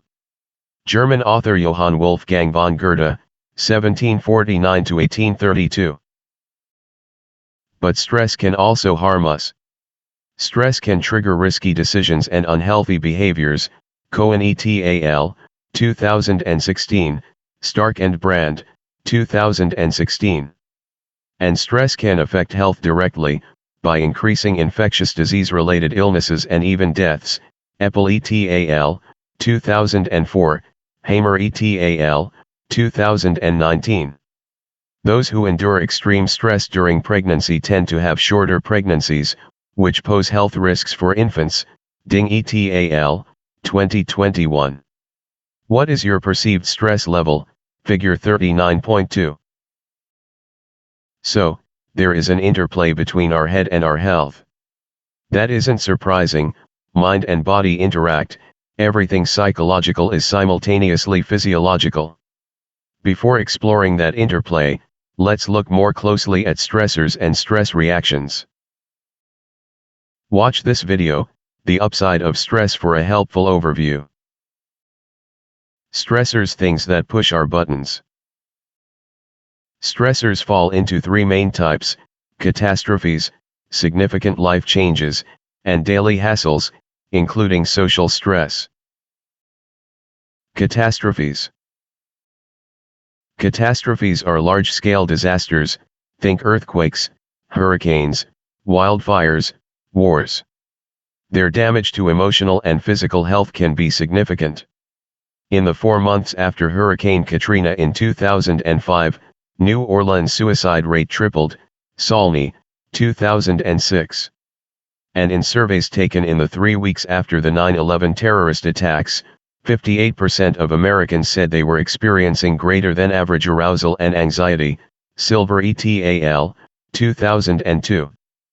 People were especially likely to report such symptoms in the New York City area, and sleeping pill prescriptions rose by 28%, HMHL, 2002, NSF, 2001.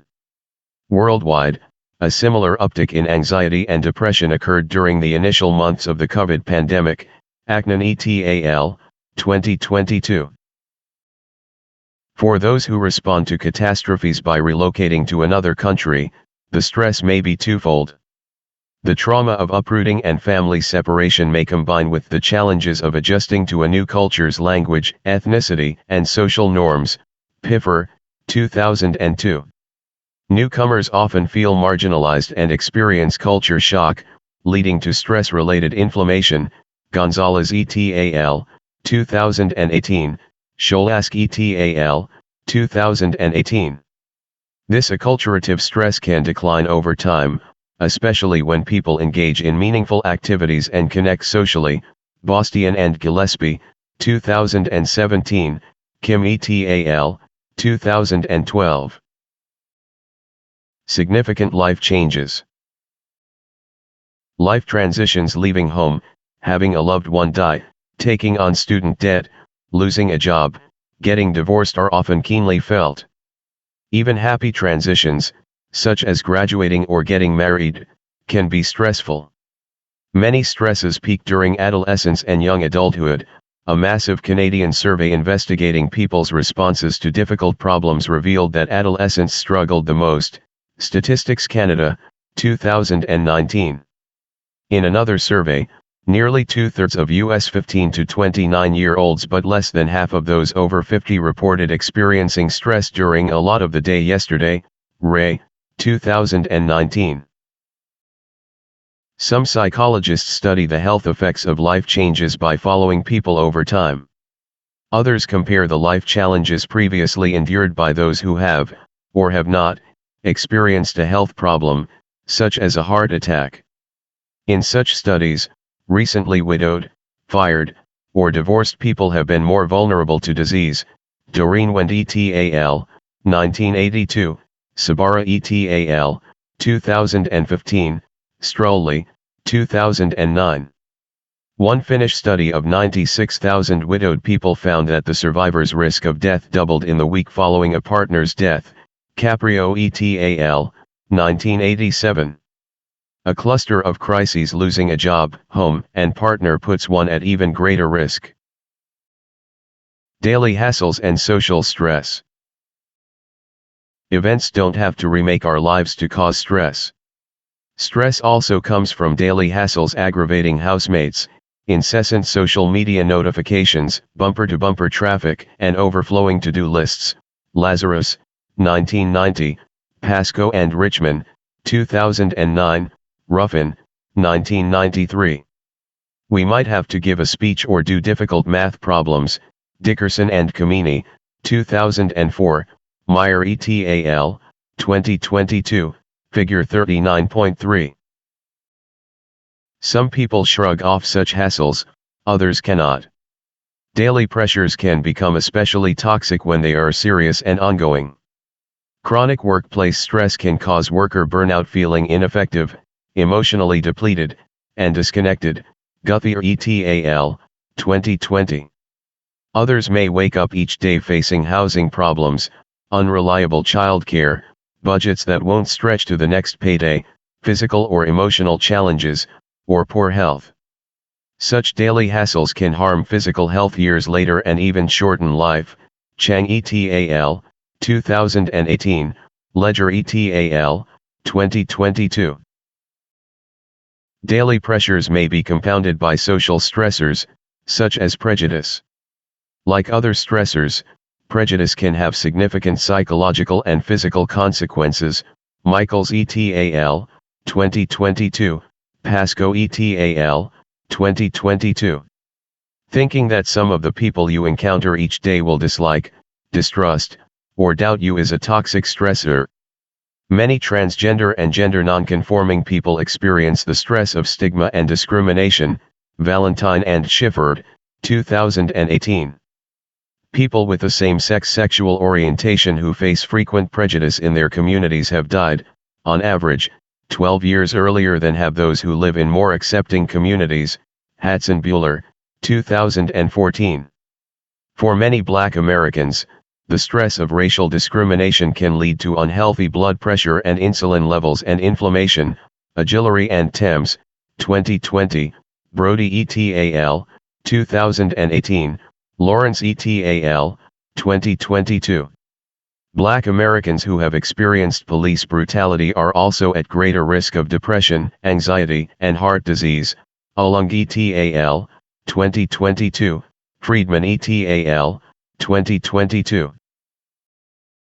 Stress also arises from the daily conflicts we face between our different approach and avoidance motives.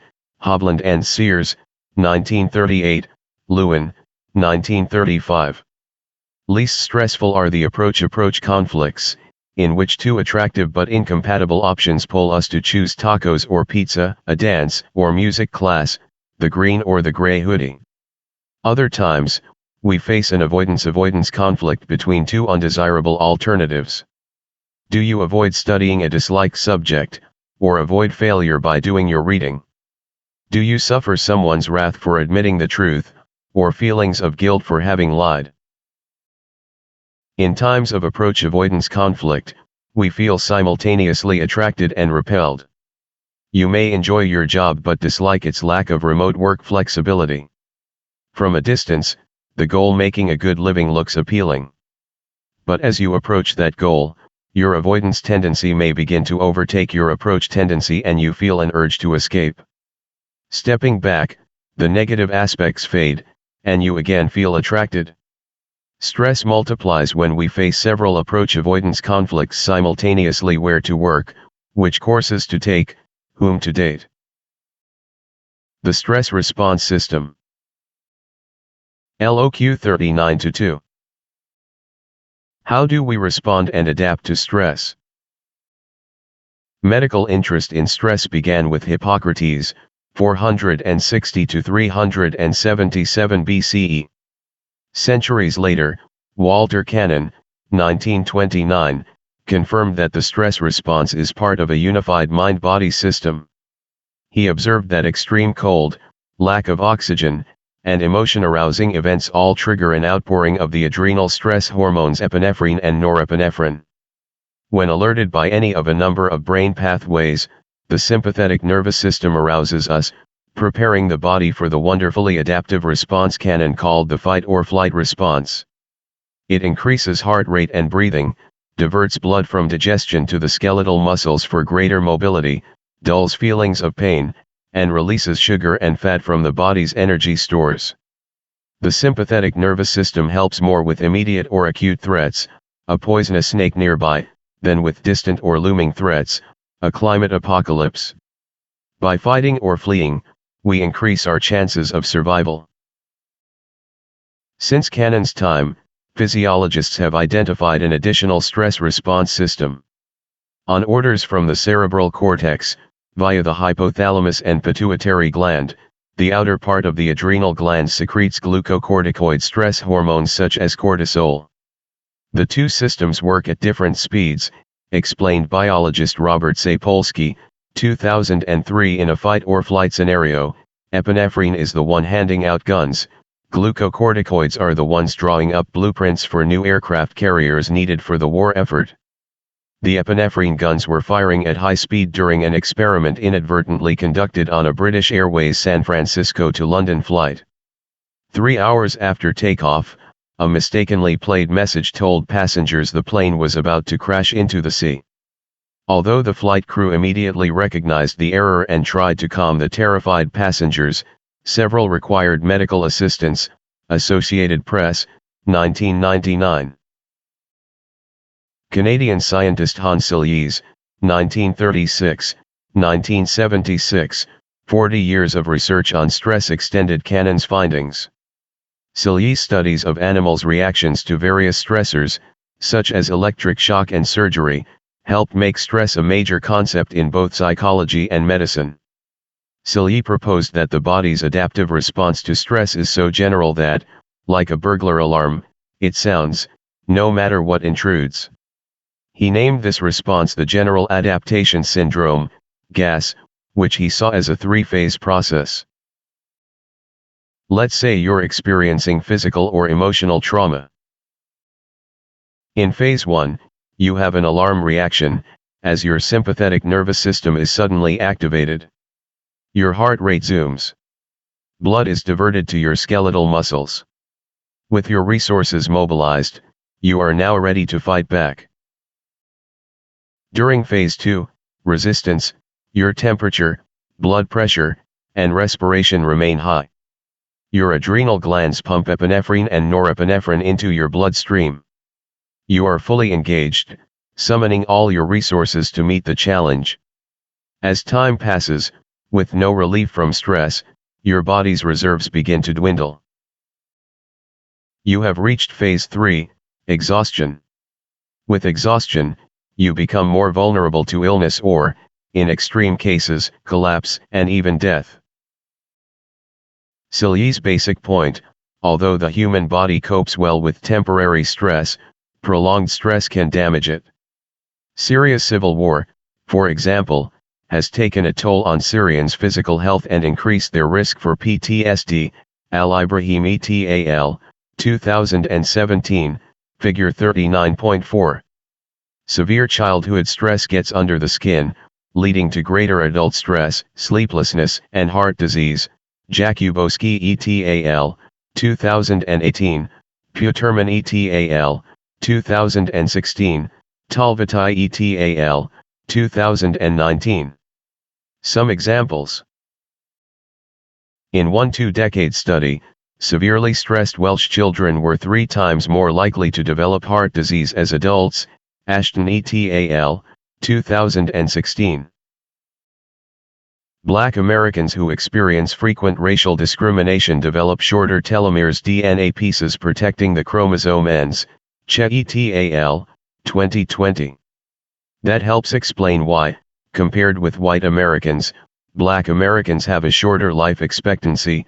CDC, 2020, Puterman et al., 2020. In studies of abused youth and stressed caregivers, those who were most stressed had cells that looked older than their chronological age. Nels McGee et al., 2022. Severe stress ages people. We sleep afraid, we wake up afraid, and leave our homes afraid. 15-year-old girl's Facebook post, describing her family's daily life in war-torn Yemen. Al-Asayati, 2016. We respond to stress in other ways, too. One response is common after severe stress: withdraw, isolate, conserve energy, or act like a mouse, whose stressed-out brain induces them to recharge by taking a nap. UET al., 2022. Do you also get sleepy when you're stressed? Faced with an extreme disaster, such as a ship sinking, some people become paralyzed by fear. Another response, found among women more often than men, is to give and receive support, what's called the tend and befriend response. Lim and Desteno, 2016, Taylor, 2006, Von de Waans et al., 2019.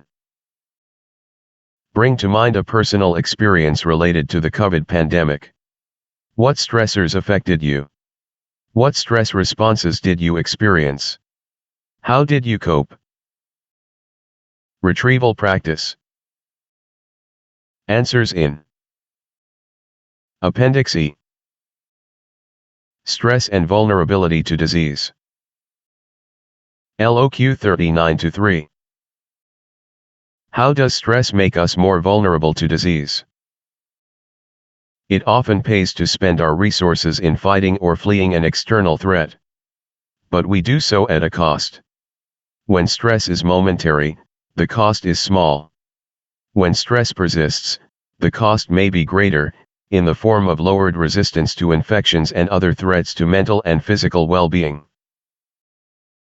To study how stress and healthy and unhealthy behaviors influence health and illness, psychologists and physicians created the interdisciplinary field of behavioral medicine, integrating behavioral and medical knowledge. Health psychology provides psychology's contribution to behavioral medicine. A branch of health psychology called psychoneuroimmunology focuses on mind-body interactions. Kaya Colt-Glaser, 2009, Kipnis, 2018. This awkward name makes sense. Your thoughts and feelings, psycho, influence your brain, neuro, which influences the endocrine hormones that affect your disease-fighting immune system. And this subfield is the study, ology, of those interactions. I've stopped turning the telly on. I've had to because the news was making me ill. UK nurse explaining how she coped with stress during the COVID pandemic, Kinsella et al., 2022. If you've ever had a stress headache, or felt your blood pressure rise with anger, you know that our psychological states have physiological effects. Stress can even leave you less able to fight off disease because your nervous and endocrine systems influence your immune system. Sternberg, 2009. You can think of the immune system as a complex surveillance system. When it functions properly, it keeps you healthy by isolating and destroying bacteria, viruses, and other invaders. 4 types of cells are active in these search and destroy missions. Figure 39.5. Your age, nutrition, genetics, and stress level all influence your immune system's activity. When your immune system doesn't function properly, it can err in 2 directions. Overreacting. The immune system may attack the body's own tissues, causing an allergic reaction or a self-attacking disease, such as lupus, multiple sclerosis, or some forms of arthritis. Women, who are immunologically stronger than men, are more susceptible to such autoimmune diseases. Nasinovich and Schoenfeld, 2012, Schwartzman Morris and Putt-Ehrman, 2012. Underreacting. The immune system may allow a bacterial infection to flare, a dormant virus to erupt, or cancer cells to multiply. To protect transplanted organs, which the recipient's body treats as foreign invaders, a patient's immune system may be deliberately suppressed. Immune system suppression has been observed in animals stressed by physical restraints, unavoidable electric shocks, noise, crowding, cold water, social defeat, or separation from their mothers. Mayer et al., 1994. One study monitored immune responses in 43 monkeys over 6 months. Cohen et al., 1992. Half were left in stable groups. The rest were stressed by being housed with new roommates, 3 or 4 new monkeys each month. By the end of the experiment, the socially disrupted monkeys had weaker immune systems. Human immune systems react similarly. 3 examples. Surgical wounds heal more slowly in stressed people. In one experiment, dental students received punch wounds, precise small holes punched in the skin. Compared with wounds placed during summer vacation, those placed 3 days before a major exam healed 40% more slowly. Kaya Colt-Glaser et al., 1998. In other studies, marriage conflict has also slowed punch wound healing. Kaya Colt-Glaser et al., 2005. Stressed people are more vulnerable to illness. Major life stress increases the risk of a respiratory infection. Peterson et al., 2010. When psychologist Sheldon Cohen and his colleagues dropped a cold virus into people's noses, 47% of those living stress-filled lives developed colds. Figure 39.6. Among those living relatively free of stress, only 27% did.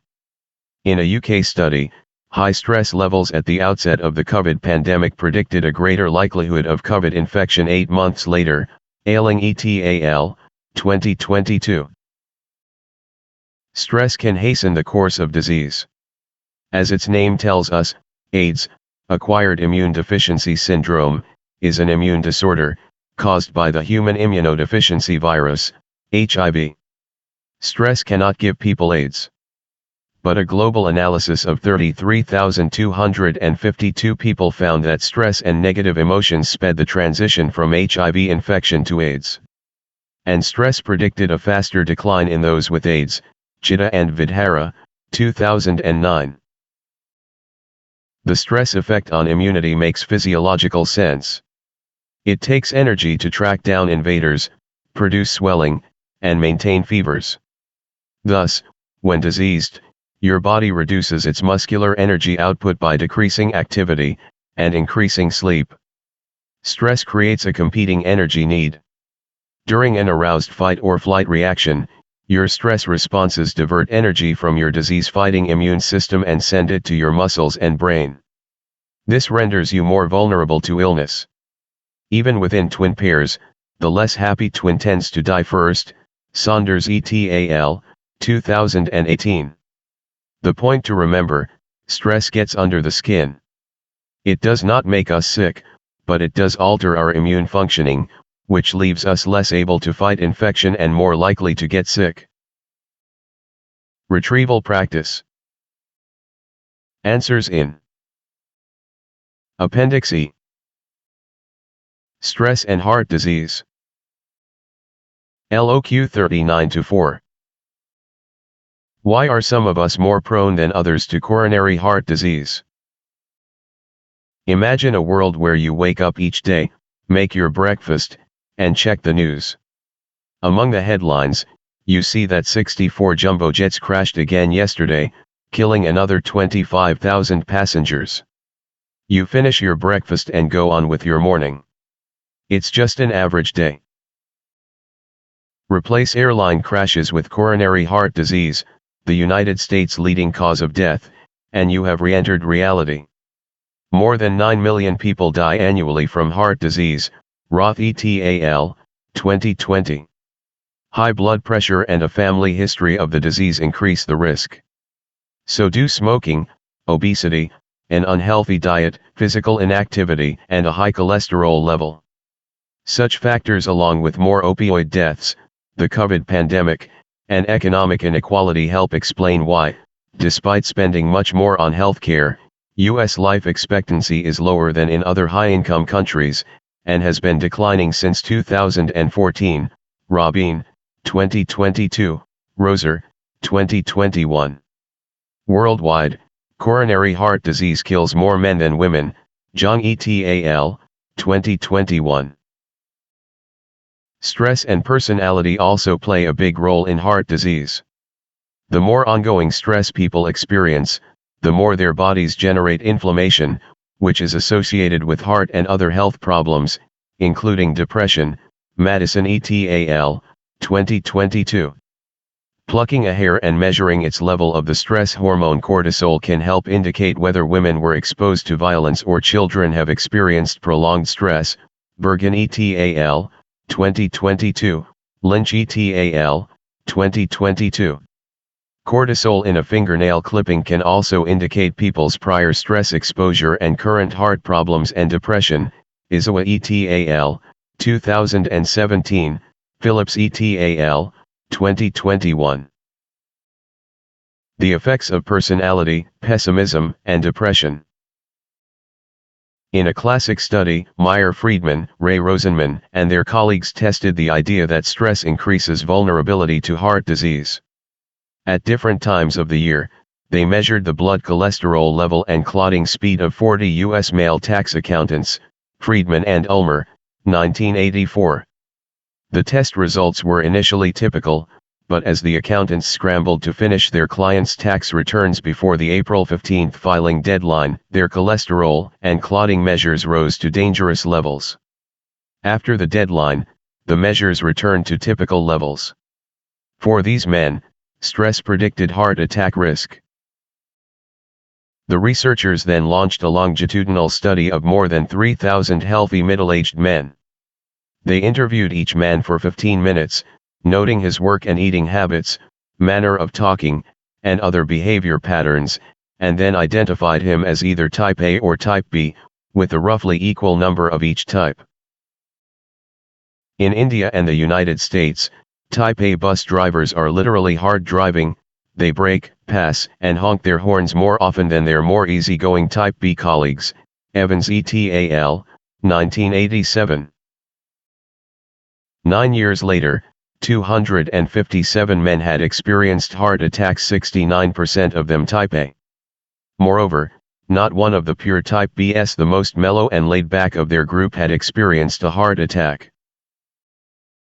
As often happens in science, this exciting discovery provoked both enormous public interest and researchers' curiosity. Was the finding reliable? If so, what was the toxic component of the type A profile? Time consciousness, competitiveness, anger. Hundreds of other studies have since explored possible psychological predictors of cardiovascular disease. Chita and Hamer, 2008, Chita and Steptoe, 2009. These reveal that type A's toxic core is negative emotions, especially the anger associated with an aggressively reactive temperament. Their often active sympathetic nervous system redistributes blood flow to their muscles, pulling it away from their internal organs. The liver, which usually removes cholesterol and fat from the blood, can't do its job. Thus, excess cholesterol and fat may continue to circulate in the blood and later get deposited around the heart. Hostility also correlates with other risk factors, such as smoking, drinking, and obesity. Bund and Souls, 2006. Our mind and heart interact. In Western cultures, suppressing negative emotions increases gloomy moods, relationship problems, and health risks. Cameron and Overall, 2018, Kitayama et al., 2015. Many studies have also found that people who react with anger over little things are the most coronary prone. Rage seems to lash back and strike us in the heart muscle. Spielberger and London, 1982. To have a healthy body and mind, learn how to reframe unpleasant events. I have overcome obstacles like this before, or there are other positive aspects of my life, and pause when agitated rather than letting your anger erupt. For some tips on managing anger, see Module 38. A cheerful heart is a good medicine, but a downcast spirit dries up the bones. Proverbs 17:22. Ask yourself, do you think you are type A, type B, or somewhere in between? In what ways has this tendency been helpful to you, and in what ways has it been a challenge? Watch this video, Longitudinal and Cross-Sectional Studies, for a helpful tutorial animation. Chronic pessimism may be similarly toxic. In 10 longitudinal studies, researchers compared health records among 215,000 people who scored as optimists, pessimists, or neither. Kritanawong et al., 2022. When the researchers followed up with participants years later, they found that pessimists were 43% more likely than optimists to develop heart disease and 13% more likely to be dead. Figure 39.7. Pessimism's pestilence even emerged among people in their 80s and 90s, with pessimistic participants at greater risk of dying over the next 5 years. Jacobs et al., 2021. Happiness also matters. Happy and consistently satisfied people tend to be healthy and to outlive their unhappy peers. Diener et al., 2017, Ghana et al., 2016, Martin Maria et al., 2017. People with big smiles tend to have extensive social networks, which predict longer life. Hertenstein et al., 2009. Boosting people's happiness, with a 10-week educational and skills-building experimental intervention, reduced their subsequent sick days. Kushlov et al., 2020. Having a happy spouse also predicts better health. Chopik and O'Brien, 2017. Happy You, Healthy Me. As we noted earlier, depressed people tend to age faster and die sooner, Han et al., 2018. This is in part because depressed people often smoke more and exercise less, Hooley et al., 2008. In one study, nearly 4,000 English adults, ages 52 to 79, provided mood reports from a single day. Compared with those in a good mood, those in a depressed mood were twice as likely to be dead 5 years later, Steptoe and Wardle, 2011. In a U.S. survey of 164,102 adults, those who had experienced a heart attack were twice as likely to report also having been depressed at some point in their lives, Witters and Wood, 2015. And in the years following a heart attack, people with high scores for depression were 4 times more likely than their low-scoring counterparts to develop further heart problems, Fraser-Smith and Lesperance, 2005. Depression is disheartening. Retrieval practice. Answers in Appendix E. Stress and inflammation.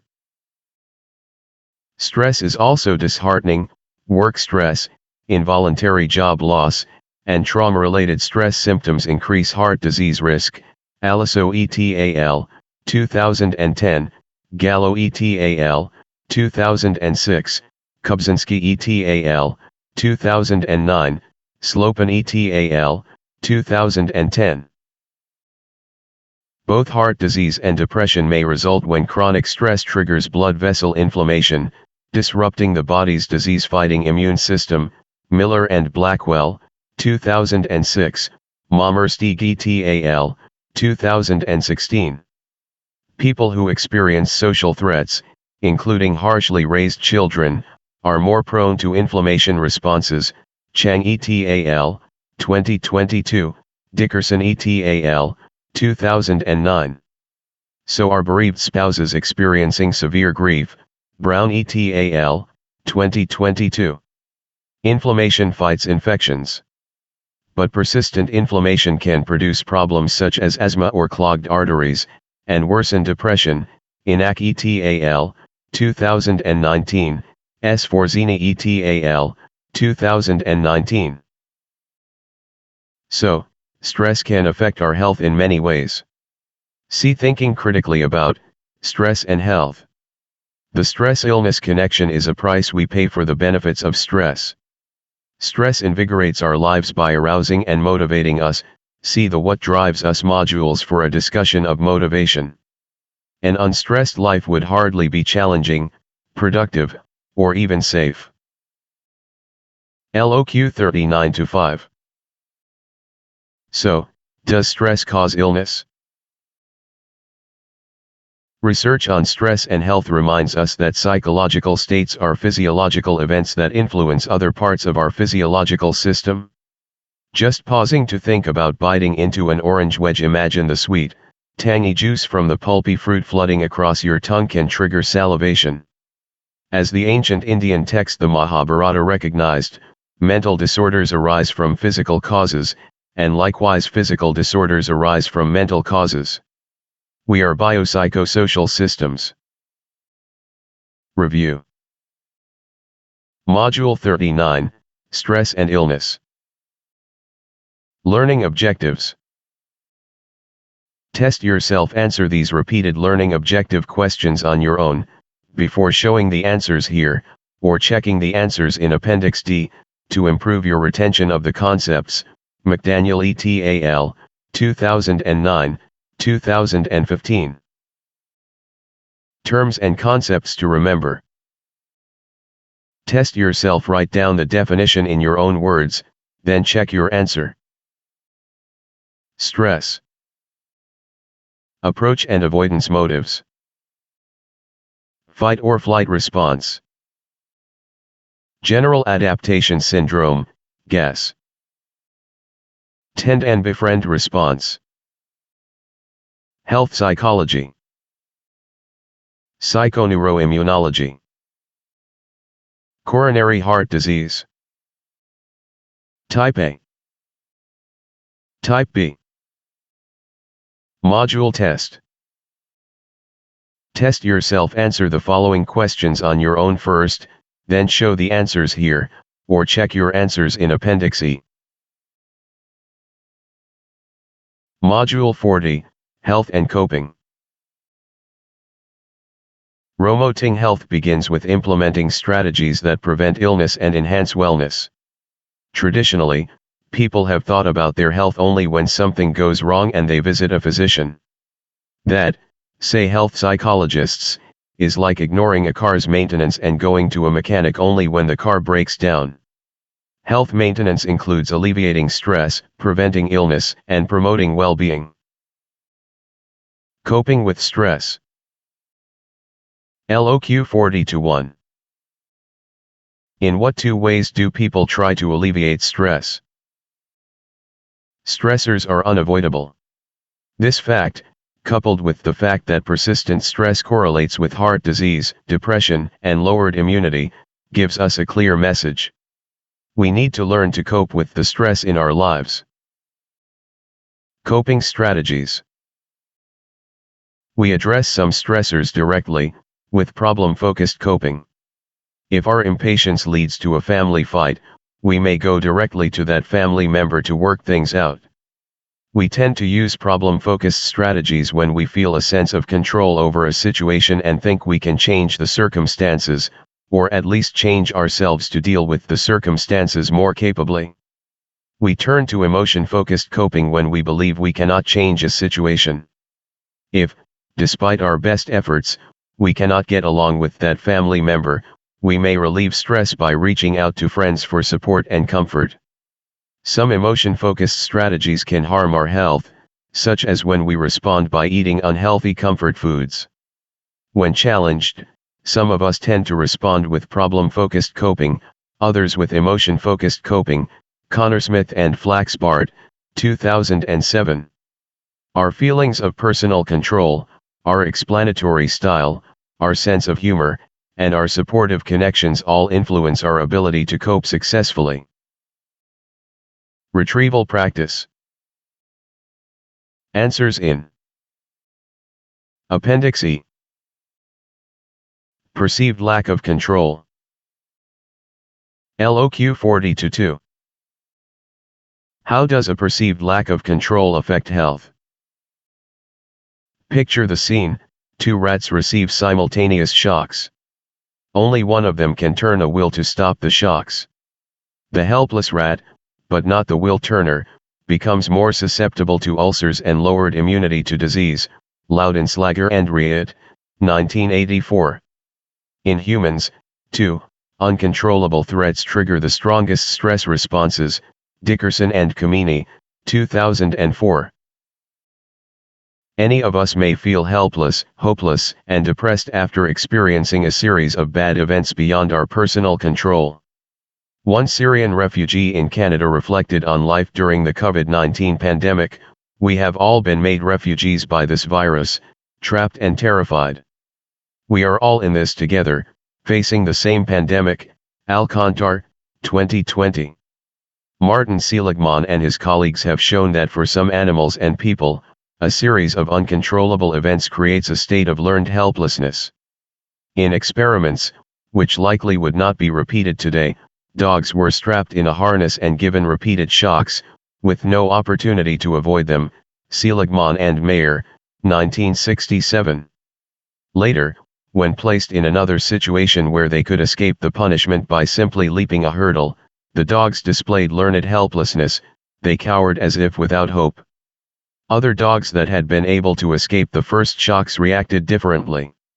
They had learned they were in control and easily escaped the shocks in the new situation. Seligman and Mayer, 1967. People have shown similar patterns of learned helplessness. Abramson et al., 1978, 1989, Seligman, 1975. Perceiving a loss of control, we become more vulnerable to ill health. This is an especially serious problem for older people, who are highly susceptible to health problems and also perceive the greatest loss of control, Drew Ely's et al., 2017. In a famous study of elderly nursing home residents, those who perceived the least amount of control over their activities declined faster and died sooner than those given more control, Rodan, 1986.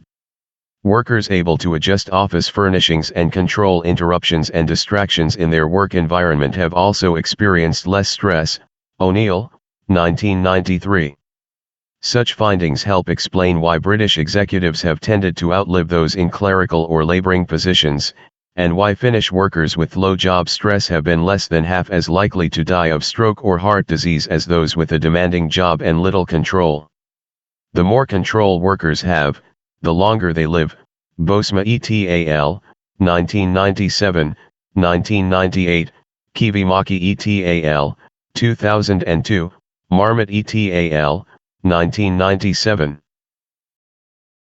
Poverty entails less control of one's life, which helps explain a link between economic status and longevity, Jokela et al., 2009.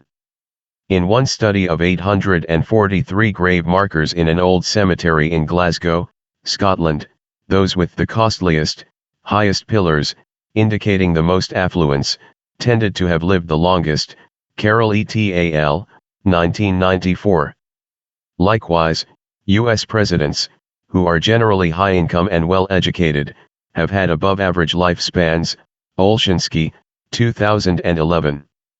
Across cultures, high economic status predicts a lower risk of heart and respiratory diseases, Sapolsky, 2005. High-income parents also tend to have healthy, advantaged children, Savlieva et al., 2016.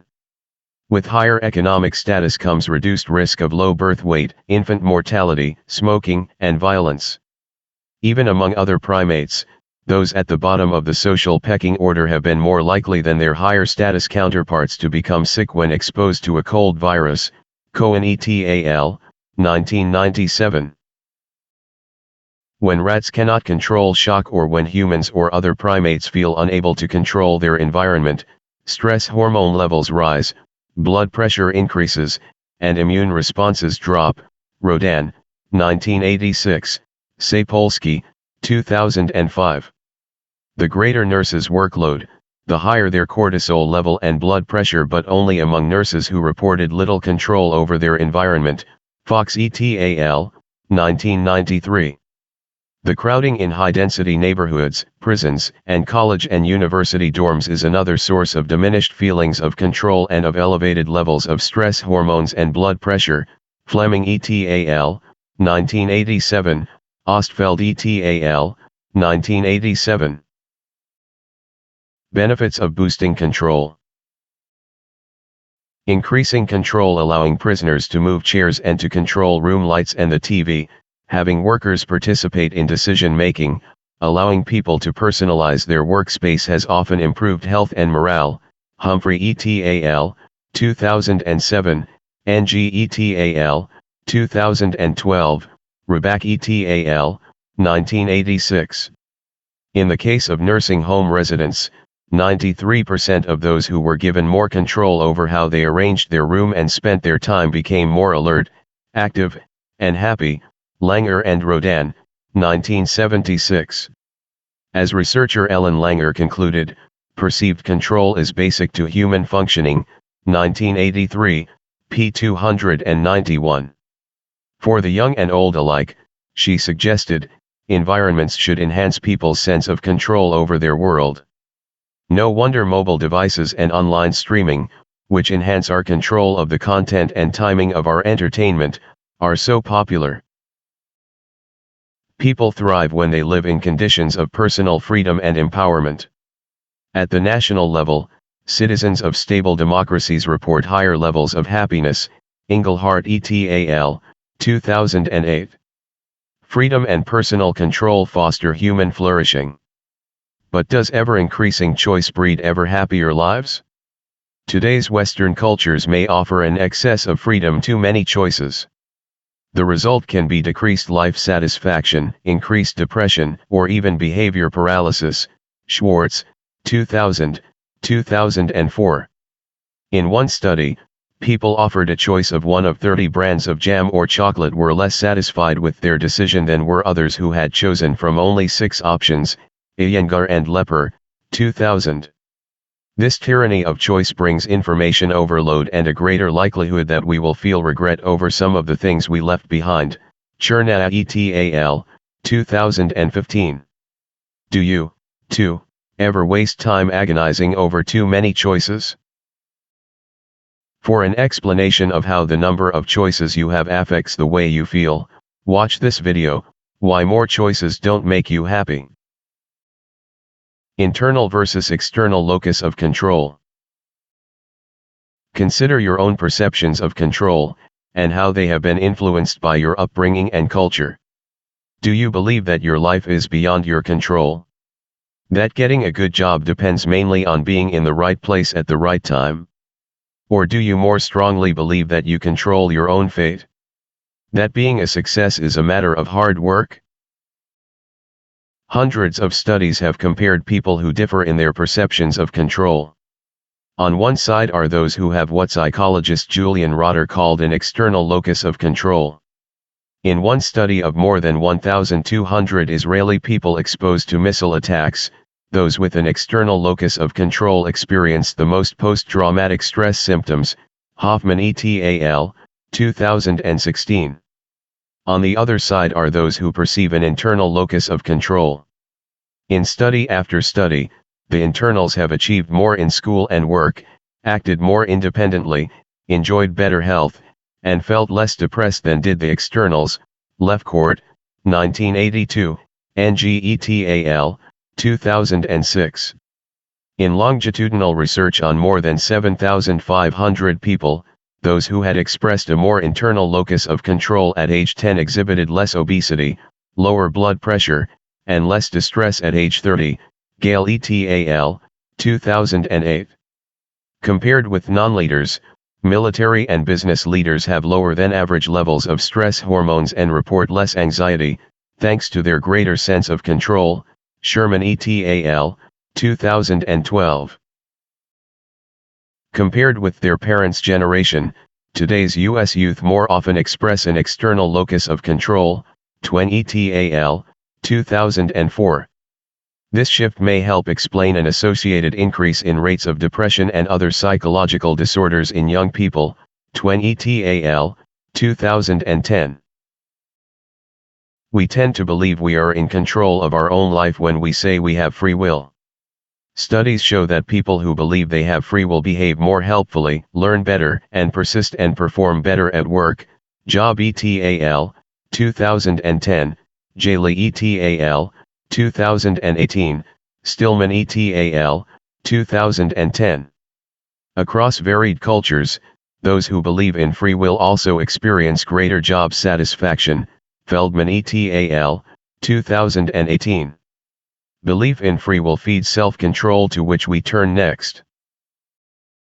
Ask yourself, how much control do you have over your life? How much do others, family members, friends, work supervisors, control your life? What changes could you make to increase your sense of control? Building self-control. LOQ 40-3. Why is self-control important, and can our self-control be depleted? When we have a sense of personal control over our lives, we are more likely to develop self-control, the ability to control impulses and delay short-term gratification for longer-term rewards. Self-control predicts good health, higher income, and better school performance, Bub et al., 2016, Keller et al., 2016, Moffat et al., 2011. In studies of American, Asian, and New Zealander children, self-control outdid intelligence test scores in predicting future academic and life success, Duckworth and Seligman, 2005, 2017, Polton et al., 2015, Wu et al., 2016. Strengthening self-control is key to coping effectively with stress. Doing so requires attention and energy similar to strengthening a muscle. It's easy to form bad habits, but it takes hard work to break them. With frequent practice in overcoming unwanted urges, people have improved their self-management of anger, dishonesty, smoking, and impulsive spending. Beams et al., 2017, Wang et al., 2017. Although self-control grows stronger with exercise, it may also weaken after use and need rest to recover. Baumeister and Vos, 2016.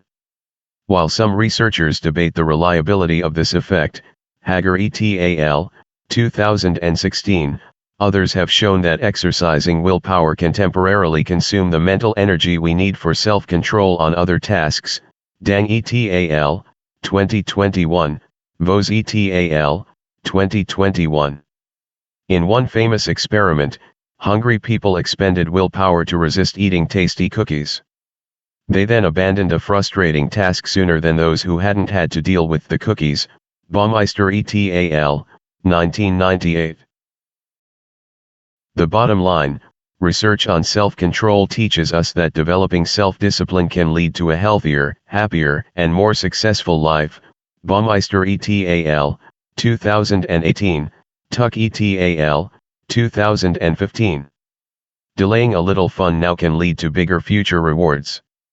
And persevering through today's struggles builds an inner strength that enables us to tackle tomorrow's challenges. For research-based strategies for improving your self-control, watch my ND's video, Self-Control Our Greatest Inner Strength. Explanatory style, optimism versus pessimism. LOQ 40-4. How does an optimistic outlook affect health and longevity? Our outlook, what we expect from the world, influences how we cope with stress. Pessimists expect things to go badly. Aspinwall and Tedeschi, 2010. They attribute their poor performance to a basic lack of ability, I can't do this, or to situations enduringly beyond their control, there is nothing I can do about it. Optimists do the opposite by expecting more control, coping ability, and better health. Aspinwall and Tedeschi, 2010, Boehm and Kubczynski, 2012, Hernandez et al., 2015. During a semester's final month, optimistic students reported the least fatigue and fewer coughs, aches, and pains. And during the stressful first few weeks of law school, optimists enjoyed better moods and stronger immune systems. Segerstrom et al., 1998. Optimists tend to have optimal health. Optimists have tended to get better grades because they respond to setbacks with a hopeful attitude that they can improve. Noel et al., 1987, Peterson and Barrett, 1987. Optimists and their romantic partners generally manage conflict constructively, resulting in feeling more supported and satisfied with the resolution and with their relationship. Shrivastava et al., 2006. Optimism relates to well-being and success in many places, from Europe and North America to China and Japan. Chin and Piao, 2011. I do the very best I can to look upon life with optimism and hope and looking forward to a better day.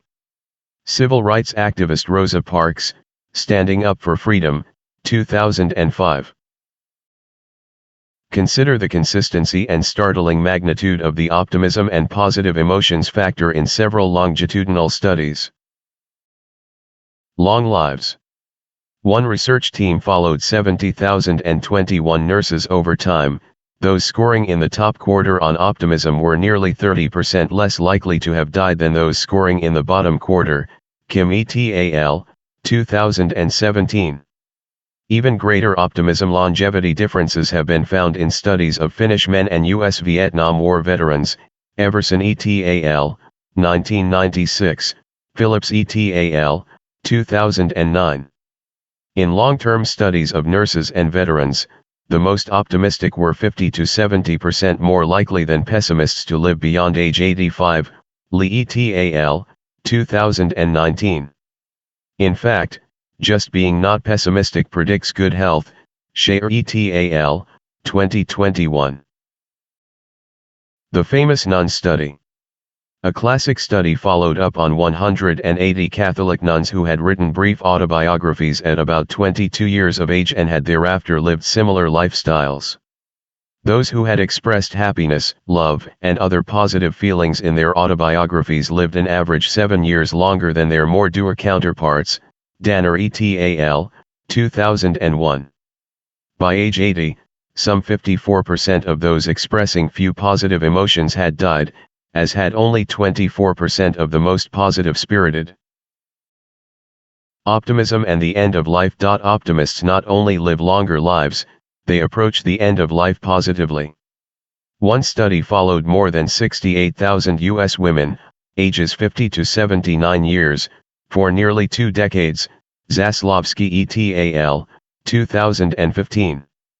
As death grew nearer, the optimists tended to feel more life satisfaction than did the pessimists. Optimism runs in families, so some people are born with a sunny, hopeful outlook. If one identical twin is optimistic, the other typically will be, too. Bates, 2015, Mosing et al., 2009.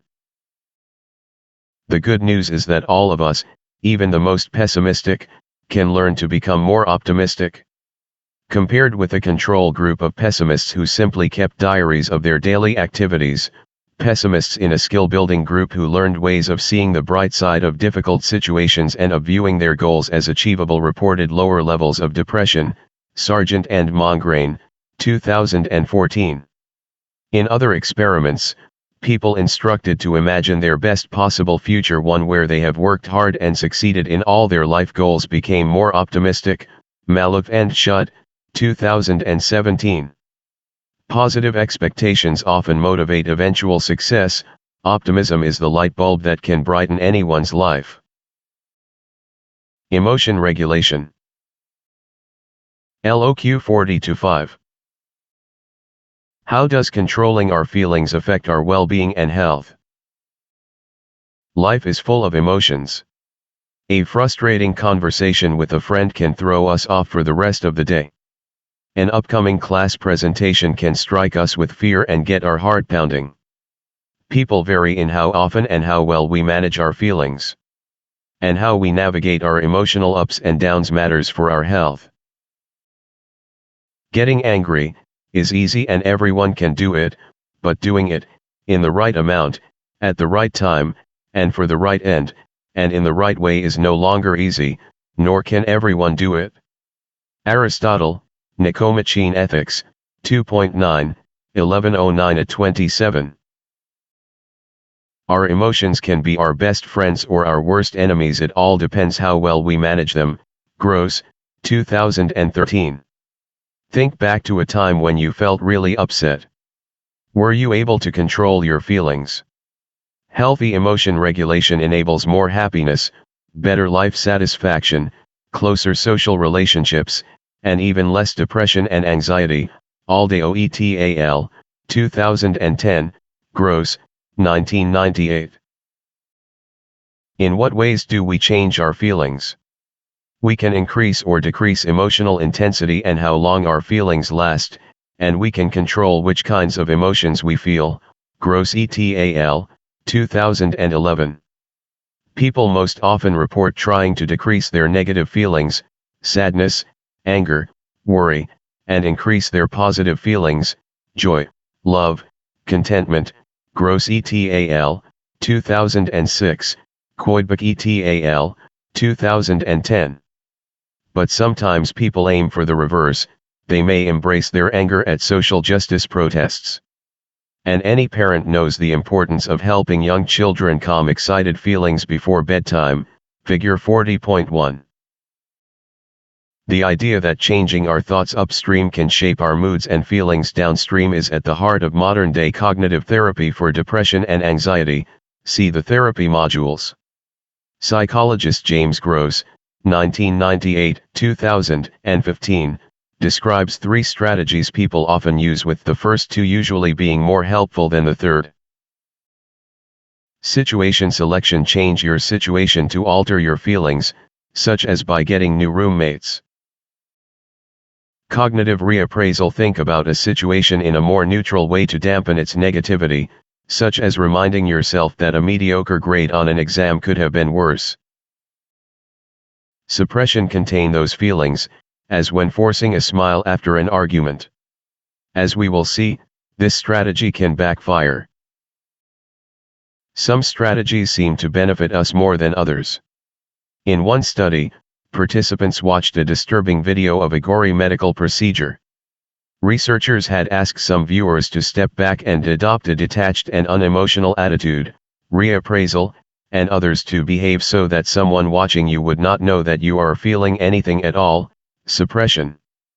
Compared with those in the emotion suppression group, participants who used the reappraisal strategy had a lower bodily stress response and experienced fewer negative emotions. Gross, 1998. Using reappraisal regularly also promotes health and well-being. Using situation selection is associated with greater emotional well-being and happiness, and less depression. Web et al., 2017, Table 40.1. 4 tips for managing emotions. Psychology's Toolkit offers 4 tips for managing your emotions. Accept rather than criticize your feelings, and embrace a diversity of emotions. We navigate many emotional ups and downs throughout our day.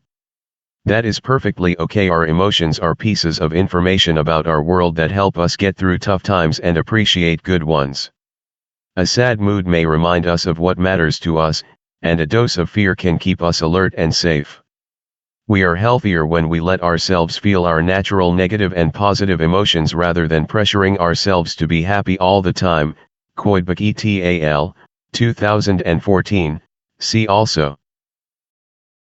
Adopting an accepting, matter-of-fact attitude toward emotions helps our mental and physical health. Develop an emotion roadmap. Rather than wandering among emotions, decide when, where, and how you can enable your desired emotions. For example, you might strategize about how to reduce angry outbursts or how to replace jealousy with excitement when congratulating a friend on their accomplishments. People who flesh out their emotional goals with detailed plans more often stay on track and achieve their desired emotional endpoint. Moss and Tamir, 2014. Create a supportive environment. When something good happens, share the joyful news with someone to feel even better. Peters et al., 2018. When feeling upset, reach out to someone close for perspective and social support. Choose your friends wisely. Supportive friends can help you sustain the good feelings longer and bounce back from down times more quickly. Remember that emotions are temporary. Emotions are usually short-lived. As psychologist Marsha Linehan, 2016, explains, emotions are like an ocean wave. However intense and high they peak, they will eventually come down. Riding through an emotional wave may mean sitting with that emotion until it passes. Ask yourself, which of these tips will you employ to improve your own emotion regulation? Watch this video, Self-Regulation in Kids, for an example of how children can learn to regulate their emotions. Retrieval practice. Answers in Appendix E. Social support. LOQ 40-6. How does social support promote good health? Social support, feeling liked, encouraged, and helped when needed by friends and family, promotes both happiness and health.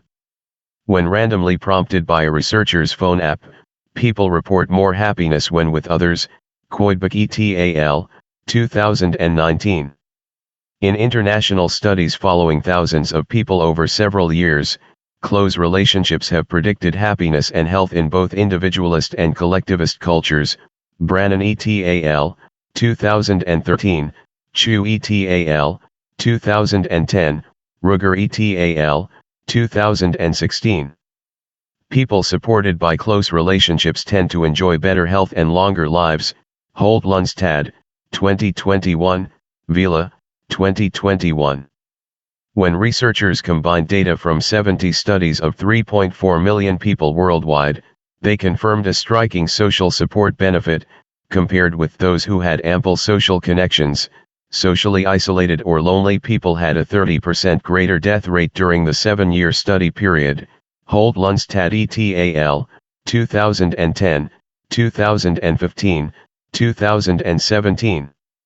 Loneliness predicts a reduction of lifespan, former U.S. Surgeon General Vivek H. Murthy, 2017, noted, that is similar to that caused by smoking 15 cigarettes a day. To combat social isolation, we need to do more than collect acquaintances.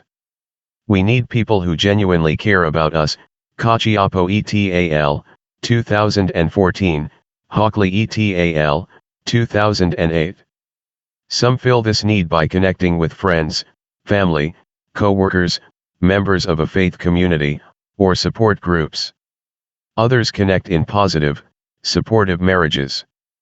Happy marriages bathe us in social support, leading to less weight gain and a longer life, Chen et al., 2018, Vanderwill, 2017. One 7-decade-long study found that at age 50, healthy aging was better predicted by a good marriage than by a low cholesterol level, Valiant, 2002. On the flip side, divorce predicts poor health. In one analysis of 600 million people in 24 countries, separated and divorced people were more likely to die early, Shore et al., 2012. But it's less marital status than marital quality that predicts health to about the same extent as a healthy diet and physical activity do, Bookwala and Gagler, 2020, Smith and Bauckham, 2017. Research suggests that social support has many health benefits. Social support calms us, improves our sleep, and reduces blood pressure, Barron et al., 2016, Kent de Grey et al., 2018, Uchino and Way, 2017. To see if social support might calm people's response to threats, one research team asked happily married women to lie in an fMRI machine, and subjected them to the threat of electric shock to an ankle, Cohen et al., 2006. During the experiment, some women held their husband's hand. Others held a stranger's hand or no one's hand. While awaiting the occasional shocks, women holding their husband's hand showed less activity in threat-responsive brain areas. This soothing benefit was greatest for those reporting the highest quality marriages. Simply holding your romantic partner's hand while resolving a conflict may help you handle stress and improve communication, Jakubiak and Feeney, 2019. Social support fosters stronger immune functioning. Stress hampers immune functioning, but social connections strengthen it, Leskak and Eisenberger, 2019. Recognizing this, some physicians have begun providing social prescriptions for patients that advise connecting with others. These have helped people with conditions ranging from dementia to diabetes to Parkinson's disease, Hank, 2021. Volunteers exposed to cold viruses showed the health-promoting effect of social support while being quarantined for 5 days, Cohen, 2004, Cohen et al., 1997. In these experiments, the more than 600 participants were well-paid volunteers. Age, race, sex, and health habits being equal, those with close social ties were least likely to catch a cold. People whose daily life included frequent hugs likewise experienced fewer cold symptoms, Cohen et al., 2015. The cold fact, the effect of social ties is nothing to sneeze at. Woe to one who is alone and falls and does not have another to help. Ecclesiastes 4:10. Close relationships give us an opportunity for open-heart therapy, a chance to confide painful feelings, Frateroli, 2006. Talking about a stressful event can temporarily arouse us, but in time it calms us. Lieberman et al., 2007, Mendolia and Kleck, 1993, Niles et al., 2015. In one study, 33 Holocaust survivors spent 2 hours recalling their experiences, many in intimate detail never before disclosed. Penny Baker et al., 1989. Those who disclosed the most had the most improved health 14 months later. In another study of surviving spouses of people who had died by suicide or in car accidents, those who bore their grief alone had more health problems than those who shared it with others. Penny Baker and O'Hearn, 1984. Confiding is good for the body and the soul. See the therapy modules. Suppressing emotions can be detrimental to physical health.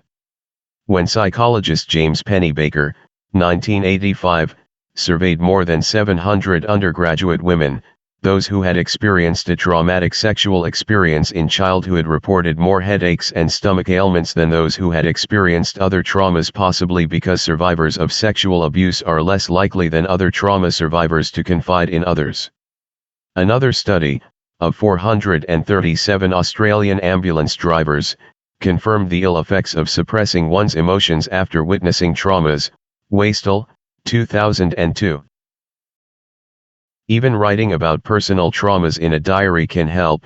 Burton and King, 2008, Calais, 2015, Lyubomirsky et al., 2006.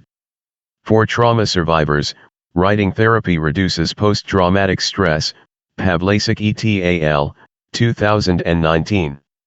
In one experiment, volunteers who kept trauma diaries had fewer health problems during the ensuing 4 to 6 months. Penny Baker, 1990. As one participant explained, although I have not talked with anyone about what I wrote, I was finally able to deal with it, work through the pain instead of trying to block it out. Now it doesn't hurt to think about it. If we are aiming to exercise more, drink less, quit smoking, or be a healthy weight, our social ties can tug us away from, or toward, our goal. If you are trying to achieve some goal, think about whether your social network is helping or hindering you. Ask yourself, can you remember a time when you felt better after discussing a problem with a friend or family member? How did doing so help you to cope, either emotionally, emotion-focused, or by resolving the problem, problem-focused? These mountains that you are carrying, you were only supposed to climb. Poet Najwa Zebian, The Nectar of Pain, 2016. Reducing stress. Having a sense of control, developing more optimistic thinking, and building social support can help us experience less stress and thus improve our health. People who have been upbeat about themselves and their future also have tended to enjoy health-promoting social ties. Stinson et al., 2008. But sometimes we cannot alleviate stress and simply need to manage our stress. Aerobic exercise, relaxation, meditation, and spiritual communities have helped people gather inner strength and lessen stress effects. Aerobic exercise. LOQ 40-7. How effective is aerobic exercise as a way to manage stress and improve well-being? It's hard to find a medicine that works for most people most of the time. But aerobic exercise, sustained, oxygen-consuming exertion, is one of those rare near-perfect medicines. Estimates vary, but some studies suggest that exercise adds to your quantity of life about 7 hours longer life for every exercise hour. Lee et al., 2017, Mand Sager et al., 2018, Zaywright and Crum, 2017. Think about it, nature generously gives a 7-to-1 return for time spent exercising. It also boosts your quality of life, with more energy, better mood, and stronger relationships. Bucher et al., 2020, Weiss et al., 2018. As author Bill Bryson, 2019, noted, "If someone invented a pill that could do for us all that a moderate amount of exercise achieves, it would instantly become the most successful drug in history." In the late 1940s, British government Dr. Jeremy Morris and his colleagues, 1953, sought a low-cost way to test their belief that exercise reduced people's risk of heart attacks. While riding the bus to work one day, Morris realized that every double-decker bus offered a perfect laboratory. Each had a driver who sat while working, and a conductor who moved constantly and climbed 600 steps in a typical shift. After following 31,000 drivers and conductors for 2 years and adjusting for other factors, he had the first causal evidence of exercise affecting health. Compared with drivers, the conductors experienced fewer than half as many heart attacks. Exercise helps fight heart disease by strengthening the heart, increasing blood flow, keeping blood vessels open, lowering blood pressure, and reducing the hormone and blood pressure reaction to stress. Ford, 2002, Manson, 2002. Compared with inactive adults, people who exercise experience about half as many heart attacks. Evanson et al., 2016, Visish and Fletcher, 2009. Among older women, those who take 4,400 steps per day have a lower risk of death than those who take 2,700 or fewer steps. Lee et al., 2019. Until 7,500 or so steps, the risk continues to drop. More steps equals less death. It's a fact, fitness predicts longevity. Mohold et al., 2018. Dietary fat contributes to clogged arteries, but exercise makes our muscles hungry for those fats and cleans them out of our arteries. Barinaga, 1997. A study of 1.44 million Americans and Europeans found that exercise predicted lower risks of many cancer types. Moore et al., 2016. Scottish mail carriers, who spend their days walking, have lower heart disease risk than Scottish mail office workers. Tigby et al., 2017. Regular exercise in later life also predicts better cognitive functioning and reduced risk of neurocognitive disorder and Alzheimer's disease. Kramer and Erickson, 2007. The genes passed down to us from our distant ancestors enabled the physical activity essential to hunting, foraging, and farming. Rachlin and Polk, 2013, Shave et al., 2019.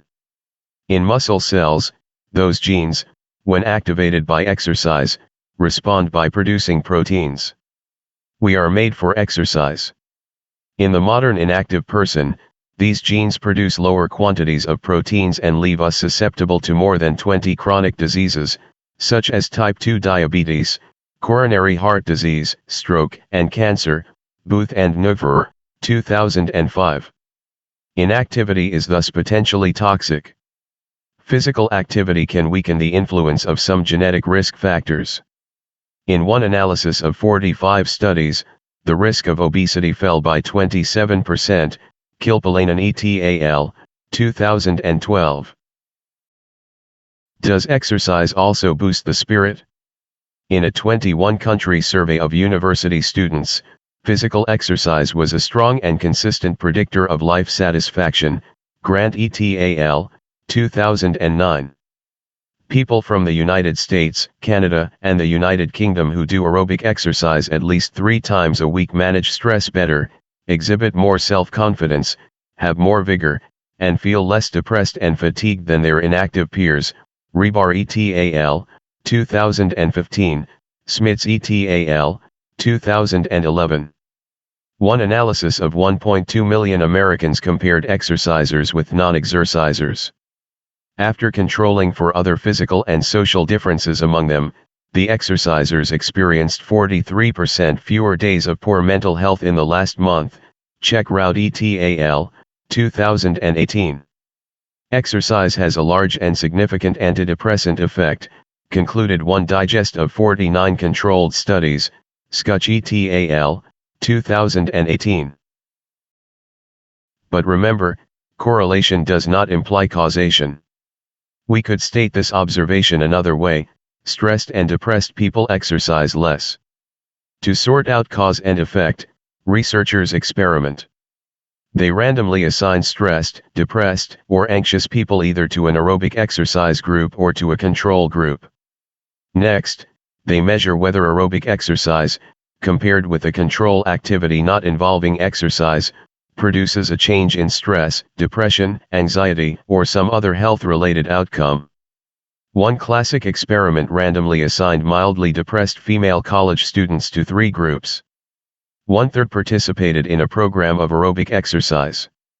Another 1/3 took part in a program of relaxation exercises.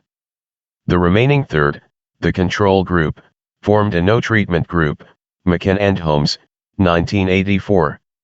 As figure 40.2 shows, 10 weeks later, the women in the aerobic exercise program reported the greatest decrease in depression.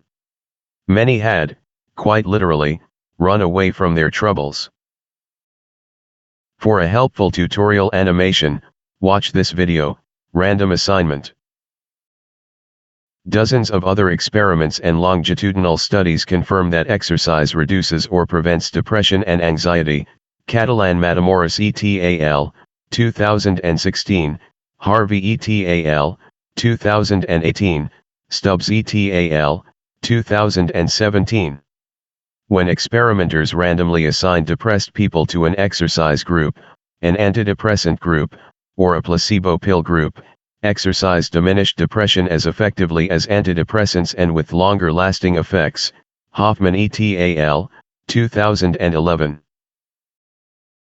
Vigorous exercise provides a substantial and immediate mood boost. Watson, 2000.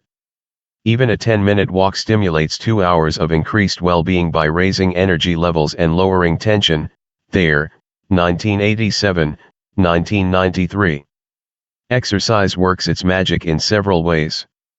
It increases arousal, thus counteracting depression's low arousal state. It enables muscle relaxation and sounder sleep. It produces toned muscles, which filter out a depression-causing toxin. Agudelo et al., 2014. Like an antidepressant drug, it orders up mood-boosting chemicals from our body's internal pharmacy neurotransmitters such as norepinephrine, serotonin, and the endorphins. Jacobs, 1994, Salmon, 2001. Exercise also fosters neurogenesis. In mice, exercise causes the brain to produce a molecule that stimulates the production of new, stress-resistant neurons. Hansberger et al., 2007, Reynolds, 2009, Van Praag, 2009. On a simpler level, the sense of accomplishment and improved physique and body image that often accompany a successful exercise routine may enhance one's self-image, leading to a better emotional state. Frequent exercise is like a drug that prevents and treats disease, increases energy, calms anxiety, and boosts mood, a drug we would all take, if available. Yet few people, only 1 in 4 in the United States, take advantage of it. Mendez, 2010. Explore the benefits of exercise on your well-being by watching this video, TED Talk with Wendy Suzuki, The Brain-Changing Benefits of Exercise. Relaxation and meditation. LOQ 40-8. In what ways might relaxation and meditation influence stress and health? Knowing the damaging effects of stress, could we learn to counteract our stress responses by altering our thinking and lifestyle? In the late 1960s, psychologists began experimenting with biofeedback, a system of recording, amplifying, and feeding back information about subtle physiological responses in an effort to help people control them. After a decade of study, however, the initial claims for biofeedback seemed overblown and oversold. Miller, 1985. Simple relaxation methods, which require no expensive equipment, produce many of the results biofeedback once promised. Massage relaxes both premature infants and those experiencing pain, and it also helps reduce depression. Ho et al., 2010. Figure 40.2 pointed out that aerobic exercise reduces depression. But did you notice in that figure that depression also decreased among women in the relaxation treatment group? More than 60 studies have found that relaxation procedures can also relieve headaches, hypertension, anxiety, and insomnia. Nestoryuk et al., 2008, Stetter and Kupper, 2002. Such findings would not surprise Meyer-Friedman, Ray Rosenman, and their colleagues. They tested relaxation in a program designed to help hard-driving type A heart attack survivors, who are more prone to heart attacks than their relaxed type B peers, reduce their risk of future attacks. Among hundreds of randomly assigned middle-aged men, half received standard advice from cardiologists about medications, diet, and exercise habits. The other half received similar advice, but they also learned to slow down and relax by walking, talking, and eating more slowly, to smile at others and laugh at themselves, to admit their mistakes, to take time to enjoy life, and to renew their religious faith. The training paid off. Figure 40.3. During the next 3 years, those who learned to modify their lifestyle had half as many repeat heart attacks as did the group that received standard advice. This, wrote the exuberant Friedman, was an unprecedented, spectacular reduction in heart attack recurrence. A smaller-scale British study spanning 13 years similarly showed a half-death rate among high-risk people trained to alter their thinking and lifestyle. Eisenk and Grossarth Matisek, 1991. After experiencing a heart attack at age 55, Friedman started taking his own behavioral medicine and lived to age 90. Wargo, 2007. Learning to chill rightward arrow less risk of getting ill. Time may heal all wounds, but relaxation can help speed that process. In one study, surgery patients were randomly assigned to 2 groups. Both groups received standard treatment, but the second group also experienced a 45-minute relaxation session and received relaxation recordings to use before and after surgery. A week after surgery, patients in the relaxation group reported lower stress and showed better wound healing. Broadbent et al., 2012. Meditation is a practice with a long history. In many world religions, meditation has been used to reduce suffering and improve awareness, insight, and compassion. Today, meditation apps offer free, guided techniques that can improve health. Adams et al., 2018. Numerous studies have confirmed meditation's benefits. Goyal et al., 2014, Rosenberg et al., 2015, Siddelmeyer et al., 2012. One type, mindfulness meditation, has found a new home in stress management programs. If you learn this practice, you would relax and silently attend to your inner state, without judging it. Goldberg et al., 2018, 2019, Kabat-Zinn, 2001. You would sit down, close your eyes, and mentally scan your body from head to toe. Zooming in on certain body parts and responses, you would remain aware and accepting. You would also pay attention to your breathing, attending to each breath as if it were a material object. Meditation is an ancient practice with deep roots in many world religions. Gregory of Sinai, d. 1346, offered this guidance: sit down alone and in silence. Lower your head, shut your eyes, breathe out gently, and imagine yourself looking into your own heart. As you breathe out, say, Lord Jesus Christ, have mercy on me. Try to put all other thoughts aside. Be calm, be patient, and repeat the process very frequently. For many people, practicing mindfulness boosts happiness and lessens anxiety and depression. Goldberg et al., 2021, Van Acteren et al., 2021. In one experiment, Korean participants were asked to think about their own mortality. Compared with non-meditators, those who meditated were less anxious when reminded of their inevitable death. Park and Pisachinsky, 2019. Mindfulness practices have also been linked with improved sleep, helpfulness, and immune system functioning.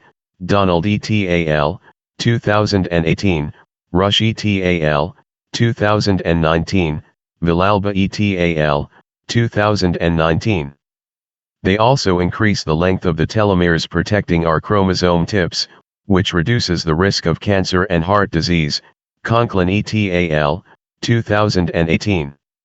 Just a few minutes of daily mindfulness meditation is enough to improve concentration and decision-making. Haffenbrack et al., 2014, Rahl et al., 2017. Nevertheless, some researchers caution that mindfulness is overhyped. Britain, 2019, Van Dam et al., 2018. For some people, mindfulness meditation produces self-absorption or even adverse effects.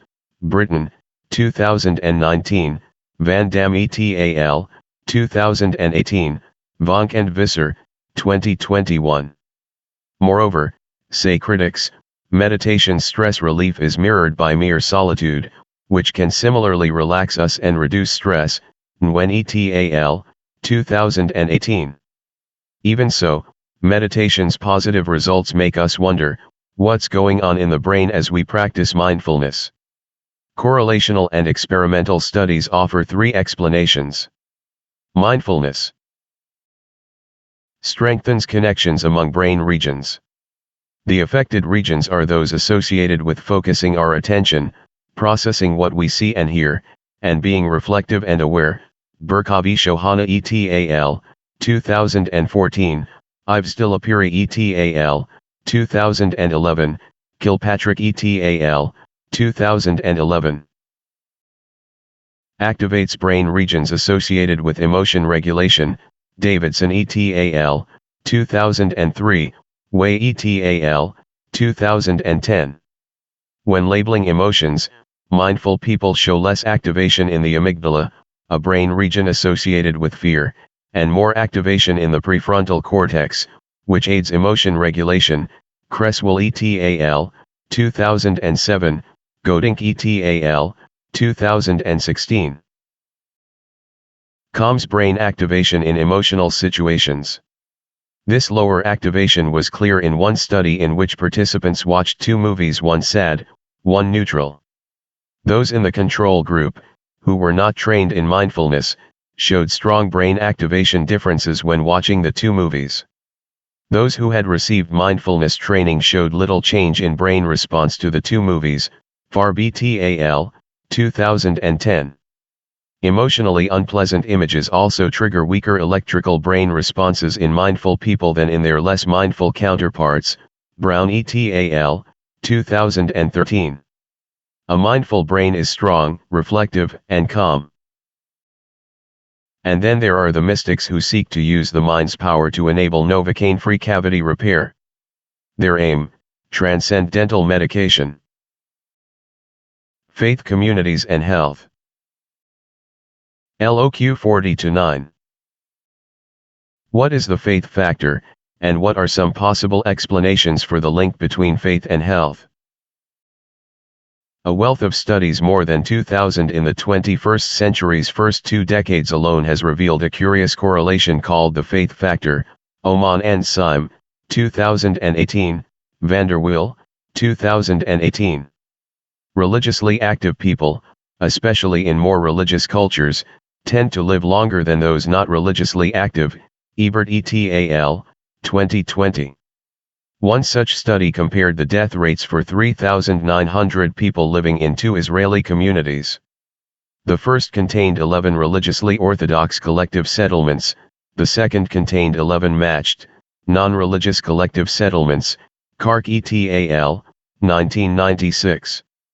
Over a 16-year period, belonging to a religious collective was associated with a strong protective effect not explained by age or economic differences. In every age group, religious community members were about half as likely to have died as were their non-religious counterparts. This difference is roughly comparable to the gender difference in mortality. Another study followed 74,534 U.S. nurses over 20 years. When controlling for various health risk factors, those who attended religious services more than weekly were a third less likely to have died than were non-attenders, and were much less likely to have died by suicide. Lee et al., 2016, Vanderwill et al., 2016. In U.S. obituaries, mention of a religious affiliation predicted 7.5 years of additional life compared with no religious affiliation. Wallace et al., 2018. How should we interpret such findings, recalling that researchers cannot randomly assign people to be religiously engaged or not? Correlations are not cause-effect statements, and they leave many factors uncontrolled. Sloan, 2005, Sloan and Bagiella, 2002, Sloan et al., 1999, 2000. Here is another possible interpretation: women are more religiously active than men, and women outlive men. Might religious involvement merely reflect this gender longevity link? Apparently not. One 8-year National Institutes of Health study followed 92,395 women, ages 50 to 79. After controlling for many factors, researchers found that women attending religious services at least weekly experienced an approximately 20% reduced risk of death during the study period. Schnall et al., 2010. Moreover, the association between religious involvement and life expectancy is also found among men. Benjamins et al., 2010, McCullough et al., 2000, McCullough and Lorenzo, 2005. A 28-year study that followed 5,286 Californians found that, after controlling for age, gender, ethnicity, and education, frequent religious attenders were 36% less likely to have died in any year. Figure 40.4.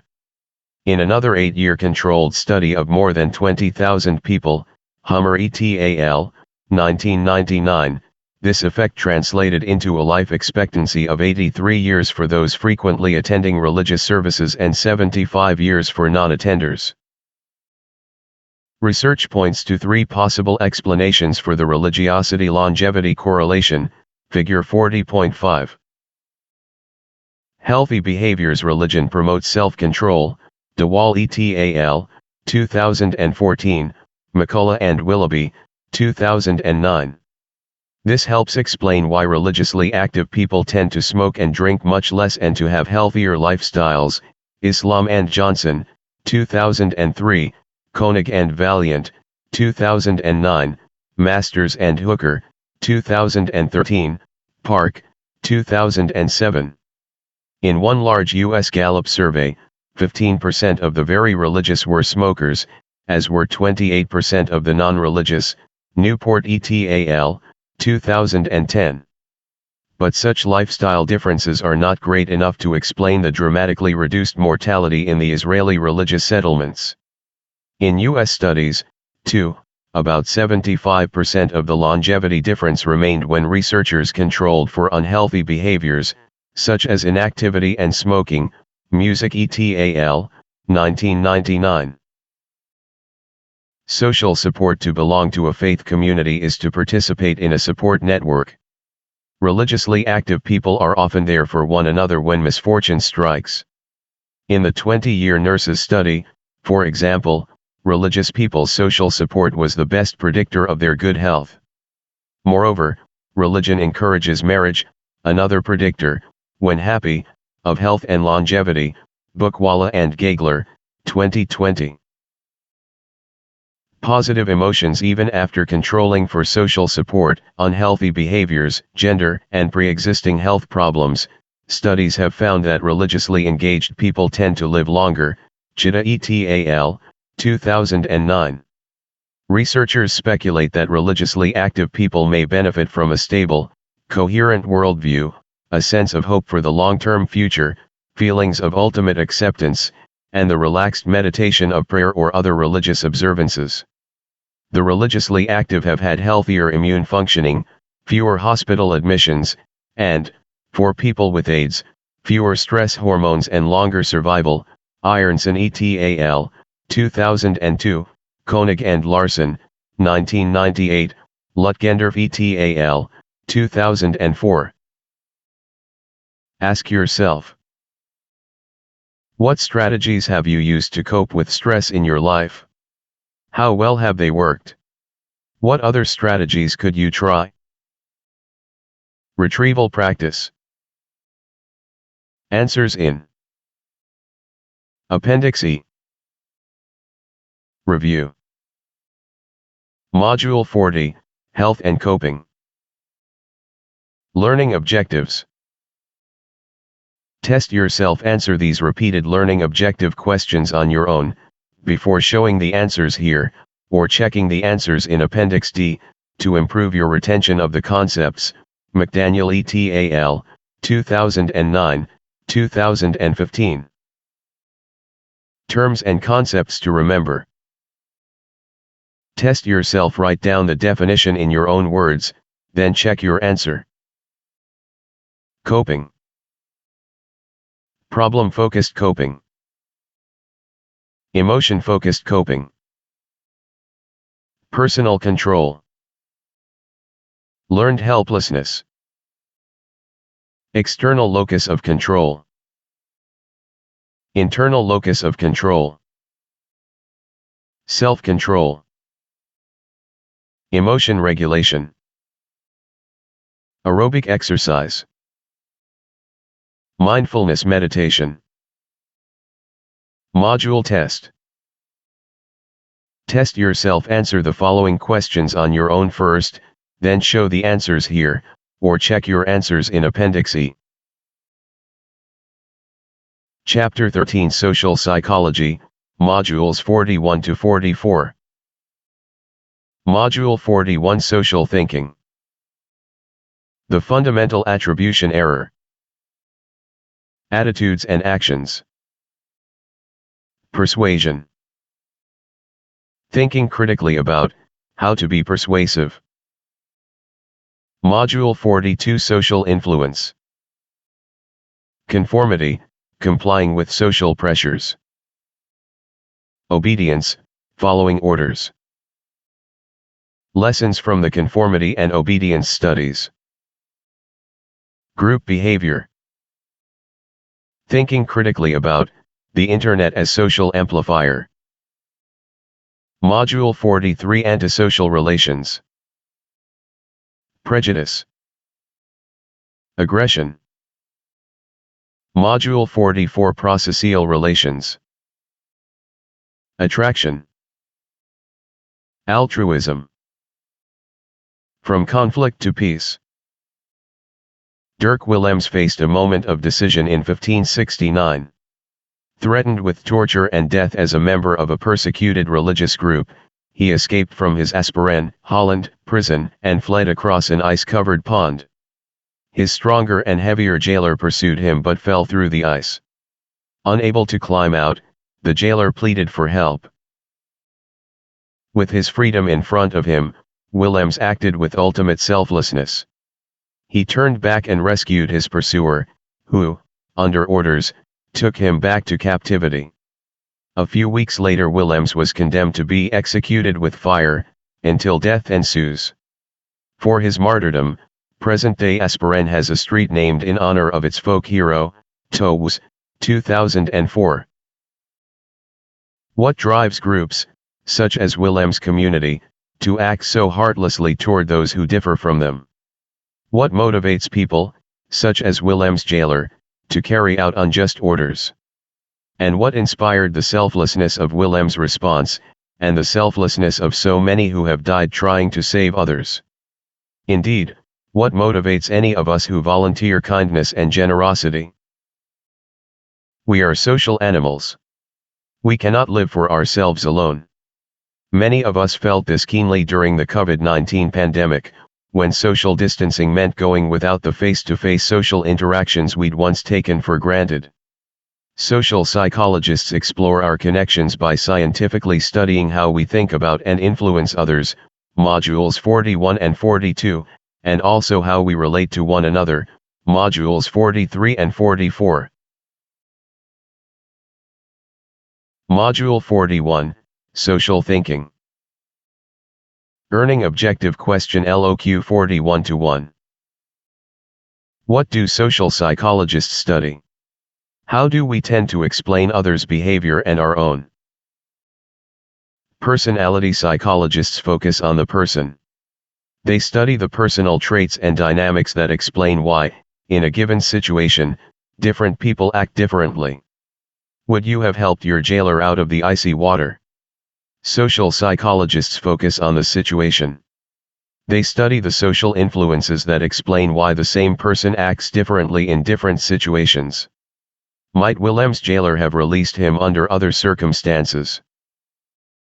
Unlike sociology, which studies societies and social groupings, social psychologists focus more on how individuals view and affect one another. The fundamental attribution error. Our social behavior arises from our social cognition. We all want to understand and explain why people act as they do. After studying how people explain others' behavior, Fritz Heider, 1958, proposed an attribution theory. We can attribute the behavior to the person's stable, enduring traits, a dispositional attribution, or we can attribute it to the situation, a situational attribution. For example, in class, we notice that Jill seldom talks. Over coffee, Jack talks non-stop. That must be the sort of people they are, we decide. Jill must be shy and Jack outgoing. Such attributions to their dispositions can be valid. People do have enduring personality traits. But sometimes we fall prey to the fundamental attribution error. Ross, 1977, 2018. In class, Jack may be as quiet as Jill. Catch Jill at a party and you may hardly recognize your quiet classmate. Researchers demonstrated this tendency in an experiment with college students, Napolitan and Goethals, 1979. Students talked, one at a time, with a woman who acted either cold and critical or warm and friendly. Before the conversations, the researchers told half the students that the woman's behavior would be spontaneous. They told the other half the truth that they had instructed her to act friendly or unfriendly. Did hearing the truth affect students' impressions of the woman? Not at all. If the woman acted friendly, both groups decided she was a warm person. If she acted unfriendly, both decided she was a cold person. They attributed her behavior to her personal disposition even when told that her behavior was situational, that she was merely acting that way for the experiment. We all commit the fundamental attribution error. Consider, is your psychology instructor shy or outgoing? If you answer outgoing, remember that you know your instructor from one situation, the classroom, where teaching demands talking. Your instructor might disagree, me, outgoing. It all depends on the situation. In class or with good friends, yes, I'm outgoing. But at professional meetings I'm really rather shy. Outside their assigned roles, professors seem less professorial, presidents less presidential, managers less managerial. What factors affect our attributions? One factor is culture. Westerners more often attribute behavior to people's personal traits. People in China and Japan are more sensitive to the power of the situation. Feinberg et al., 2019, Miyamoto and Kitayama, 2018. In experiments in which people viewed scenes, such as a big fish swimming among smaller fish and plants, Americans focused more on the attributes of the big fish. Japanese viewers focused more on the setting and context, the situation. Chua et al., 2005, Nisbet, 2003. Whose behavior also matters. When we explain our own behavior, we are sensitive to how behavior changes with the situation. Itsun and Michel, 2001. We also are sensitive to the power of the situation when we explain the behavior of people we have seen in many different contexts. We more often commit the fundamental attribution error when a stranger behaves badly. Having only seen that enraged fan screaming at the referee in the heat of competition, we may assume a negative, disagreeable temperament. But outside the stadium, this person may be a good neighbor and a loving parent. Would taking an observer's viewpoint make us more aware of our own behavior? Researchers tested this idea by using separate cameras to film two people interacting. When they showed each person a replay of the interaction filmed from the other person's perspective, participants credited their own behavior more to their disposition, personal character, much as an observer typically would. Lassiter and Irvine, 1986, Storms, 1973. Similarly, when people assess a police officer's actions from the officer's body cam perspective, rather than a dash cam that also shows the officer, they become more attuned to the situation and more sympathetic to the officer. Turner et al., 2019. Two important exceptions to our usual view of our own actions are deliberate and admirable actions we often attribute to our own good reasons, not to the situation. Mal, 2006, Mal et al., 2007. And as we age, we tend to attribute our younger selves' behavior mostly to our traits. Cronin and Ross, 2006. In 5 or 10 years, your current self may seem like another person. How do our attributions matter? The way we explain others' actions, attributing them to the person or the situation, can have important real-life effects. Fincham and Bradbury, 1993, Fletcher et al., 1990. Does a warm greeting reflect romantic interest or social courtesy? Does a manager's tart-tongued remark reflect a job threat or just a bad day? Was a shooting malicious or an act of self-defense? In one study, 181 U.S. state judges gave lighter sentences to a violent offender who a scientist testified had a gene that altered brain areas related to aggressiveness. Aspinwall et al., 2012. Attributions matter. Some 7 in 10 college women report having experienced a man misattributing her friendliness as a sexual come-on. Jacques Tira et al., 2007. Do you attribute poverty and unemployment to social circumstances, or to personal traits and bad choices? In Britain, India, Australia, and the United States, political conservatives have tended to attribute responsibility to the personal dispositions of people who are unemployed or living in poverty.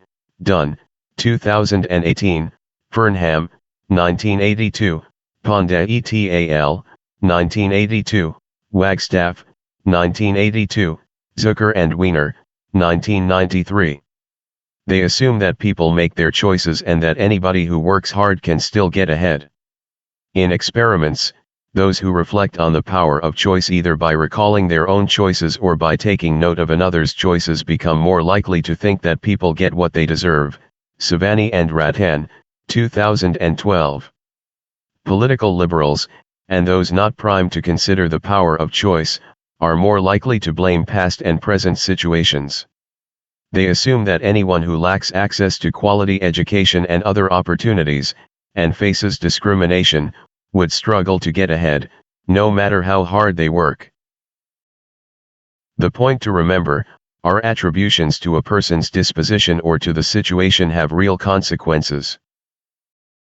Attitudes and actions. LOQ 41-2.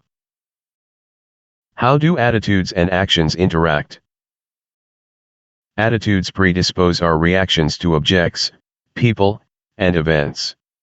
If we believe someone is threatening us, we may feel fear and anger toward the person and act defensively. The traffic between our attitudes and our actions is two-way. Our attitudes affect our actions. Hateful attitudes feed violent behavior. And our actions affect our attitudes, much as our emotional expressions affect our emotions. Attitudes affect actions. Attitudes affect our behavior. U.S. regions where people most often express hostile attitudes toward women, as evident in 1.8 billion tweets, are also regions that have high rates of domestic violence against women. Blake et al., 2021. but situational factors, such as intense social pressures, can override the attitude-behavior connection. Wallace et al., 2005. Politicians may vote as their supporters demand, despite privately disagreeing. Nagurny, 2002. Or they may publicly espouse behaviors they don't privately practice, as when one adulterous member of the U.S. Congress was said to be pro-life in the streets, pro-choice in the sheets. Weiner, 2017. Attitudes are especially likely to affect behavior when external influences are minimal, and when the attitude is stable, specific to the behavior, and easily recalled. Glassman and Albarracin, 2006. One experiment used vivid, easily remembered information to convince white sun-tanning college students that repeated tanning put them at risk for future skin cancer. 1 month later, 72% of the participants, and only 16% of those in a control group, had lighter skin. McClendon and Prentice Dunn, 2001. Changed attitudes about skin cancer risk, changed behavior, less tanning. Actions affect attitudes. Now consider a more surprising principle: not only will we stand up for what we believe, but we also will more strongly believe in what we have stood up for. Many streams of evidence confirm the attitudes follow behavior principle. Figure 41.1. The foot in the door phenomenon. How would you react if someone induced you to act against your beliefs? In many cases, people adjust their attitudes. During the Korean War, many U.S. prisoners were held in Chinese communist war camps. The captors secured prisoners' collaboration in various activities, ranging from simple tasks, running errands to gain privileges, to more serious actions, false confessions, informing on other prisoners, and divulging U.S. military information. After doing so, the prisoners sometimes adjusted their beliefs to be more consistent with their public acts. Lipton, 1961. When the war ended, 21 prisoners chose to stay with the communists. Some others returned home convinced that communism was good for Asia, though not actually brainwashed, as has often been said. The Chinese captors succeeded in part thanks to the foot in the door phenomenon. They knew that people who agreed to a small request would find it easier to comply later with a larger one. The captors began with harmless requests, such as copying a trivial statement, but gradually escalated their demands. Shine, 1956. The next statement to be copied might list flaws of capitalism. Then, to gain privileges, the prisoners would move up to participating in group discussions, writing self-criticisms, and, finally, uttering public confessions. The point is simple: to get people to agree to something big, start small and build. Cialdini, 1993. A small lie paves the way to a bigger lie. Fibbers may become fraudsters. Succumb to a temptation and the next temptation becomes harder to resist. Experiments also reveal a door-in-the-face effect. Cialdini et al., 1975, Genschau et al., 2021. Approach someone with an unreasonable request: could you volunteer daily for the next 2 weeks? After you get turned down, the door in the face, a follow-up moderate request becomes more acceptable: could you volunteer for the next 30 minutes? In dozens of experiments, researchers have coaxed people into acting against their attitudes or violating their moral standards, with the same result: doing becomes believing. After giving in to an order to harm an innocent victim by making nasty comments or delivering presumed electric shocks, people begin to disparage their victim.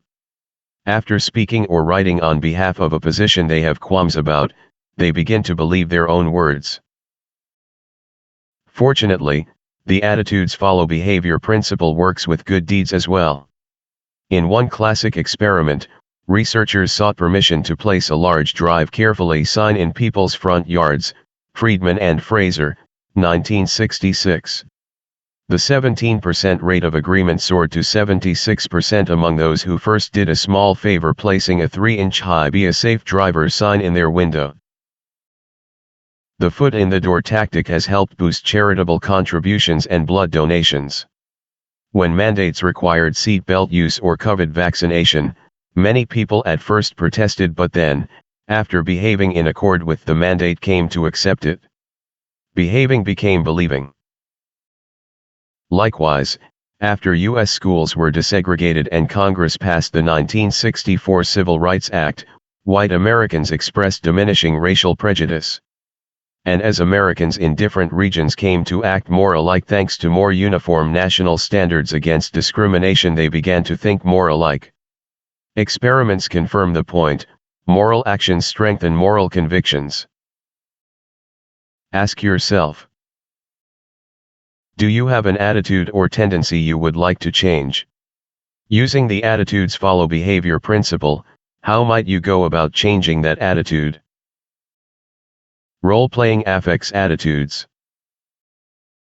When you adopt a new role, when you become a college student, become a parent, or begin a new job, you strive to follow the social prescriptions. At first, your behaviors may feel phony, because you are acting a role. Soldiers may at first feel they are playing war games. Before long, however, what began as play acting in the theater of life becomes you. To choose a vocation is also to choose who you will become. Woods et al., 2020. Fake it until you make it. Alcoholics Anonymous saying.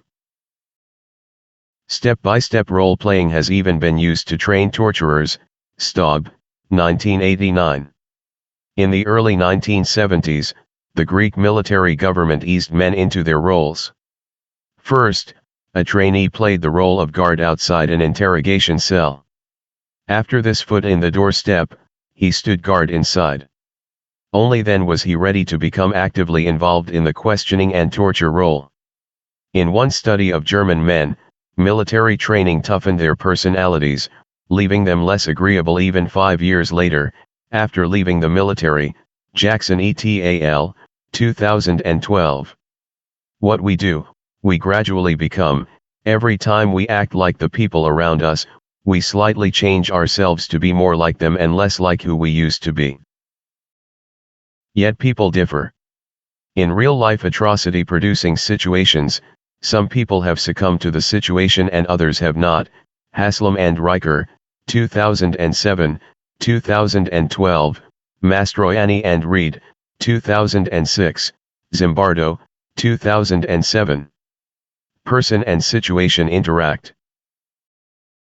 Cognitive dissonance, relief from tension. We have seen that actions can affect attitudes, sometimes turning prisoners into collaborators and role players into believers. But why? One explanation is that when we become aware that our attitudes and actions don't coincide, we experience tension, or cognitive dissonance. To relieve this mental tension, according to Leon Festing-Urs, 1957. Cognitive dissonance theory, we often bring our attitudes into line with our past actions. Dozens of experiments have tested cognitive dissonance theory. Levy et al., 2018. Many have made people feel responsible for behavior that clashed with their attitudes and had foreseeable consequences. As a participant in one of these experiments, you might agree, for a small sum of money, to write an essay supporting something you don't believe in, perhaps a tuition increase. Feeling responsible for your written statements, which are inconsistent with your attitudes, you would probably feel dissonance, especially if you thought your essay might influence an administrator. To reduce the uncomfortable tension, you might start believing your phony words. It's as if we rationalize, if I chose to do it, or say it, I must believe in it. The less coerced and more responsible we feel for a troubling act, the more dissonance we feel. The more dissonance we feel, the more motivated we are to find and project consistency, such as changing our attitudes to justify the act. The attitudes follow behavior principle has a heartening implication. We cannot directly control all our feelings, but we can influence them by altering our behavior. If we are depressed, we can change our attributions and explain events in more positive terms, with more self-acceptance and fewer self-put-downs. Rubinstein et al., 2016. If we are unloving, we can become more loving by behaving as if we were, by doing thoughtful things, expressing affection, giving affirmation. We can stay home or wear a mask when feeling sick. Each time you ask yourself, "How should I act?" observes Robert Levine, 2016, you are also asking, "Who is the person I want to become?" That helps explain why teens doing volunteer work promotes a compassionate identity. Act as if you like someone, and you soon may. Pretense can become reality. Conduct sculpts character. What we do, we become. Sit all day in a moping posture, sigh, and reply to everything with a dismal voice, and your melancholy lingers. If we wish to conquer undesirable emotional tendencies in ourselves, we must go through the outward movements of those contrary dispositions which we prefer to cultivate. William James, Principles of Psychology, 1890. The point to remember: not only can we think ourselves into action, but we can also act ourselves into a way of thinking. Retrieval practice. Answers in Appendix E. Persuasion. LOQ 41-3. How do peripheral root persuasion and central root persuasion differ? Often, people may try to influence our actions by persuading us to change our attitudes. Public health officials aim to persuade people of the COVID pandemic's threat, and of the protective power of vaccination and mask wearing. Persuasion efforts generally take two forms. Peripheral root persuasion uses attention-getting cues to trigger speedy, emotion-based judgments. One experiment gave some people information that debunked the vaccines cause autism myth. Others viewed photos of unvaccinated children suffering mumps, measles, or rubella, along with a parent's description of their child suffering with measles. Only those given the vivid photos and description became more supportive of vaccines. Horn et al., 2015. Endorsements by beautiful or famous people can also influence people, whether they're choosing a political candidate or a perfume. When environmental activist and actor Cate Blanchett urges action to counter climate change disaster, or when Pope Francis, 2015, states that climate change is a global problem with grave implications, they hope to harness their appeal for peripheral root persuasion. The same is true of advertisements that use heart-tugging imagery to sell products. Central root persuasion offers evidence and arguments that trigger careful thinking. To persuade consumers to purchase a new gadget, an ad might itemize all the latest features. To marshal support for climate change intervention, convincing arguments have focused on the accumulating greenhouse gases, melting Arctic ice, rising world temperatures and seas, and increasing extreme weather. Van der Linden et al., 2015.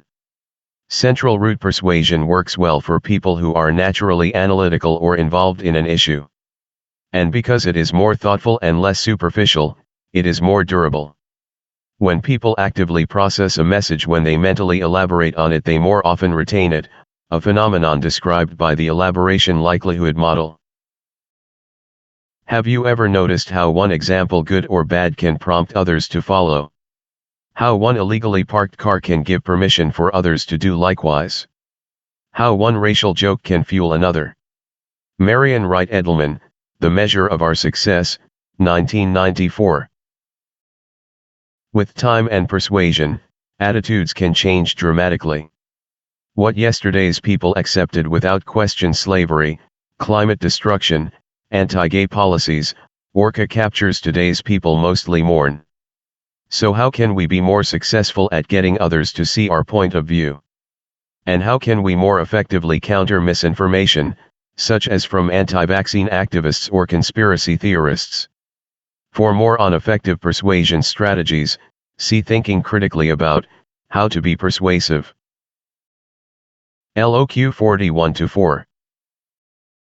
How can we share our views more effectively? Ask yourself. Have you found yourself using any of the ineffective persuasive strategies identified in the infographic? How might you improve your approach the next time you are having an important discussion? Retrieval practice. Answers in Appendix E. Review. Module 41, Social Thinking. Learning objectives. Test yourself. Answer these repeated learning objective questions on your own, before showing the answers here, or checking the answers in Appendix D, to improve your retention of the concepts. McDaniel et al., 2009, 2015. Terms and concepts to remember. Test yourself. Write down the definition in your own words, then check your answer. Social psychology. Attribution theory. Fundamental attribution error. Attitude. Foot in the door phenomenon. Role. Cognitive dissonance theory. Peripheral route persuasion. Central route persuasion. Module test. Test yourself. Answer the following questions on your own first, then show the answers here, or check your answers in Appendix E. Module 42, Social Influence. Norms. On campus, workout clothes are the norm. On New York's Wall Street or London's Bond Street,